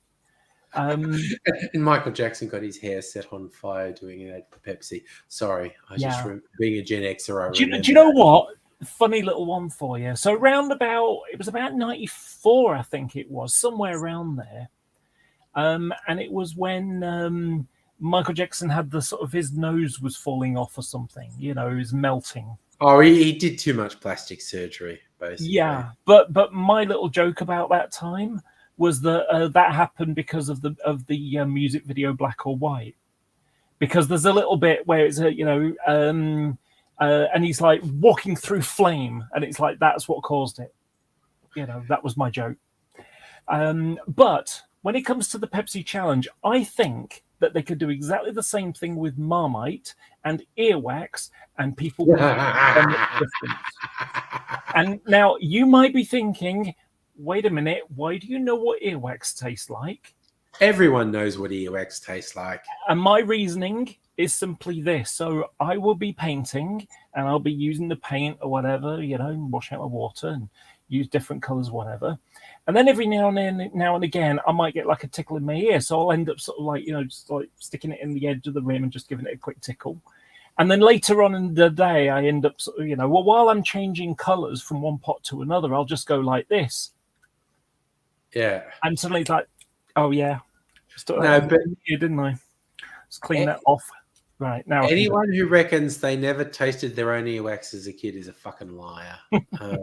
We all do that. Did the thing, and then there's even a joke in the young ones where Rick did. I forget what it was in relation to, but we went like, da-da-da, and I'd rather eat my own earwax, and we all know how gross that tastes, right, kids? And then he goes off and eats some earwax. But every kid has at some point, my ear's really itchy, and they come and there's some shit under your nail, and you go, what the fuck is that? And and it's disgusting. Earwax is just fucking gross. Yeah. Everyone in the world knows how gross earwax is. Exactly. And so it's the Marmite challenge. Earwax or Marmite. Funny how they taste almost the same. They're vile. They're both vile. Yeah. Strictly Say Gift, think of the NXS song, The Gift. Yes, that was in the music video. It had Michael Hutchence walking through flames. Yes. That's our thing. But yeah, no, Michael Jackson literally did get his hair set on fire. He was doing a Pepsi ad, and the pyrotechnics on stage went wrong, and he's fucking running around with his head on fire Yeah. because the The pyrotechnics. the cool thing is that Hutchinson ended up walking through fire again because he went to hell. Yeah. For all that child molestation. I don't know anything enough about that, so I can't really It's kind of comment. like there's a really, really good Netflix series called The Good Place. Whereas, like in the afterlife, you either go to the good place or the bad place. And there's this artificial intelligence that tells you about things and or appears to be female, but they do repeatedly say not a girl. You know, it's got the visual representation of female, but doesn't actually have a gender. But they do say at one point when they're talking about It's very- him from Powerpuff Girls. oh god, him in the Powerpuff Girls is amazing. But this character in The Good Place, one of the times we were talking about the good place and the bad place, it's just going, fun fact, Columbus in the bad place. That's because of all the child rape and the sexual. Sorry, it's because of all the slavery and child rape. It's kind of like when you say like Columbus is in the bad place. It's like, oh, political correctness gone mad. But then an actual statement of fact from Columbus's own diaries, Columbus and his crew consciously engaged in child rape across all of their fucking sea voyages. It makes you wonder if, like in a Star Trek First Contact kind of situation, it's like, oh, there's this primitive bunch of aliens. Oh, well, we'll check them, enslave them, etc. Is that what we're going to be like? Is that the true nature of humanity? Yeah, I've seen some really fun Tumblr posts where it's basically they're speculating on sci-fi like humans are uniquely fucking they speculate on a thing where humans are uniquely fucking weird and it fits into the Star Trek ethos as well, whereas humans do shit that everyone says you absolutely shouldn't do, but the humans go, yeah, but what if I did it? And they come up with amazing new discoveries because they just go like, yeah, everyone said don't do it. But then I went, well, what would happen if I did? It's basically just hold my beer territory, isn't it? Yeah. Humans are the hold my beer. There's a whole sort of fanfic thing where humans are the hold my beer species of the cosmos, where every other species is more logical and controlled, and humans are like, fuck no, let me plug that into that and see what happens. And everyone else is going, why you blow the ship up? And the humans go, maybe, but what if it was good? And we'll never know until I do it. Until I plug this into this, we'll never know what will happen. And there's also the thing about what if the human characteristic of just continuing when, like, the fact that we eat poisons for intoxication, what if we were the only species in the universe that ate poison for fun? And I say this as someone sitting here drinking alcohol. What if and it's not just alcohol, it's like spices and capsaicin and whatnot. What if we were literally the only species in the universe who ate poison for fun? Because we do it. We eat poison for fun. Coffee. Coffee, nicotine. Spices, alcohol, nicotine. We do shit that kills us just because it's fun in the short term. And what if we were literally the only species in the universe who would do shit like that? How would you've got like Klingons, warlike, but we don't drink poison. Why the fuck are those guys just eating poison for fun? And it's just like, no, that flora is telling you, don't eat me. I've got all these spiky, nasty poisons, and humans are going, spicy. Yeah, it's like, what's the name of it? The Japanese fish, that blowfish that you should. The blowfish, yeah, like 99% of the fish. That is poison. whole by beer in one dish, isn't it? It's like, yeah, but if I really carefully carve out the one thing, I won't die when I eat Yeah, it. and it's like, and every other species are like, just don't bother. Yeah, The risk reward thing is like there's a tiny reward and a shit ton of risk. Why not And just say, you know what, eating that one, don't do it. not Yeah. a good plan. Yeah, and there is just a bucket load of hilarious online fandom, whether it's on Tumblr or whatnot. Like, what if humans are literally like we go for the Star Trek, Star Wars, whatever universe, but humans are the only ones who do all this fucked up shit we take for granted, and every other species just looks at us going, "Fuck is wrong with you? Why are you doing that? That makes no sense. Why are you basically experimenting with poisons to go, ooh, I get a stimulus at a certain level and I'll just fucking adjust my tolerances to this thing." And there are some very funny fandom things about humans being the only species in the universe that does dumb shit. Oh my god. Okay, so really good news. Do you remember I told you about that Alexander Bramham guy, the transphobic dick that was putting himself in for a Conservative seat? Yeah, Yes. he came last. He came fourth. He got 139 votes, and he got kicked out of the hustings. So that's like, yeah, I tried to raise concern about the inclusion of Helen Mary Jones in the hustings, but received no response. I was kicked from the event. I was censored and silenced for trying to stand up for trans rights. No, he wasn't. He's lying. So yeah, but he came last. So it's like, so I was like, yeah, really pleased about that. Yeah, good result. Good result. Here's the screen share for you. Oh yeah. So I had to, Oh, hang on. It's it redoes itself after a few moments. So yep, he got 139. So if the person who won the seat, how many votes do they get? 1,057. So he got 10%. So yeah. And you'd think, oh my god, fucking hell, Scott Robinson for the Greens.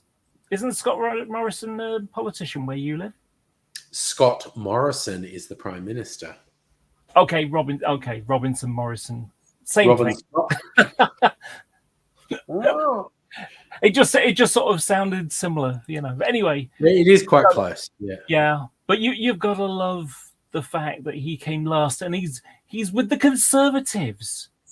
You'd think they'd be enough people who'd vote for the leading party in the country, the one that's got most of the seats in Parliament. He would at least end up second, but no. Literally only got 10% of the vote. Yeah, it's better than it's better than he did last time. I've got the picture somewhere. Let me just find it.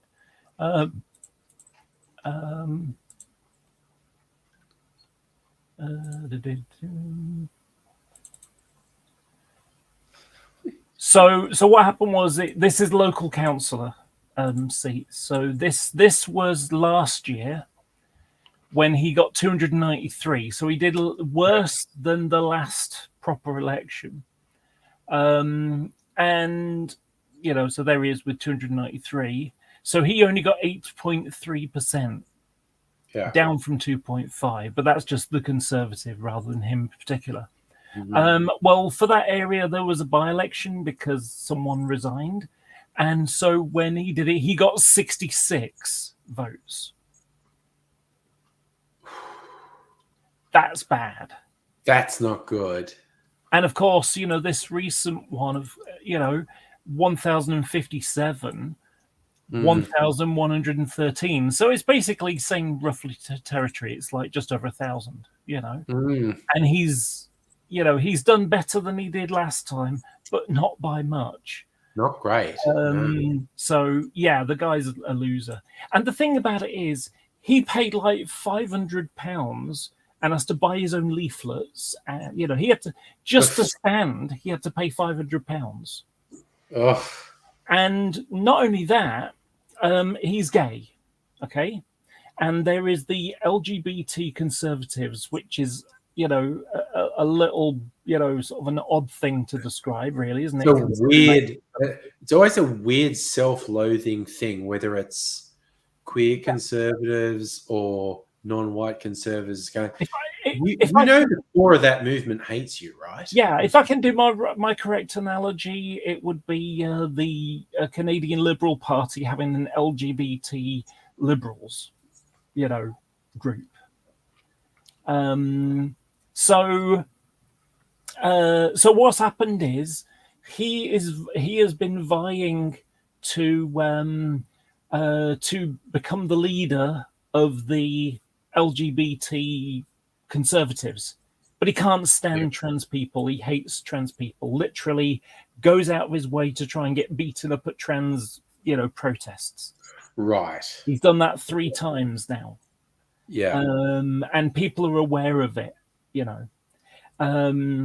so he has a reputation even with the police.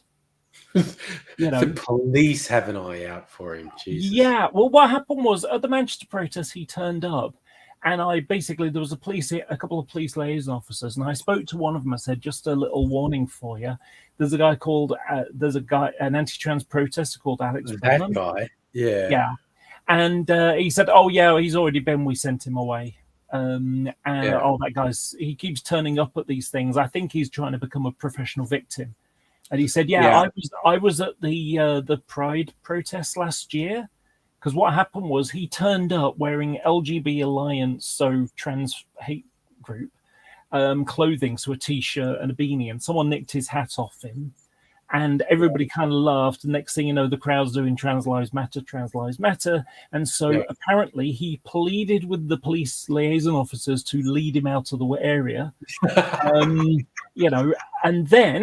here's the bit where the police, the liaison officer told me to protest recently. Apparently, not only did he plead for them to guide him out of the area, it was all a PR stunt, because then he went on to like GB News, which is like the Fox News. Yeah, they're grifters. These people are just fucking grifters. They're trying to monetize everything. Yeah, so he basically said that he was kicked out of Pride because he was gay. Yeah. No, he left of his own accord and begged to have help because he's a transphobic bigot and everybody knows what the LGB Alliance are about.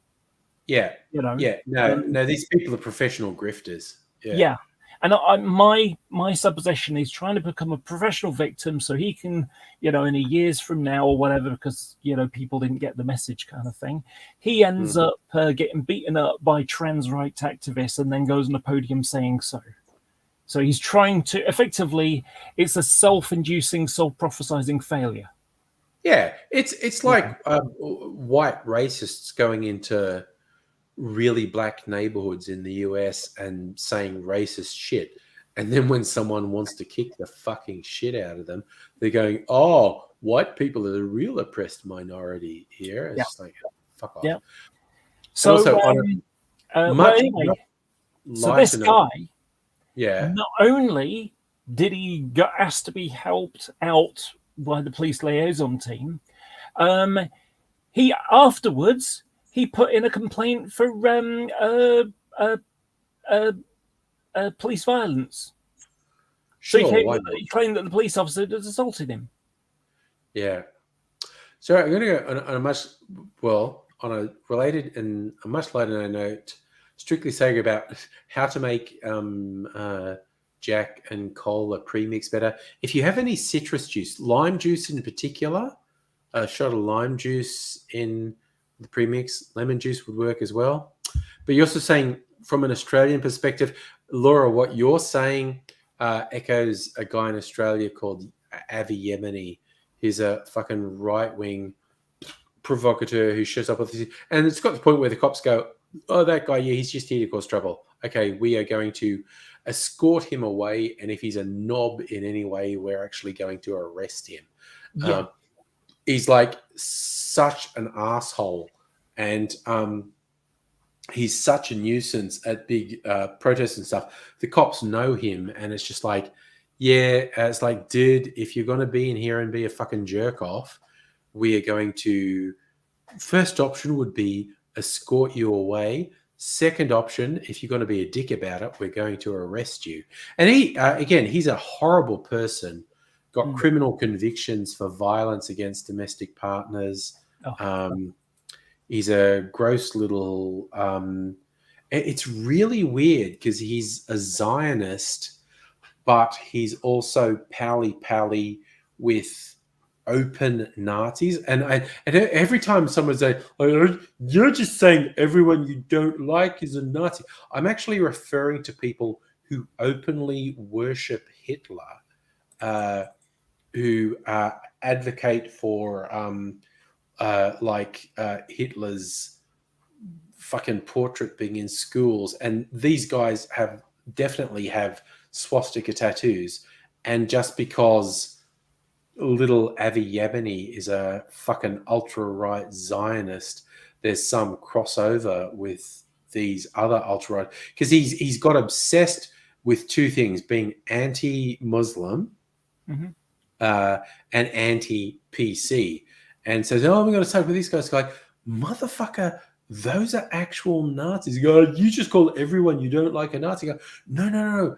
These people celebrate Hitler's birthday, and it's just like, Jesus Christ, your family must be fucking ashamed of you, man. It's the uncomfortable bedfellows type, level, isn't it? And there's the craziness of how the Christian evangelical right have teamed up with the transphobes, who often are gay. Yes, often lesbians, and you just think, why? I mean, effectively the people that they're pallying up to because they're powerful enough to kind of attack the trans people on their behalf because they think the same kind of bullshit. It's like they would happily slit the throats of the lesbians if they could get away with it. Oh no, but you can see their actual agenda. It's like at the moment where we stand now, trans people are an easy target, and very foolish people, some gay people, some cis women are joining in and going after them. It's going, you don't see that they go after the trans people. The next target is the gay people. The next target is the women. Yeah. And they are overt about this. Literally happening now, isn't it? Of course, with America. Yeah, they are explicit and overt. And it's like, oh, you're worried about abortion rights? Oh, no, that's just the first thing. Abortion rights. They literally want to go. It was as recently as the 1970s, women couldn't open a bank account on their own. Yeah. These people, that's what they want. They want divorce to be all but impossible. They want contraception to basically be illegal. Like, you think that you're going to stop at abortion rights? No. They are extremely explicit. They want contraception to be illegal. They want divorce to be illegal. They want a reversion to the pre-1970s thing of women basically having no autonomy at all. And it's just like, you're being fucking suckered into culture war bullshit. You're starting with anti-trans shit that you feel safe with. Oofed. Where it goes from there is very, very, very fucking dark indeed. Yeah. And not only that, there's sort of twisted elements that go on. I mean, I learned one yesterday. So basically, there was a woman who lived in Texas. This is like 20 years ago now. Yeah. And she was pregnant, and her baby ended up getting cancer and had like a tumor. Yes. And apparently it was a big tumor. And the problem with babies and tumors in the womb is that, the tumor grows and grows and grows. And then it kind of ends up crushing the lungs and the internal organs of the baby. is going to And- kill the fetus. Yeah, Yeah, and then can also kill the mother as and well. kill the mother as well. Yes. So what happened was, after having scans twice a week and stuff like that, it's like, okay, this, they knew the baby wasn't going to survive Yes. if born.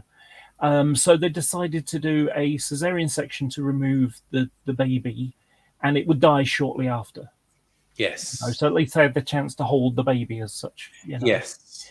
The thing is, removing the baby as a cesarean section at that, that premature, under 27 weeks, I think it was, that counts as a late-term abortion.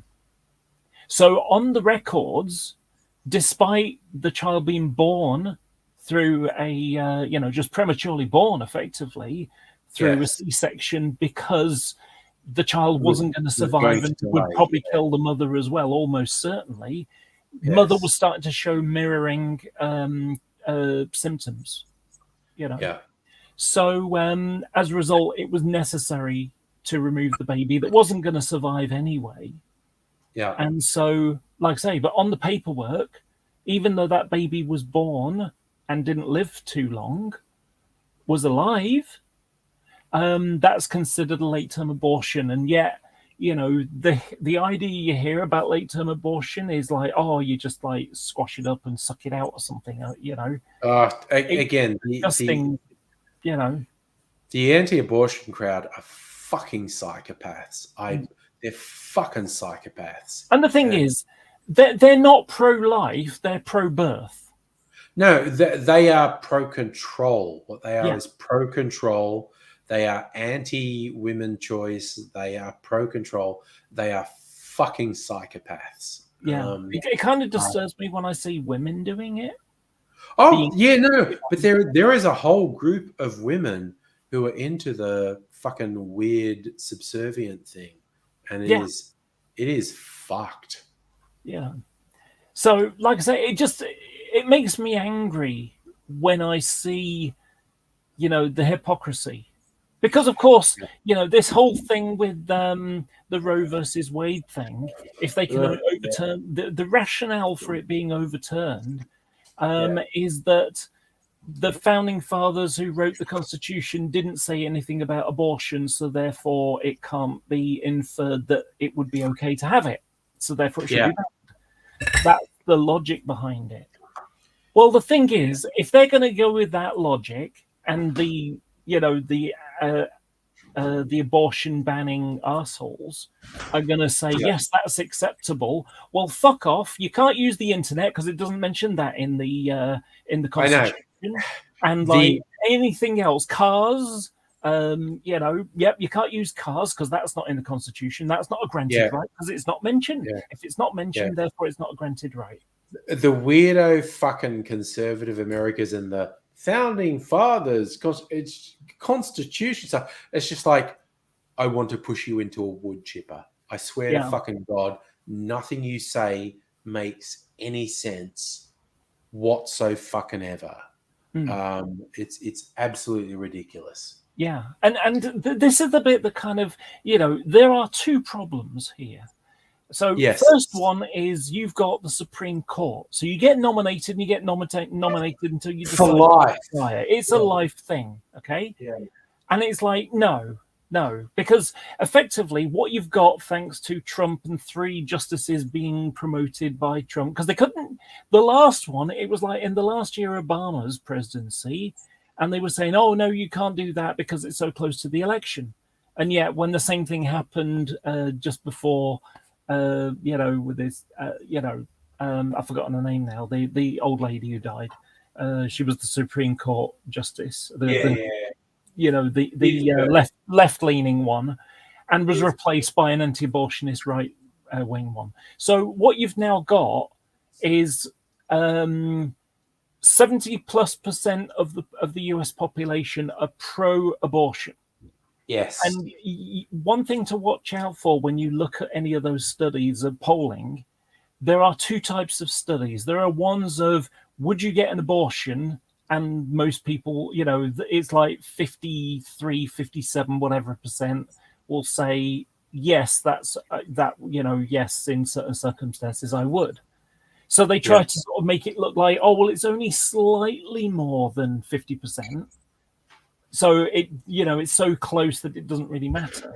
But the reality is when they ask as a sort of a grander question, do you think it would be okay for a woman to have an abortion? 70% say yes, that's perfectly acceptable. There shouldn't be limits, other than your normal trimester kind of thing. 2 trimesters, you can have it. After the third one, no, those sorts of things. That's what most people align with. They're pro-choice. So you got 70% of the population who are for it, but their rights are being controlled by 9 people who cannot be voted out of power.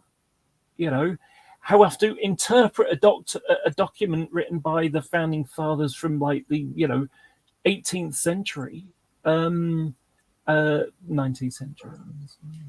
Yeah, 17th century. I don't even know how that shit works. It's 18th century. Sorry, some late 18th century, people who wrote a constitution who had no idea about cars and machine guns and all those sorts of things, the internet, etc., etc. And black people not being slaves. They didn't exactly. that idea. Yeah, gay people, equal right. Like I say, women not being property of their husbands or fathers, etc., etc. Yes. These are not things. So there's either 2 choices. Option 1 is, the anybody promoted to the US Supreme Court can only be on there for 10 years or whatever number they decide, because that way it will kind of flow in the general sense as the population does. And then, or option B is throw out the Constitution and write a new one that fits the 21st century.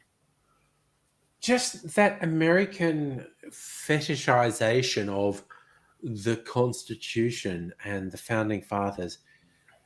It's a mental illness. It's a fucking mental illness. It makes no sense at all. It just makes no sense. When the whole Brexit thing was being talked about, Americans were like, yes, you should have Brexit, you should be independent. And yet the irony of it is the whole EU thing is exactly the same as America. 50 different states with their own internal laws plus unifying federal laws. It's exactly the same as America. And yet, and then you'll hear the tyranny of, the English, which is what the Constitution was, to avoid the tyranny of the powerful, over the people. And, sure, I can accept those sorts of things.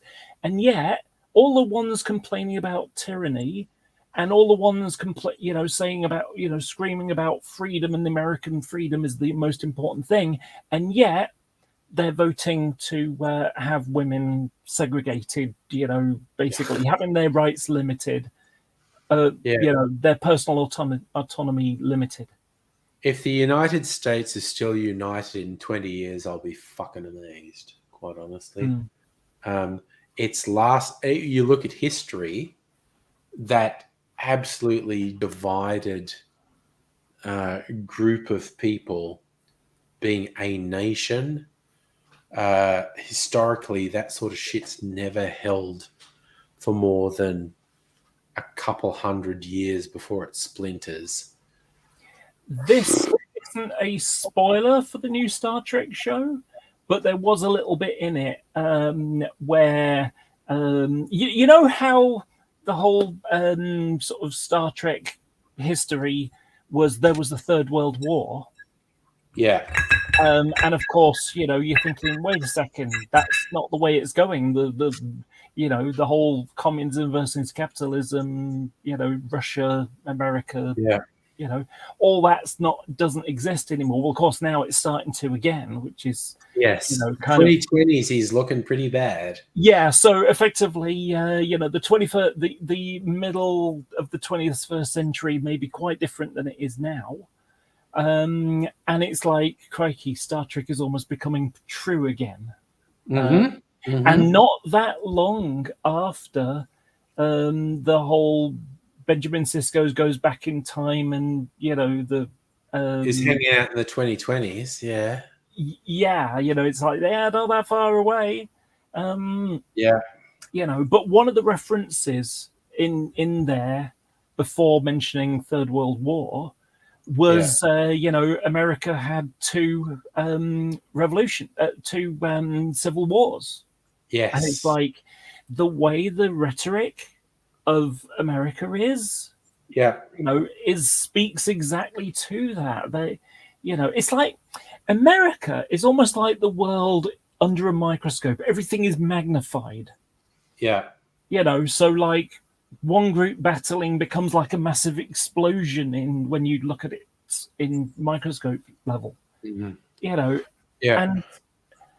And it's sort of amazing how, you know, the politics in America, I don't know what it's like. In the UK, it's still, you know, it has bits of Americanism in it with this extremism, but, you know, there is still that underlying thing between the politicians in the UK of, you know, we are supposed to have a system that is based upon appealing to the people, and voting is good, and you know, we live in a society.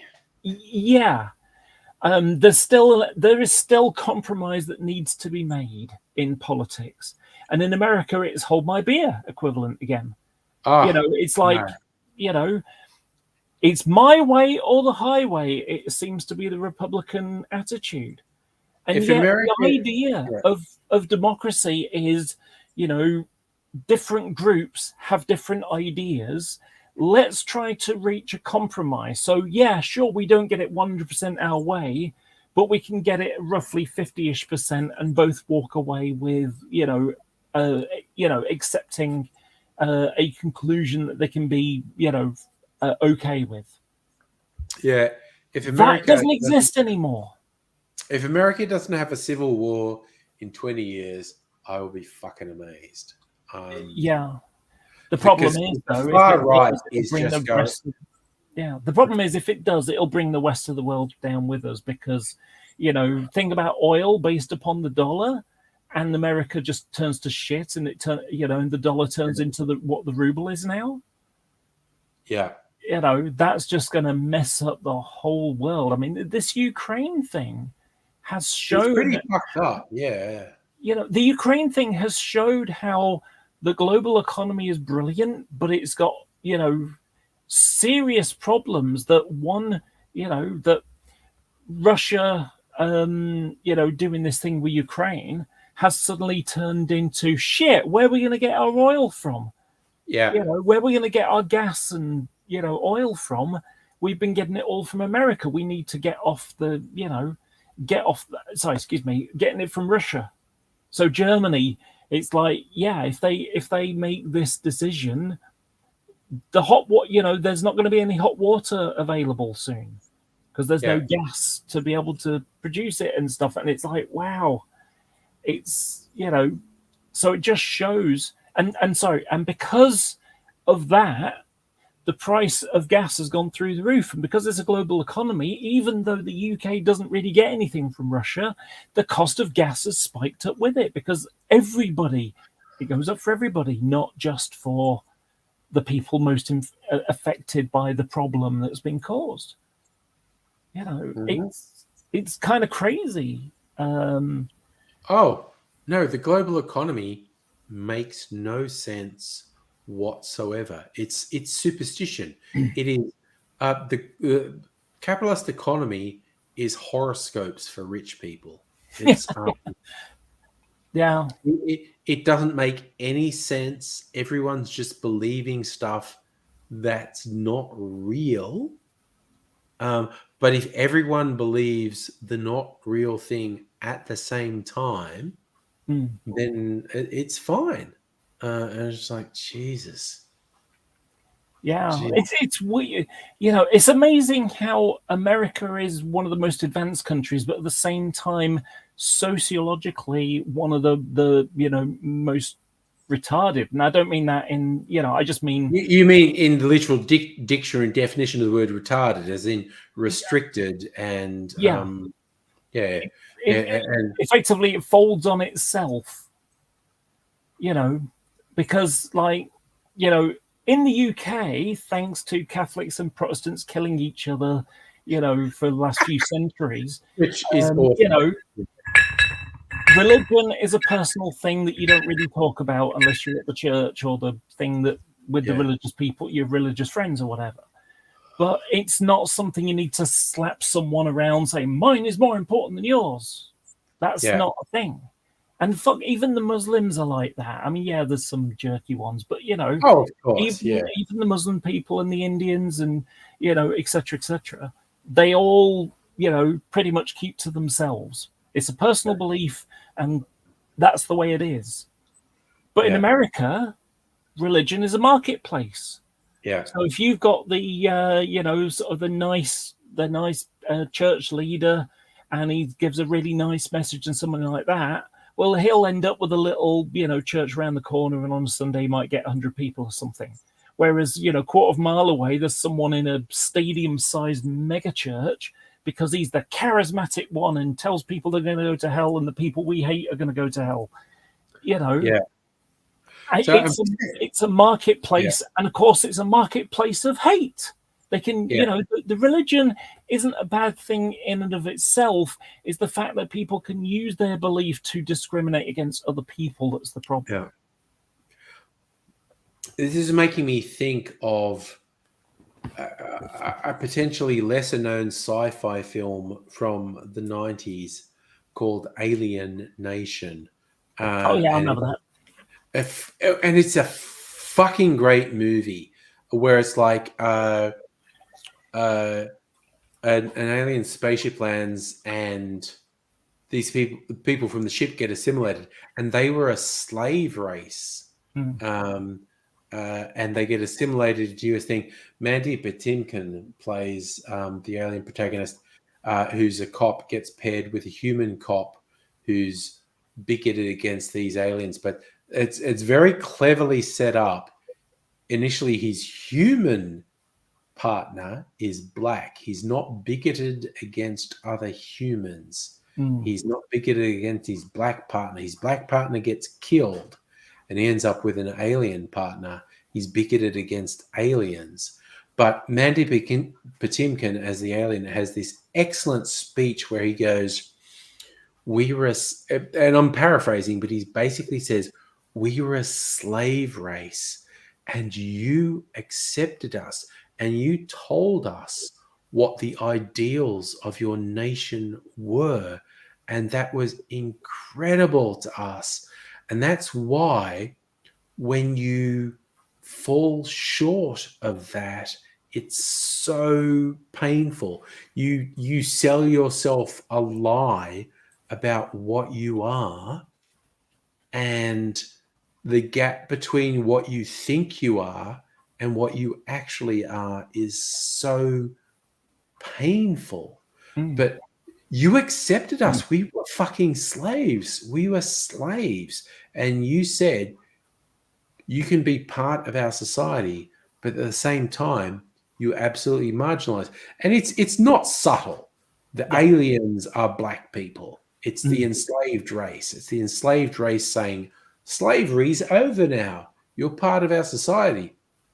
So the enslaved race are going, oh my God, it's such a liberation from being literally enslaved to metaphorically, we are less than you are. And it's a great movie. And just as an action movie, Alien Nation is a great movie. But the metaphor for slavery, oppression, and the gap between your ideal version of yourself and what you actually are. It's a great movie, basically. And yes, sorry, Strictly Sega. Yes, Mandy Patinkin as the alien was very good, but James Caan as the cop. James Caan is fucking excellent, and I love James Caan. Everything James Caan did, whether it's The Godfather, Rollerball, or Alien Nation, James Caan fucking kicks ass. James Caan is amazing. Now, one of the things that's done with Star Trek, or traditionally certainly Next Generation, DS9, Voyager type style, is that the different races. So the Ferengi were the capitalism element of humanity. Space Jews. Sorry. I don't remember them being considered like space Jews, but yeah, I suppose. No, they don't have big noses. They have big ears. Totally different. Totally different. I wasn't really thinking about that. I was thinking about the greed element, Yeah, because the no. idea is Again, it's you can see what the writers were doing. They were Ferengi are untrammeled capitalism and is bad and whatnot, but it's very hard to look at. It's almost like you're doing all these weird fucking anti-Semitic caricatures and that I'm being tongue in cheek, but it's like Ferengi are like space Jews. Yeah, I've never thought of it like that before. Maybe next time I watch it, I'll start thinking of that in my mind. But it's the the Cardassians are the Nazis. The Cardassians are amazing, actually. Yeah, and that character in Deep Space Nine, who's the spy.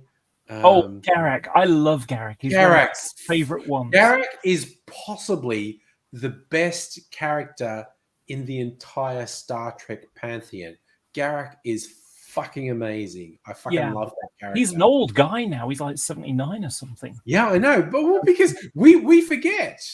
That was made in the 90s, that series. Well, not only that, I mean, in the 70s, do you remember Clint Eastwood, gun-toting cop? Dirty Harry. He was in the first Dirty Harry film. He was the guy, killing women guy.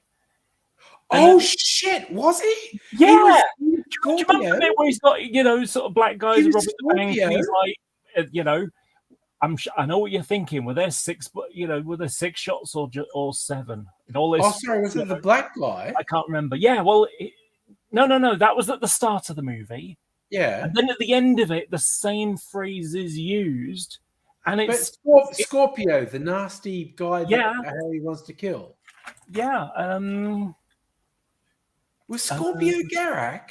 Yeah, it was Andrew Robinson. Oh fuck! My fucking brain just exploded, Laura. My fucking brain just exploded. Shit! Yeah, no. Strictly Sega is agreeing. He was. Oh shit! My fucking brain just exploded. That's the same actor. Yeah. Shit. Scorpio in the Harry. Fuck. Yeah, I'm screen sharing. Shit. Holy shit. Scorpio in Harry. Dirty Harry is Garak in Deep Space Nine. Jesus Christ. My brain is fucking exploding at the moment. Yeah. Jesus. I did not know that. Fucking hell. Jesus. Shit. Fucking hell. Mind blown. Literally, I am having trouble stopping my brain from leaking out my ears at the moment. But, shit. Yeah, it's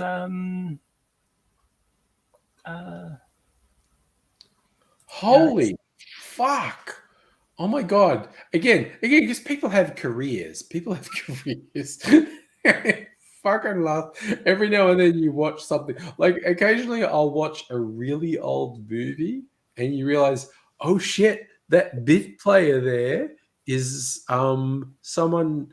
They're 20 something in this movie. I'm more familiar with them being 50 something, and I'm just watching this, and they're You shit. know, he's 80 years old right now. Holy fucking shit. Fuck me. No, and I can see the face structure. Holy shit. I did I'm not screen fucking- sharing, but you've not showed it to everybody else. Let's do it. Yeah, 80 years old now. Jesus Christ. Oh, fucking hell. No one ever told me this. But yeah, no, his face structure as Scorpio from Harry Potter. Yeah, you can Harry see Potter. Bonanza, Dirty Kung Harry. Fu, Jesus Ironside, Christ.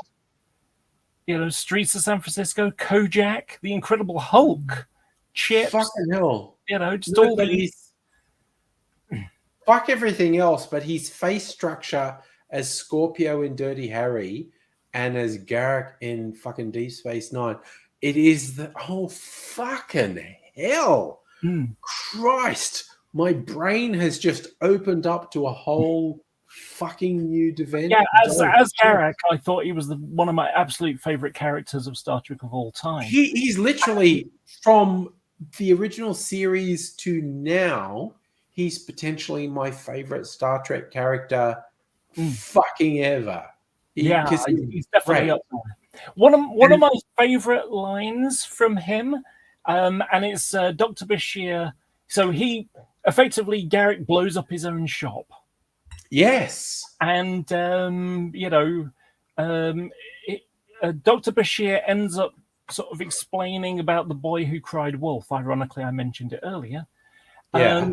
And you know, so he's sort of like, oh, you know, he tells the first part, you know, he's lonely and calls out wolf, wolf, and you know, he's like, oh, enterprising fellow, says Garrick, and then, but there's more, says Bashir, and he proceeds to say, you know, it happened the next day, and the next day, and the next day, and on the fifth day, there really was a wolf, and he got gobbled up, and you know, and you know, and it's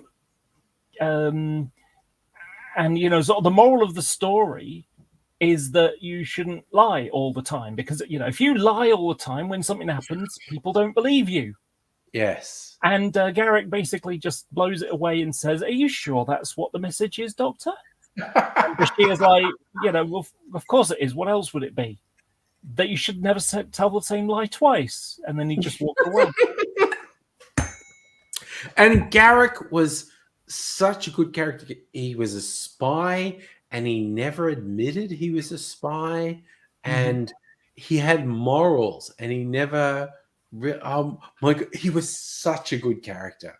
Yeah, there's one thing that I'm really disappointed, because he started off being like an extra character, was just thrown in there for a bit of you know, storyline, and they liked the character so much that they kept him on for years. And you'd think after maybe a couple of seasons, he would be on the list of the actors, you know, the starring actors. Yeah. But he wasn't. I mean, it's like, you know, Beverly Crusher. She wasn't in all, you know, 297 episodes or whatever it was now. I've forgotten the number. But she wasn't in every single episode of Star Trek Next Generation. You know, but well, she certainly wasn't in season 2. But, you know, even though she wasn't in every episode that, you know, ran in the seasons that she was in, she was still billed as one of the main people in, you know, in the list of, you know, actors and actresses in the film. And yet, why didn't it happen to Garrick? Because he is such a great character. He fucking rocks. And again, I'm going to go out on a limb. I think he is probably, he's very close to my favorite character in the entire oeuvre of Star Trek. Because he's just fucking amazing, because he's complex, he's flawed, comical. He's comical, he's serious. There's things where he is subjected to torture, and he also has a conscience when it comes to torturing You know, has a conscience. Odo. Yeah, and he's a fucking rich, complex character. Holy fucking shit. I think he's possibly my favorite Star Trek character ever. Yeah. Shit. And fucking hell, tonight is the first time I've known he was Scorpio from the Harry Potter. And I keep saying Harry Potter when I mean Dirty Harry. Dirty Harry. But yes, the facial structure. I'm sorry, I'm just sort of chuckling at the idea. Now, I know what you're thinking. Did I cast 7 spells or just 6? Yes. No, I want a Dirty Harry Potter crossover. I want a Dirty Harry Potter. crossover. Dirty Fucking Harry hell. Potter. Shit. Dirty Harry Potter. I know what you're thinking. Did I cast Expelliarmus? Or Jesus Christ. It's weird how the writer has Expelliarmus to career somewhat. Oh, There's a somewhat. new movie that's just come out with the Harry Potter stuff, and it has not taken in as many watchers as it normally might have done. Like literally I saw this headline. It's like, and it was like, the latest Fantastic Beasts is a Harry Potter record. And I clicked, what's that? It's the lowest grossing of anything to do with the Harry Potter universe. It's like everyone's gone like, yeah, you know what? Fuck it. I'm not giving her any money. Fuck it. It's as simple as the millennials that went to watch the Philosopher's Stone, the kids, Yeah. the young little millennials. They aren't bigoted fucks like the writer. Who'd have guessed? Who'd have guessed? Who'd have guessed? And literally, I will go out on a limb. The first, like, Fantastic Beasts and Where to Find Them, I like that more than I like it. I haven't read any Harry Potter books. Mm-hmm. I've watched all the films. Fantastic Beasts and Where to Find Them, I like that more than I like any Harry Potter film. But any of the subsequent Fantastic Beasts ones are just a steaming pile of shit. There's just like nothing. Okay, it's kind of like the first Fantastic Beasts here, then there's all the Harry Potter films, then there's the Fantastic Beasts sequels down here. I don't give a shit about the Fantastic Beasts sequels. But the weird thing about it is that, you know, the mudblood, proper, true blood thing mirrors exactly the not a real woman, not, trans women aren't real women kind of nonsense. So the irony of it is that the person who wrote it as, sort of like the bad guys, effectively, are we the baddies? She is now on the side of the baddies. Literally. And again, that fucking sketch of "Are we the baddies?" is just, you use it in so many things. When people haven't seen it, you go, no, show them this sketch of one Nazi talking to another Nazi. Yeah. They're like, we've got skulls on our uniform. Are we the baddies? The other guy's going, no. Lots of people do. Pirates. Are you saying we're pirates? There's like 2 Nazis looking at each other going, I think we're the bad guys. I think we're bad. Yeah. And that meme has been used so many times. It is a meme now. It was just a little and is now a social meme. And you throw it at people when they're like doing fucked up shit. It's just like him just going, are we the baddies? It's just like, fuck. Yeah.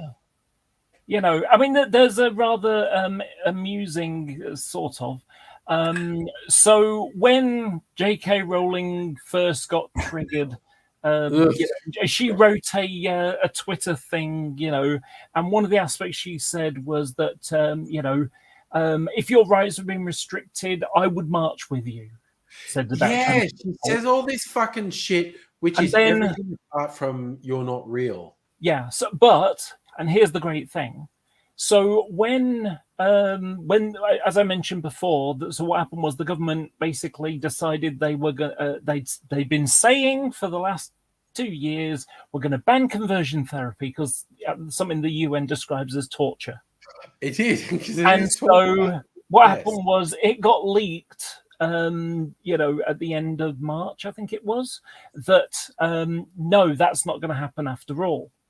And so people basically, loads of people wrote about it, and it's like, apparently the government are dropping this. The next day, the government said, no, we're not banning it. We're only banning it for transgender people.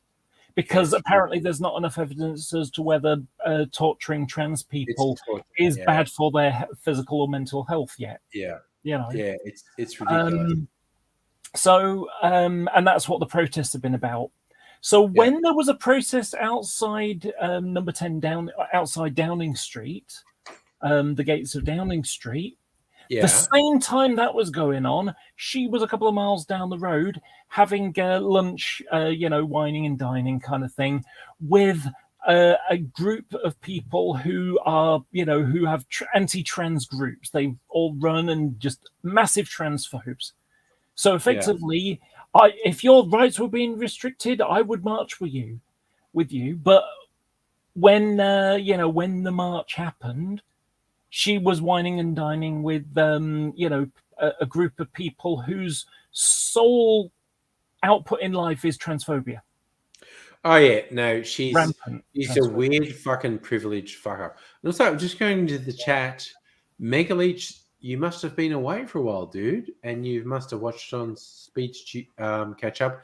And Shane, hey, hi in Australia. I'm honestly, dude, because it's after midnight on a Friday night.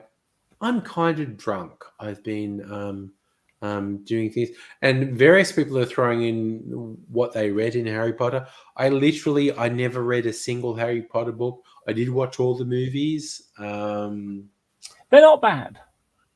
Oh no! There was an entertaining thing. I forgot what it was. It might have been the BBC. It might have been some literary group, sort of Oxford English Dictionary or something. I don't know, whoever, right? But there was a sort of top 50 British writers, authors. And the transphobes were getting pissy because J.K. Rowling wasn't one of them. Oh, fuck. Again, Rowling is actually a pretty fucking ordinary writer. Like, she wrote some kids' books that were really popular. That's about it. Popular doesn't mean good. And also, I just want to throw out, Shane, I have no idea what you mean about George died. It was he was following the one of the stories, and George died, and it's like, yeah, fuck that. One of the characters he likes got killed. That's fair. So, again, okay. Whenever you think of Harry Potter, I always want to go on YouTube and look up the YouTube channel called Pitch Meetings, which is a very funny series of videos where the same guy plays a writer who is pitching a movie and the producer who is accepting the pitch, and he does it for stuff. And he basically just highlights the weird, fucked up shit that is in movies that we all accept. And when he actually highlights it and says, "Oh, and then this happens," and you go like, yeah, objectively, that is wrong, bad, and fucked up. That is in a movie that we all watch. They're pretty good. So it's just a different thing, because periodically I talk about podcasts like the Behind the Bastards and the Blind Boy podcast. YouTube channel, the pitch meetings on YouTube.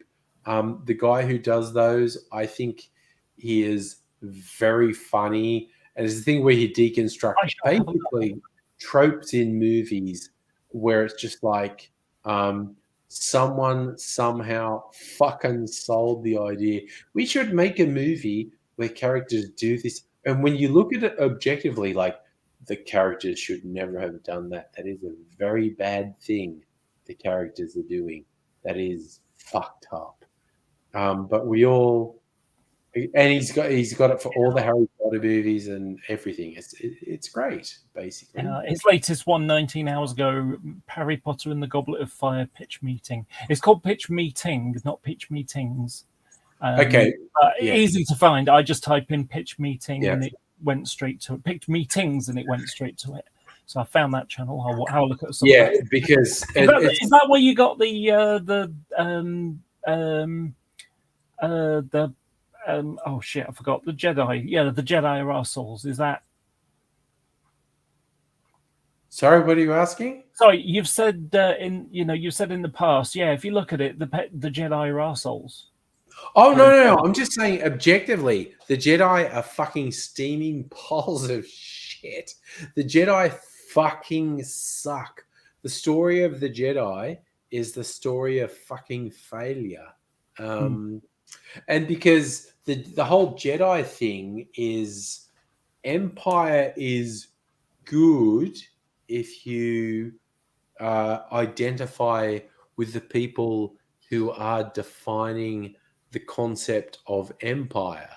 But and whether it was conscious or not, the entire mythology of the Jedi in the Star Wars universe, the central tenet of the Jedi is fucking failure. It's every major story is failure. But again, it must have been based upon the Moses stories of the Bible, where they're wandering through the desert and it's just constant failure after failure after failure. But empires fail, and absolutely fucking whatever. No matter how noble, no matter how fucked an empire is, eventually they fail. Well, the American empire is trying to do it, isn't it? I mean, they might not be classed as an empire, as in territory, but their footprint on the world and how everybody lives today is very America-centric. Well, as I said just a very brief time ago, if the United States does not have a civil war in the next 50 years, I will be fucking... Okay, I'll be dead. I won't be amazed. I will be dead because I am fucking old, and I will be dead in 50 years. But by the way, I got to tell you this, and it kind of links to you and AIDSy. When it was Anzac Day a couple of weeks back, yes, I heard AIDSy voice in my head going Straya in the way that he does, Yeah. So I had the vision of like one of your really old videos about 4 or 5 years ago or something. Yeah. Where it's like, it's Anzac Day, and AIDSy does live into Australia, and it's just like, and he's doing what he describes as Tard persona. Yeah, he is a tard. That's how he likes to prescribe himself. Actually, you know what? It actually brings up a question. What do you think to this? So, I have been perfectly happy to describe myself as an Aspie since I discovered what being Aspie is and got diagnosed with it as well. So it's like, Aspie. And that's fine. It's cutesy. It's got a cutesy sound to it. But of course, since Asperger was a Nazi. Fucking Nazi. Now, now it's referred to as ASD, autism spectrum disorder. And well, the thing is, I don't really like the idea of I've got autism. Although it might be a form of autism, it's high functioning. And, mentally my head thinks someone with autism is like Rain Man, can't really cope in the real world kind of level. Yeah. And that's why it's a spectrum. The spectrum goes, look, you get people who are on the spectrum who are non-verbal, who are... You get people who are on the extreme end of the spectrum, they're non-responsive, they are whatnot. And then the other end of the spectrum are people who, in the old language was savant, people who are genius level and do various things. But there is literally a spectrum from people who are non-responsive through to people who are savant level genius. That's why I prefer the term neurodivergent, because there is a societal expectation, and it's like, okay, that is a neurotypical person, and Yeah. neurotypical behaves like this. I am arguably neurotypical, but it's, to me, it is simultaneously funny and also pause for thought, because I have so many friends who are, whether it's on the autism spectrum or their ADHD or whatnot, and they will share memes and like, this is my life, and I'll go, lol, hashtag relatable, and then they go, wait, why am I finding all of this stuff? Whether it's people who are ADHD, whether they're on the autism spectrum, all these are things, and they're saying shit, and I'm going, yeah, me too, bro. And it's like, oh shit, wait, what? Fuck. So I like the term neurodivergent. There's neurotypicals, and I think neurotypical is just a societal expectation. Yeah. It's like, you are going to behave in a particular way, and then there is an enormous number of people, and they're not even necessarily a minority of the population, but who are atypical. They're divergent, and it's like, whether it's intellectual divergence, whether it's behavioral divergence, whether it's gender divergence, whether it's sexuality divergence. I'm a triple. Yeah, you are. I'm Absolutely. trans and asexual. I mean, you know. Yeah. Which kind of screws people up, because they think trans equals, well, you know, still got sexuality, so therefore you've fancied men, or, you know. Yeah, no, there is, again, speaking as white, cis, hetero guy, there is a weird thing in the cis world that they have a bias to thinking trans people. There is a stereotype to hypersexuality with trans people. So if a trans person says, I'm basically asexual, cis bigots, their fucking brain fuses and just goes, no, fucking what? Yeah. There's someone I got introduced to yesterday, and I forgot what his name is now. He's on one of my tabs, one of my 50, 60 tabs that are open right now. I don't have multiple tabs open. I shut browsers down. This whole multiple tab thing, I don't do that shit.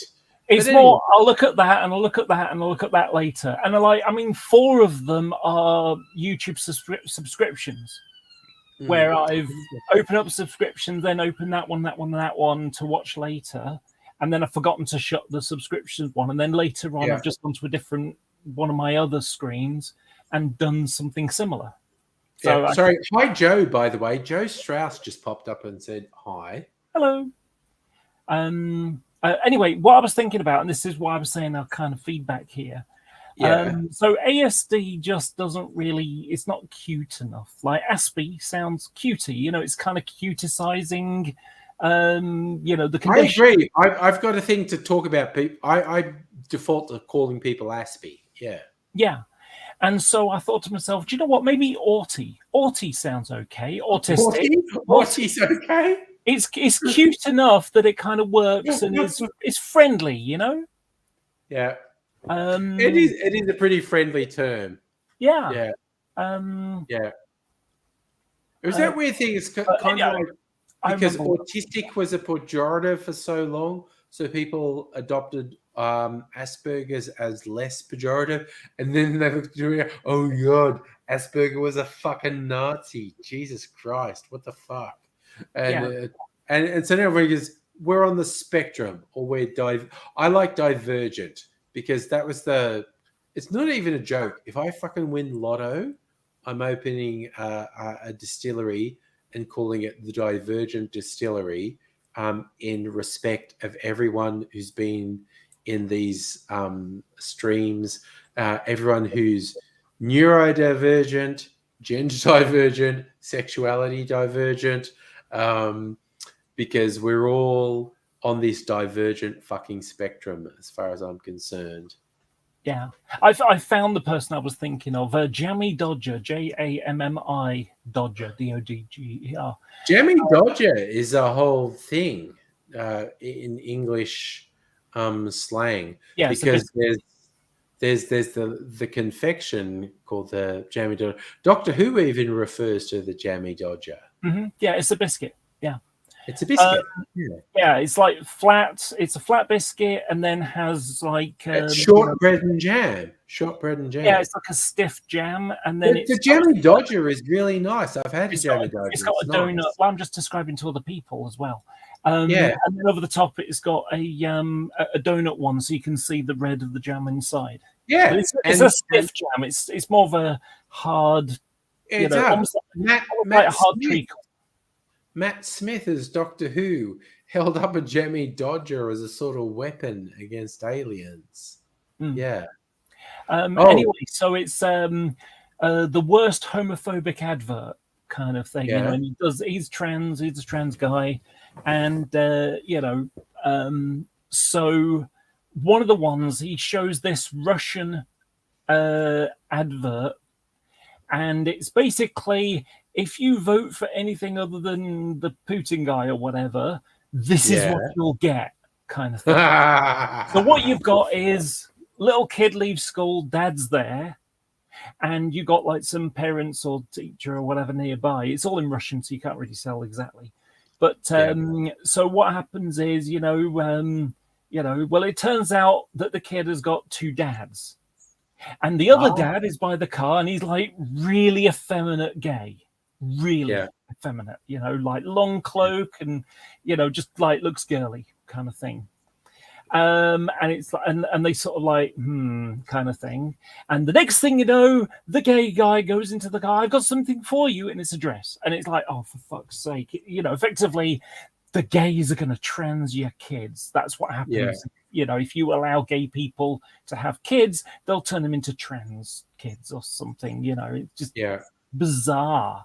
And it's like, where the fuck did that ball go? That's the cricket. It's not 6, it's a 42. It's just disappeared into the cosmos somewhere. And it's like, fuck. And then you've got that kind of shit is happening in Europe as well. I mean, why has Poland not been kicked out since they're a bunch of they're right wing there are some fucking scary Nazi shit happening in Poland. Yeah, he's a right wing nationalist. And like, oh well, now in Poland we've got gay-free towns. There's no gay people here. No, it's incredibly disturbing what's happened in Poland. Definitely. Yeah, but of course now it's not really a problem because they're the front line against Russia. It's fucking freaky. If I go on to Flight Radar 24 right now and drag it over to Russia, I'm sure I'll show you at least one air tanker which is ready to supply the fuel for the combat air patrols, so you got some fighters floating around all the time in case the Russians decide to push beyond Ukraine and go into the, Europe proper, actual NATO countries. Yes, Poland, remember NATO since the 90s. It's, well, because they're, it's like, because they're on the same team, therefore we could ignore the fact that they're, that it's just a monstrous homophobia going on. Yeah. Also, I'm going to go through it. Strictly Sega, I am also amazed Mimsy's just chilling. She doesn't often do this. But yes, we're throwing out people in the chat. We're talking about Tism. This is serious, Mum. Weird Australian sort of situationist joke pop band. And I also agree. Possibly my favorite song of theirs was "You'll Never Be an Old Man River," which starts with the go, "I'm on the drug, I'm on the drug, I'm on the drug, killed River Phoenix." And it's just Ooh. they are. This is serious, Mum, and they are fucked up. They released stuff early '90s. I think they were from early '90s to late '90s, and they were both funny and did good. I've got literally in my vinyl collection, I've got their album, Great Trucking Songs of the Renaissance, and I've got an unlabeled white vinyl 12-inch of their single 40 Years. I've got 4 crates of vinyl. 3 of the crates are albums, and a lot of them are just general release albums. Some of them are rare, but one of the crates is 12-inch singles, and a lot of the 12-inch singles are weird and very fucking rare releases from the 80s and 90s. And at some point, I'll be rich enough to afford to pay an intern to digitize all of my analog music, because I have just a stupid amount of albums, 12-inch singles, and 7-inch singles. To be honest, I don't think you need to. All you have to do is just take one out of the crate, type in the name of it on YouTube, and you'll probably find it. Yeah, no, literally, because because I have YouTube Premium, so I have YouTube Music. The vast majority of what I have on vinyl, I can get off a streaming thing. Some of it, though, I literally have. I have some super fucking rare shit on vinyl that isn't on the streaming services, but I'm also super lazy. And I have a song that I keep thinking. So what happened was, when I was a kid, my father, every now and again, he'd come to visit. He was really shitty though, because he would say he was going to come and visit on a certain day and wouldn't turn up, or didn't turn up. So there I am, waiting by the door, expecting to go out for the day with my father, and he never turned up. So that created quite a bit of animosity from my mum in particular. But anyway, so on one of the trips, my dad had this cassette and he gave it to me because I liked it. And it had a whole bunch of things, including, ironically, Heroes from Stranglers, And it had like Vienna from Ultravox. And, this needs nothing to me. But there was another track that was on there, and I wish I knew what it was. Yeah. And it's an instrumental, which means it's a bastard to find. Yeah.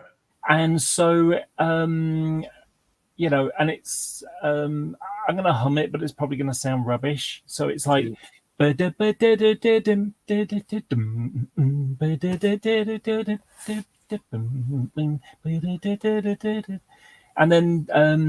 sort of there's a bit of a change on it. So like, and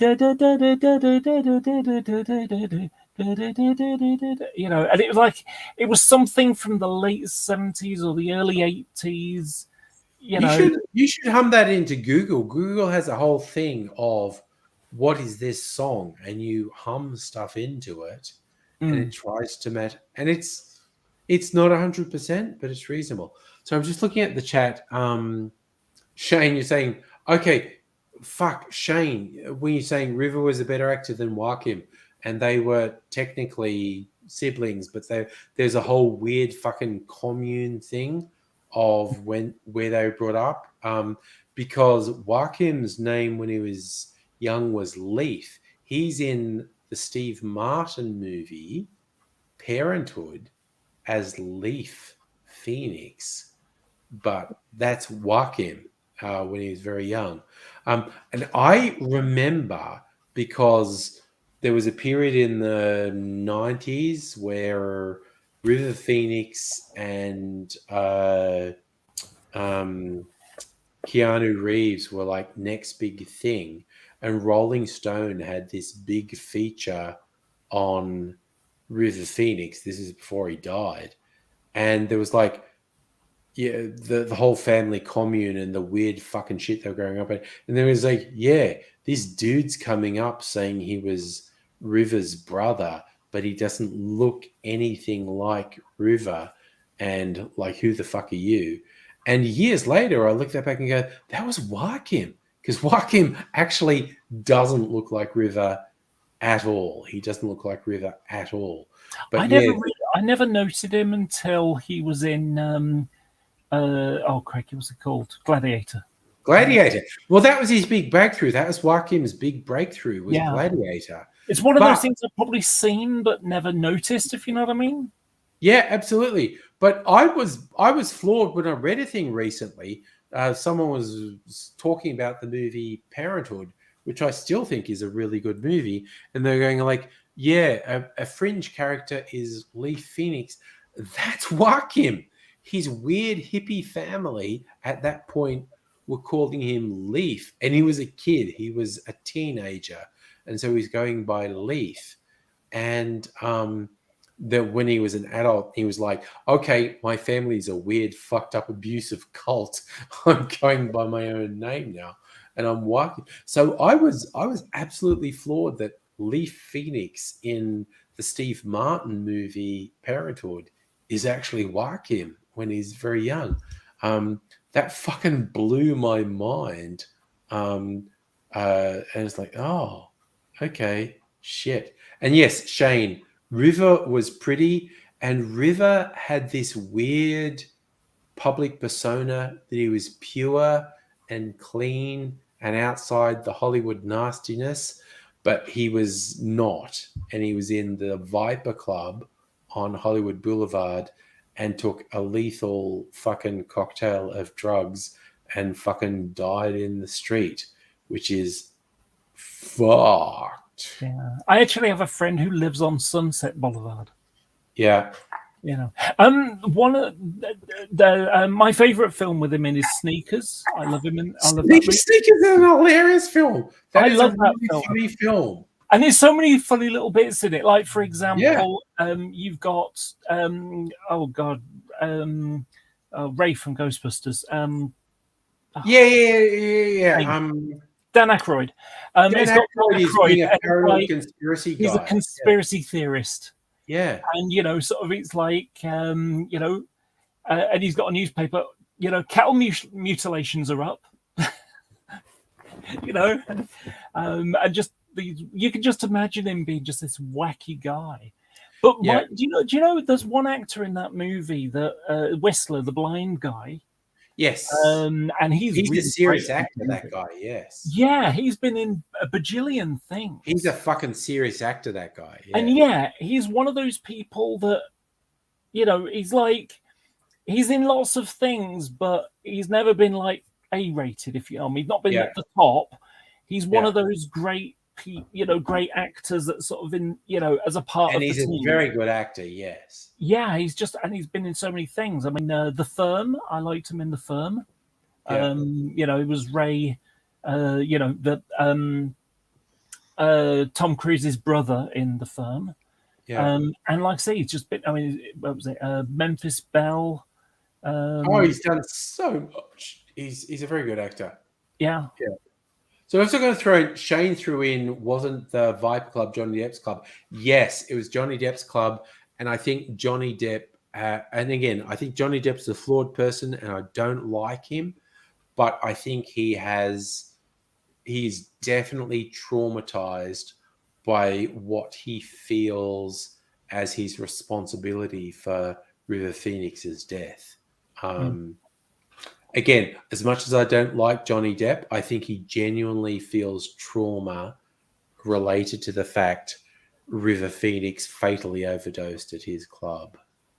And yes, Strictly Saga in Sneakers, Sidney Poitier was fucking brilliant. Sidney Poitier was so fucking good in Sneakers. Yeah, the direction and the music in that movie were great as well. And again, When I go to bed, I listen to music as I sleep. Just calming music. I listen to Jean-Michel Jarre or Vangelis or something, but Yeah. I listen to a couple of movie soundtracks, and that's one of them. Yeah. Although it was a little bit samey because I've forgotten his name now. The guy who did the music for it. I'll find out in a second. I don't know. I was also kind of thinking, like, Sidney Poitier had decades of being a fucking legend, and in Sneakers, he's just taking the piss. Like, he is having so much fun in Sneakers and doing dumb jokes and just having fun after for decades being, yes, I am the beacon of liberation of black people in Hollywood. And in Sneakers, he's just having dumb fun. And I think it's great. Yeah. So I just looked it up. So it was James Horner, and he did some amazing. Oh, yeah, James Horner's done fucking heaps of shit. Yes. Yeah, Aliens, Field of Dreams, Apollo 13, Braveheart, Titanic, Avatar. I really liked Avatar. I've heard people say, "Oh, it's just Dances with blue aliens." It's Dances in Wolves. No, absolutely. I do like Avatar, but it's Dances in Wolves in space. It is absolutely Dances with Wolves in space. Yeah. There's no two ways about it. Do you know the thing I most remember about it, though? Whenever I think of it now, so what happened was I went to watch at the movie, at the movie theater, at the cinema, in 3D. It was the first 3D movie I watched. Yeah. But it wasn't the fact that it was a great movie with 3D and that was just brilliant. It's the fact that I'm watching it and suddenly I see this black shadow reaching out to the side, and it's my friend who I went with. She's partially sighted, but she's fine with movies, and her hand was reaching out because it literally felt like the vines, the leaves of this plant were reaching out of the screen, and you could almost touch them just like a few meters, a meter away or something. That was really amazing. But like I say, it's just the fact that my friend was reaching out, because my head is thinking that's really good. You can see them. You feel like you could almost reach out and touch them. And my friend next to me literally tried to reach out and touch them because she was thinking exactly the same thing. I just love that. Also, Mega Leach also hit the nail on the head. It's Fern Gully. It's live action Fern Gully. Fern Gully is an animated movie which was made in Australia. Avatar is live action Fern Gully. It is literally that. I can't remember the name of it. That is like someone's name. And it was Tom Selleck in Australia. It was a pretty good movie. Oh, Ridley Down Under. Yes, that was it. Yeah, I really enjoyed that movie. That was wild. That was a wild fucking movie. And now after all this talk, Strictly Sega has got Sneakers and Alien Nation.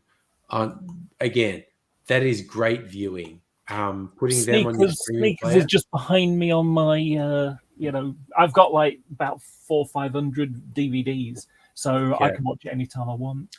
Yeah. Another movie that, so now here's a movie that really bombed, and it bombed in comparison with how much money was spent on it, basically. Yeah. But I really like the movie, and the soundtrack is phenomenal. And that's Kevin Costner and the it was called the one, the Waterworld. Waterworld. I like that movie. I know, but I like it. I don't know, Oh Jesus. And like I say, the soundtrack is great. I actually have on my phone, there's a bit in the middle where he's teaching the little girl how to swim. Yeah. And it's just such calming music, and just, this kind of, and there's like a jangly bit of it in it as well, what do you call it? Like, playing these, it's just a really nice surrounding sound. Almost fantastical sound to it, a synthesizer, and you get a fantasy or something, you press that and it's it's that kind of thing. Yeah. I have 10 of those. So that Yeah. same one track 10 times.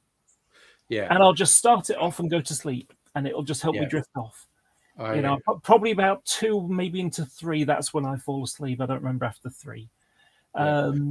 But you know, like I say, but I really enjoy the movie. Although I did have a joke about it at the time. Yes. What happened was when that movie came out, there was it was a heat wave in the UK, and so the water companies, if there is a heat wave going on and basically the reservoirs are draining, they have the ability to impose something called a hosepipe ban. So if you would Okay. normally go out in the, you know, if your wife or you would go out in the garden and water the plants Yeah. every day with the Yeah. hose, no, that would be banned because that's a massive waste of water. And Yeah. so you'd have to just like fill up a watering can and go and do it manually. Yeah. You know, that's Yeah. basically- We have that in drought conditions here too. Yes. Right. So, well, what happened was 1992 was a heat wave. Yeah. And so my joke was, you know, the entire world is covered in water, and it's Kevin Costner's quest to find out why Northwest Water still has a hosepipe ban on.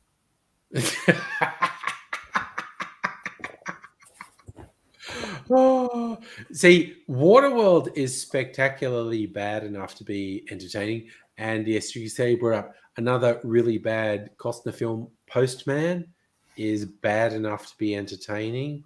And some stuff's just shit and not. I think Waterworld is entertaining, not least because it's got Dennis Hopper in it. Yes. I am favorably disposed to anything that has Dennis Hopper in it. So, but Costner's not bad. Waterworld, I quite like him. Field of Dreams, I think, is a great movie as Oh, well. Field of Dreams is fucking great. But Waterworld's dumb. Postman's dumb. But even there's I like The Postman as well. he's done a bunch of westerns. There was one from a few years ago. I forget what it's called, but he had this brilliant bit of fucking dialogue because it's like all these old ranchers are going to fight to the death. And he's saying to his woman who's a romantic interest, he goes, this is going to be bad. People are going to die. I plan on killing most of them. It was just like, and it was just like, he was literally saying to the woman, like, it's going to be bad. People are going to die because I plan on killing them. It was just like, because either they're going to kill me or I'm going to kill them. So I'm just telling you, this is going to be bad. People are going to die. The reason people are going to die is I plan on killing a bunch of them. It's just like, yep, okay, fuck yeah, dude. That's an aging cowboy just going, fuck, I'm just going to kill a bunch of people I don't like. Yeah. And yes, Mega Leech, Hopper in Super Mario Brothers. Super Mario Brothers is a terrible movie. And Hopper is hilarious in it. And yeah, Strictly Sega, Silverado. Silverado is a weird, flawed Western. Absolutely worth watching, though. I think Silverado has Kevin Kline in it and Kevin Costner. Silverado has a weird fucking cast from what I remember. I like Kevin Kline as well. He does some really good stuff as well. Okay, Strictly Sega. Dennis Hopper in Mad Dog Morgan. That is an Australian bushranger movie made in the 1970s. It's on Prime. It's on Prime Video, the Amazon. I actually watched the first 5 minutes of it, so I would remember that I watched it. At some point, I'm going to go back and watch it because you can actually watch this absolutely super fucking weird Australian bushranger movie from the 70s where Dennis Hopper plays an Irish bushranger in the 18th century in Australia. Mad Dog Morgan. It's fucking And wild. has the And biggest beard known to man. John Cleese was in Silverado. That's right. Silverado has a fucking wild cast. John Cleese is the bad guy in Silverado. No, he's not the bad guy. He's the sheriff. And at one point, they chase a guy, and he basically goes, this is the county line. I don't, and he's got across the county line. I literally don't give a shit what happens beyond here because I have no jurisdiction past that point. If I chase this guy past this point, he's A, probably going to kill me, and B, I don't have any legal jurisdiction past this point anyway. So he's basically, no, I chased this guy up to the county line and fuck it, he got away. We're done. We are done for today. And that's all tied up in the weird legal system in the US. It's super fucking weird. Now, here's a question for you. Yeah. What do you stroke Australians think of Crocodile Dundee? Okay, Crocodile Dundee was one of the most successful Australian films ever, not just internationally, within Australia. It was an incredibly successful film. I personally found the movie Crocodile Dundee really humorous. I found it really entertaining. Me too. I think my favorite moment of the movie, and it's not where he touches the girls underneath, that's bullshit. Certainly in today's sensibilities, but it's the one where they get pulled over by the cops. Try again. A gang guy with a knife, kind of, at the rob you, whatever, and it's like he's got a knife. That's not a knife. Is it a knife? And I just thought that was really funny. It was very funny. And not only that, it's the leer in his face. It's like, come on, try it. This is a knife. Yeah, and it is. It's funny the way he holds the knife up and goes, "This is a knife." Yeah, it's that menacing look that kind of adds to the element of it. Yeah, and I know very early Dave Chappelle, he had a joke about that. Like, that's a white person. Dave Chappelle thinks that's how white people see the world. Like, a white person goes, "This is a knife." Black dudes are going to go, "This is a fucking gun." What's that? And again, so it was very unrealistic, but it was funny. And the thing people forget, because the nasty gang guys run away because Crocodile Dundee brings out the unfeasibly large knife, and they all run away. And his white woman girlfriend goes, "Oh, why did you do that?" And he just looks and goes, "Oh, they were just kids. They were just..." Everyone forgets that bit. Everyone remembers when he scares off the nasty gang guys with his huge knife, going, "That's not a knife. This is a knife." And they run away. And the white woman goes, "Oh my God, what was that about?"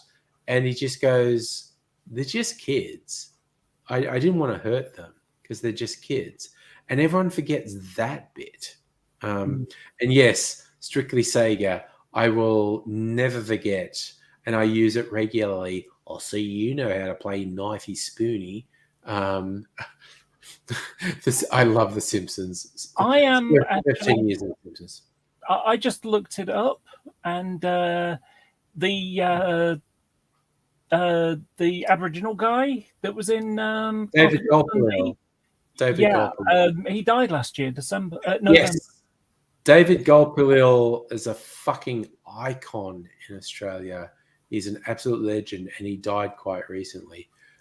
He'd been in stuff since the 60s, 70s. I grew up. David Gulpilil was like, I don't know, I guess 20 years older than me. I grew up with stuff. There was particularly a movie called Storm Boy that Gulpilil was in the 70s. So Gulpilil was a fucking groundbreaking archetype. And again, okay, I don't pretend otherwise. Australia's a gross fucking racist country. White Australians are racist as fuck. But David Gulpilil was making inroads in the 60s and 70s. He's a fucking legend. It says here, known for the films Walkabout, Storm Boy, Crocodile Dundee, Rabbit Proof Fence, and The Trekker. Yeah, no, Gulpilil, he was fucking amazing. In that movie, my favorite bit is, "Oh, you can't take my picture. Oh, well, you're worried that it'll steal your soul. No, you got lens cap on." Yes, Gulpilil was very funny in that movie. Yeah. And it was like what's the weird thing I remember? It wasn't even Paul Hogan. There was a musical act, and I don't remember if it was Split Ends or Mental as anything, but it was a musical act. It was an Australasian musical act. We had a song in there, and they were doing some press conference in the US about Crocodile Dundee, and some Euro journo, there might have been from Germany, so saying, "Oh, aren't you worried about the presentation of Indigenous Australians seems really racist?" And they're just going, "The fuck are you asking me for? Why don't you ask Gulpilil? Fucking ask him. Ask him if he feels like you." Dude, don't fucking ask me. I'm a weird fucking white guy who just made music for the soundtrack. You're saying, was the representation of Gulpilil racist? Fucking ask him, man. He's a guy with his own thing, and it's just like, shit. Srika Sega, was Gulpilil in Young Einstein? I don't remember. I don't see it on the list of films. I also don't think I watched Young Einstein from beginning to end. I've watched bits of Young Einstein. Right. And he did use some Indigenous actors in it, I know, but maybe he didn't. Maybe it wasn't Gulpilil. It's something I've mentioned before, and like nobody there has been like, "Yeah, I don't really know it." So when I was at school, I read, as a part of the teaching, I read the Walkabout book, the novel. Yeah. And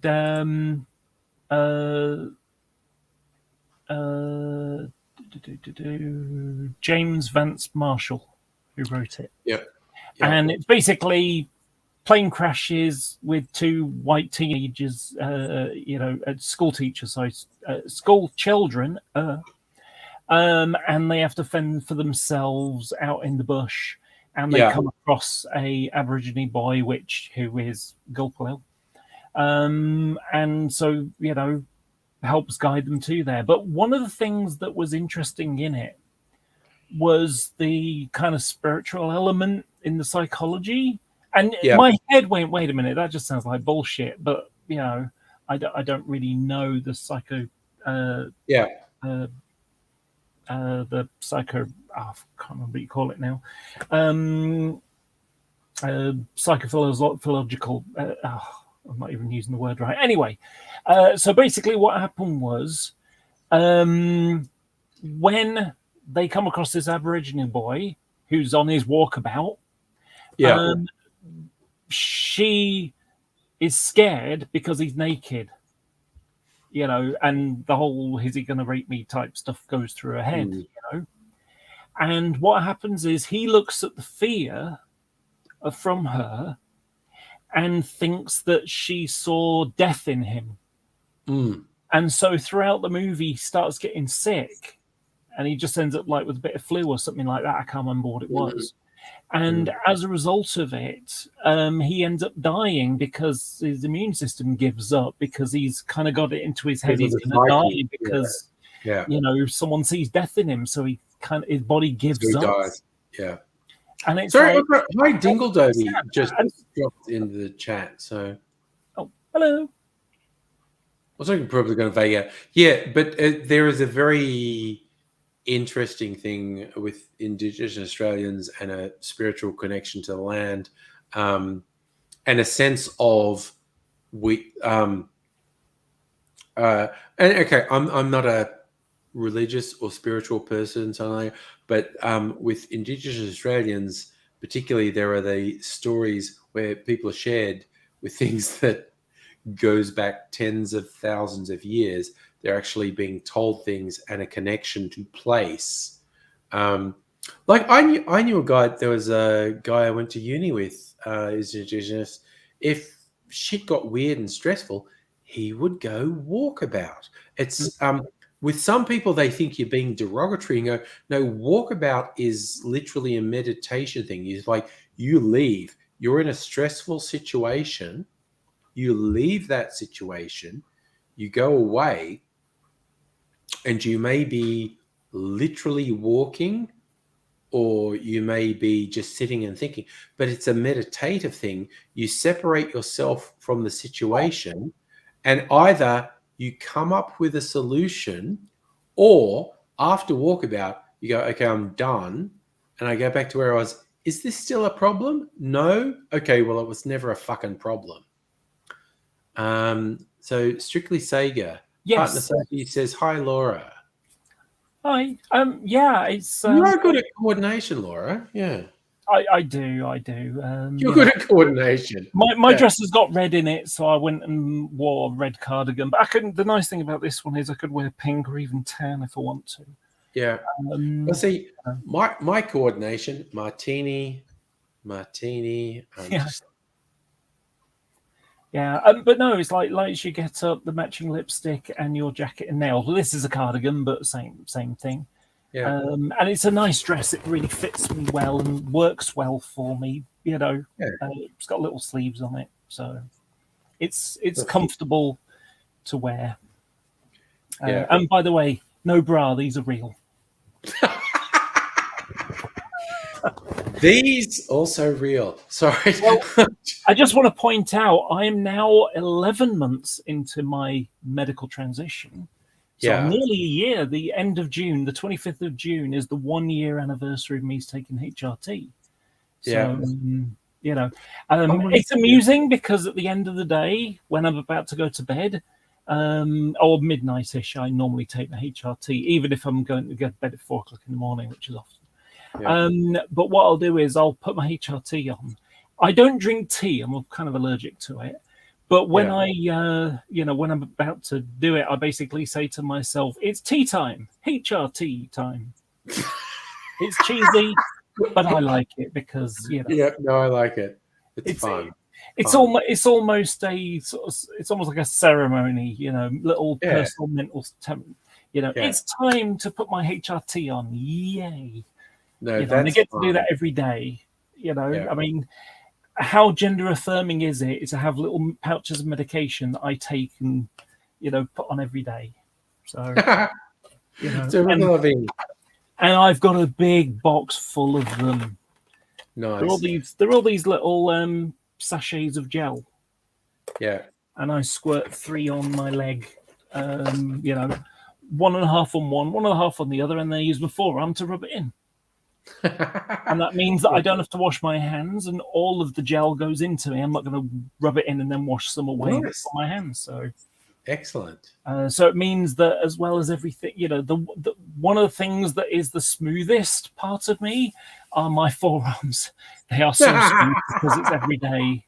I'm literally HRT. Excellent. But So no, having a message like that really is a wonderful boost. So thank you. Good. I still love that thing from Strictly Sega saying, for me, 2 words for me is cats and alcohol. See that, Mimsy? You're a big thing for me. And speaking of which, honestly, I'm a bit tired, and this Suki cat is sitting on me. I think I'm going to go and lie down on the lounge, and this Suki cat's probably going to sit on my chest while I try and sleep.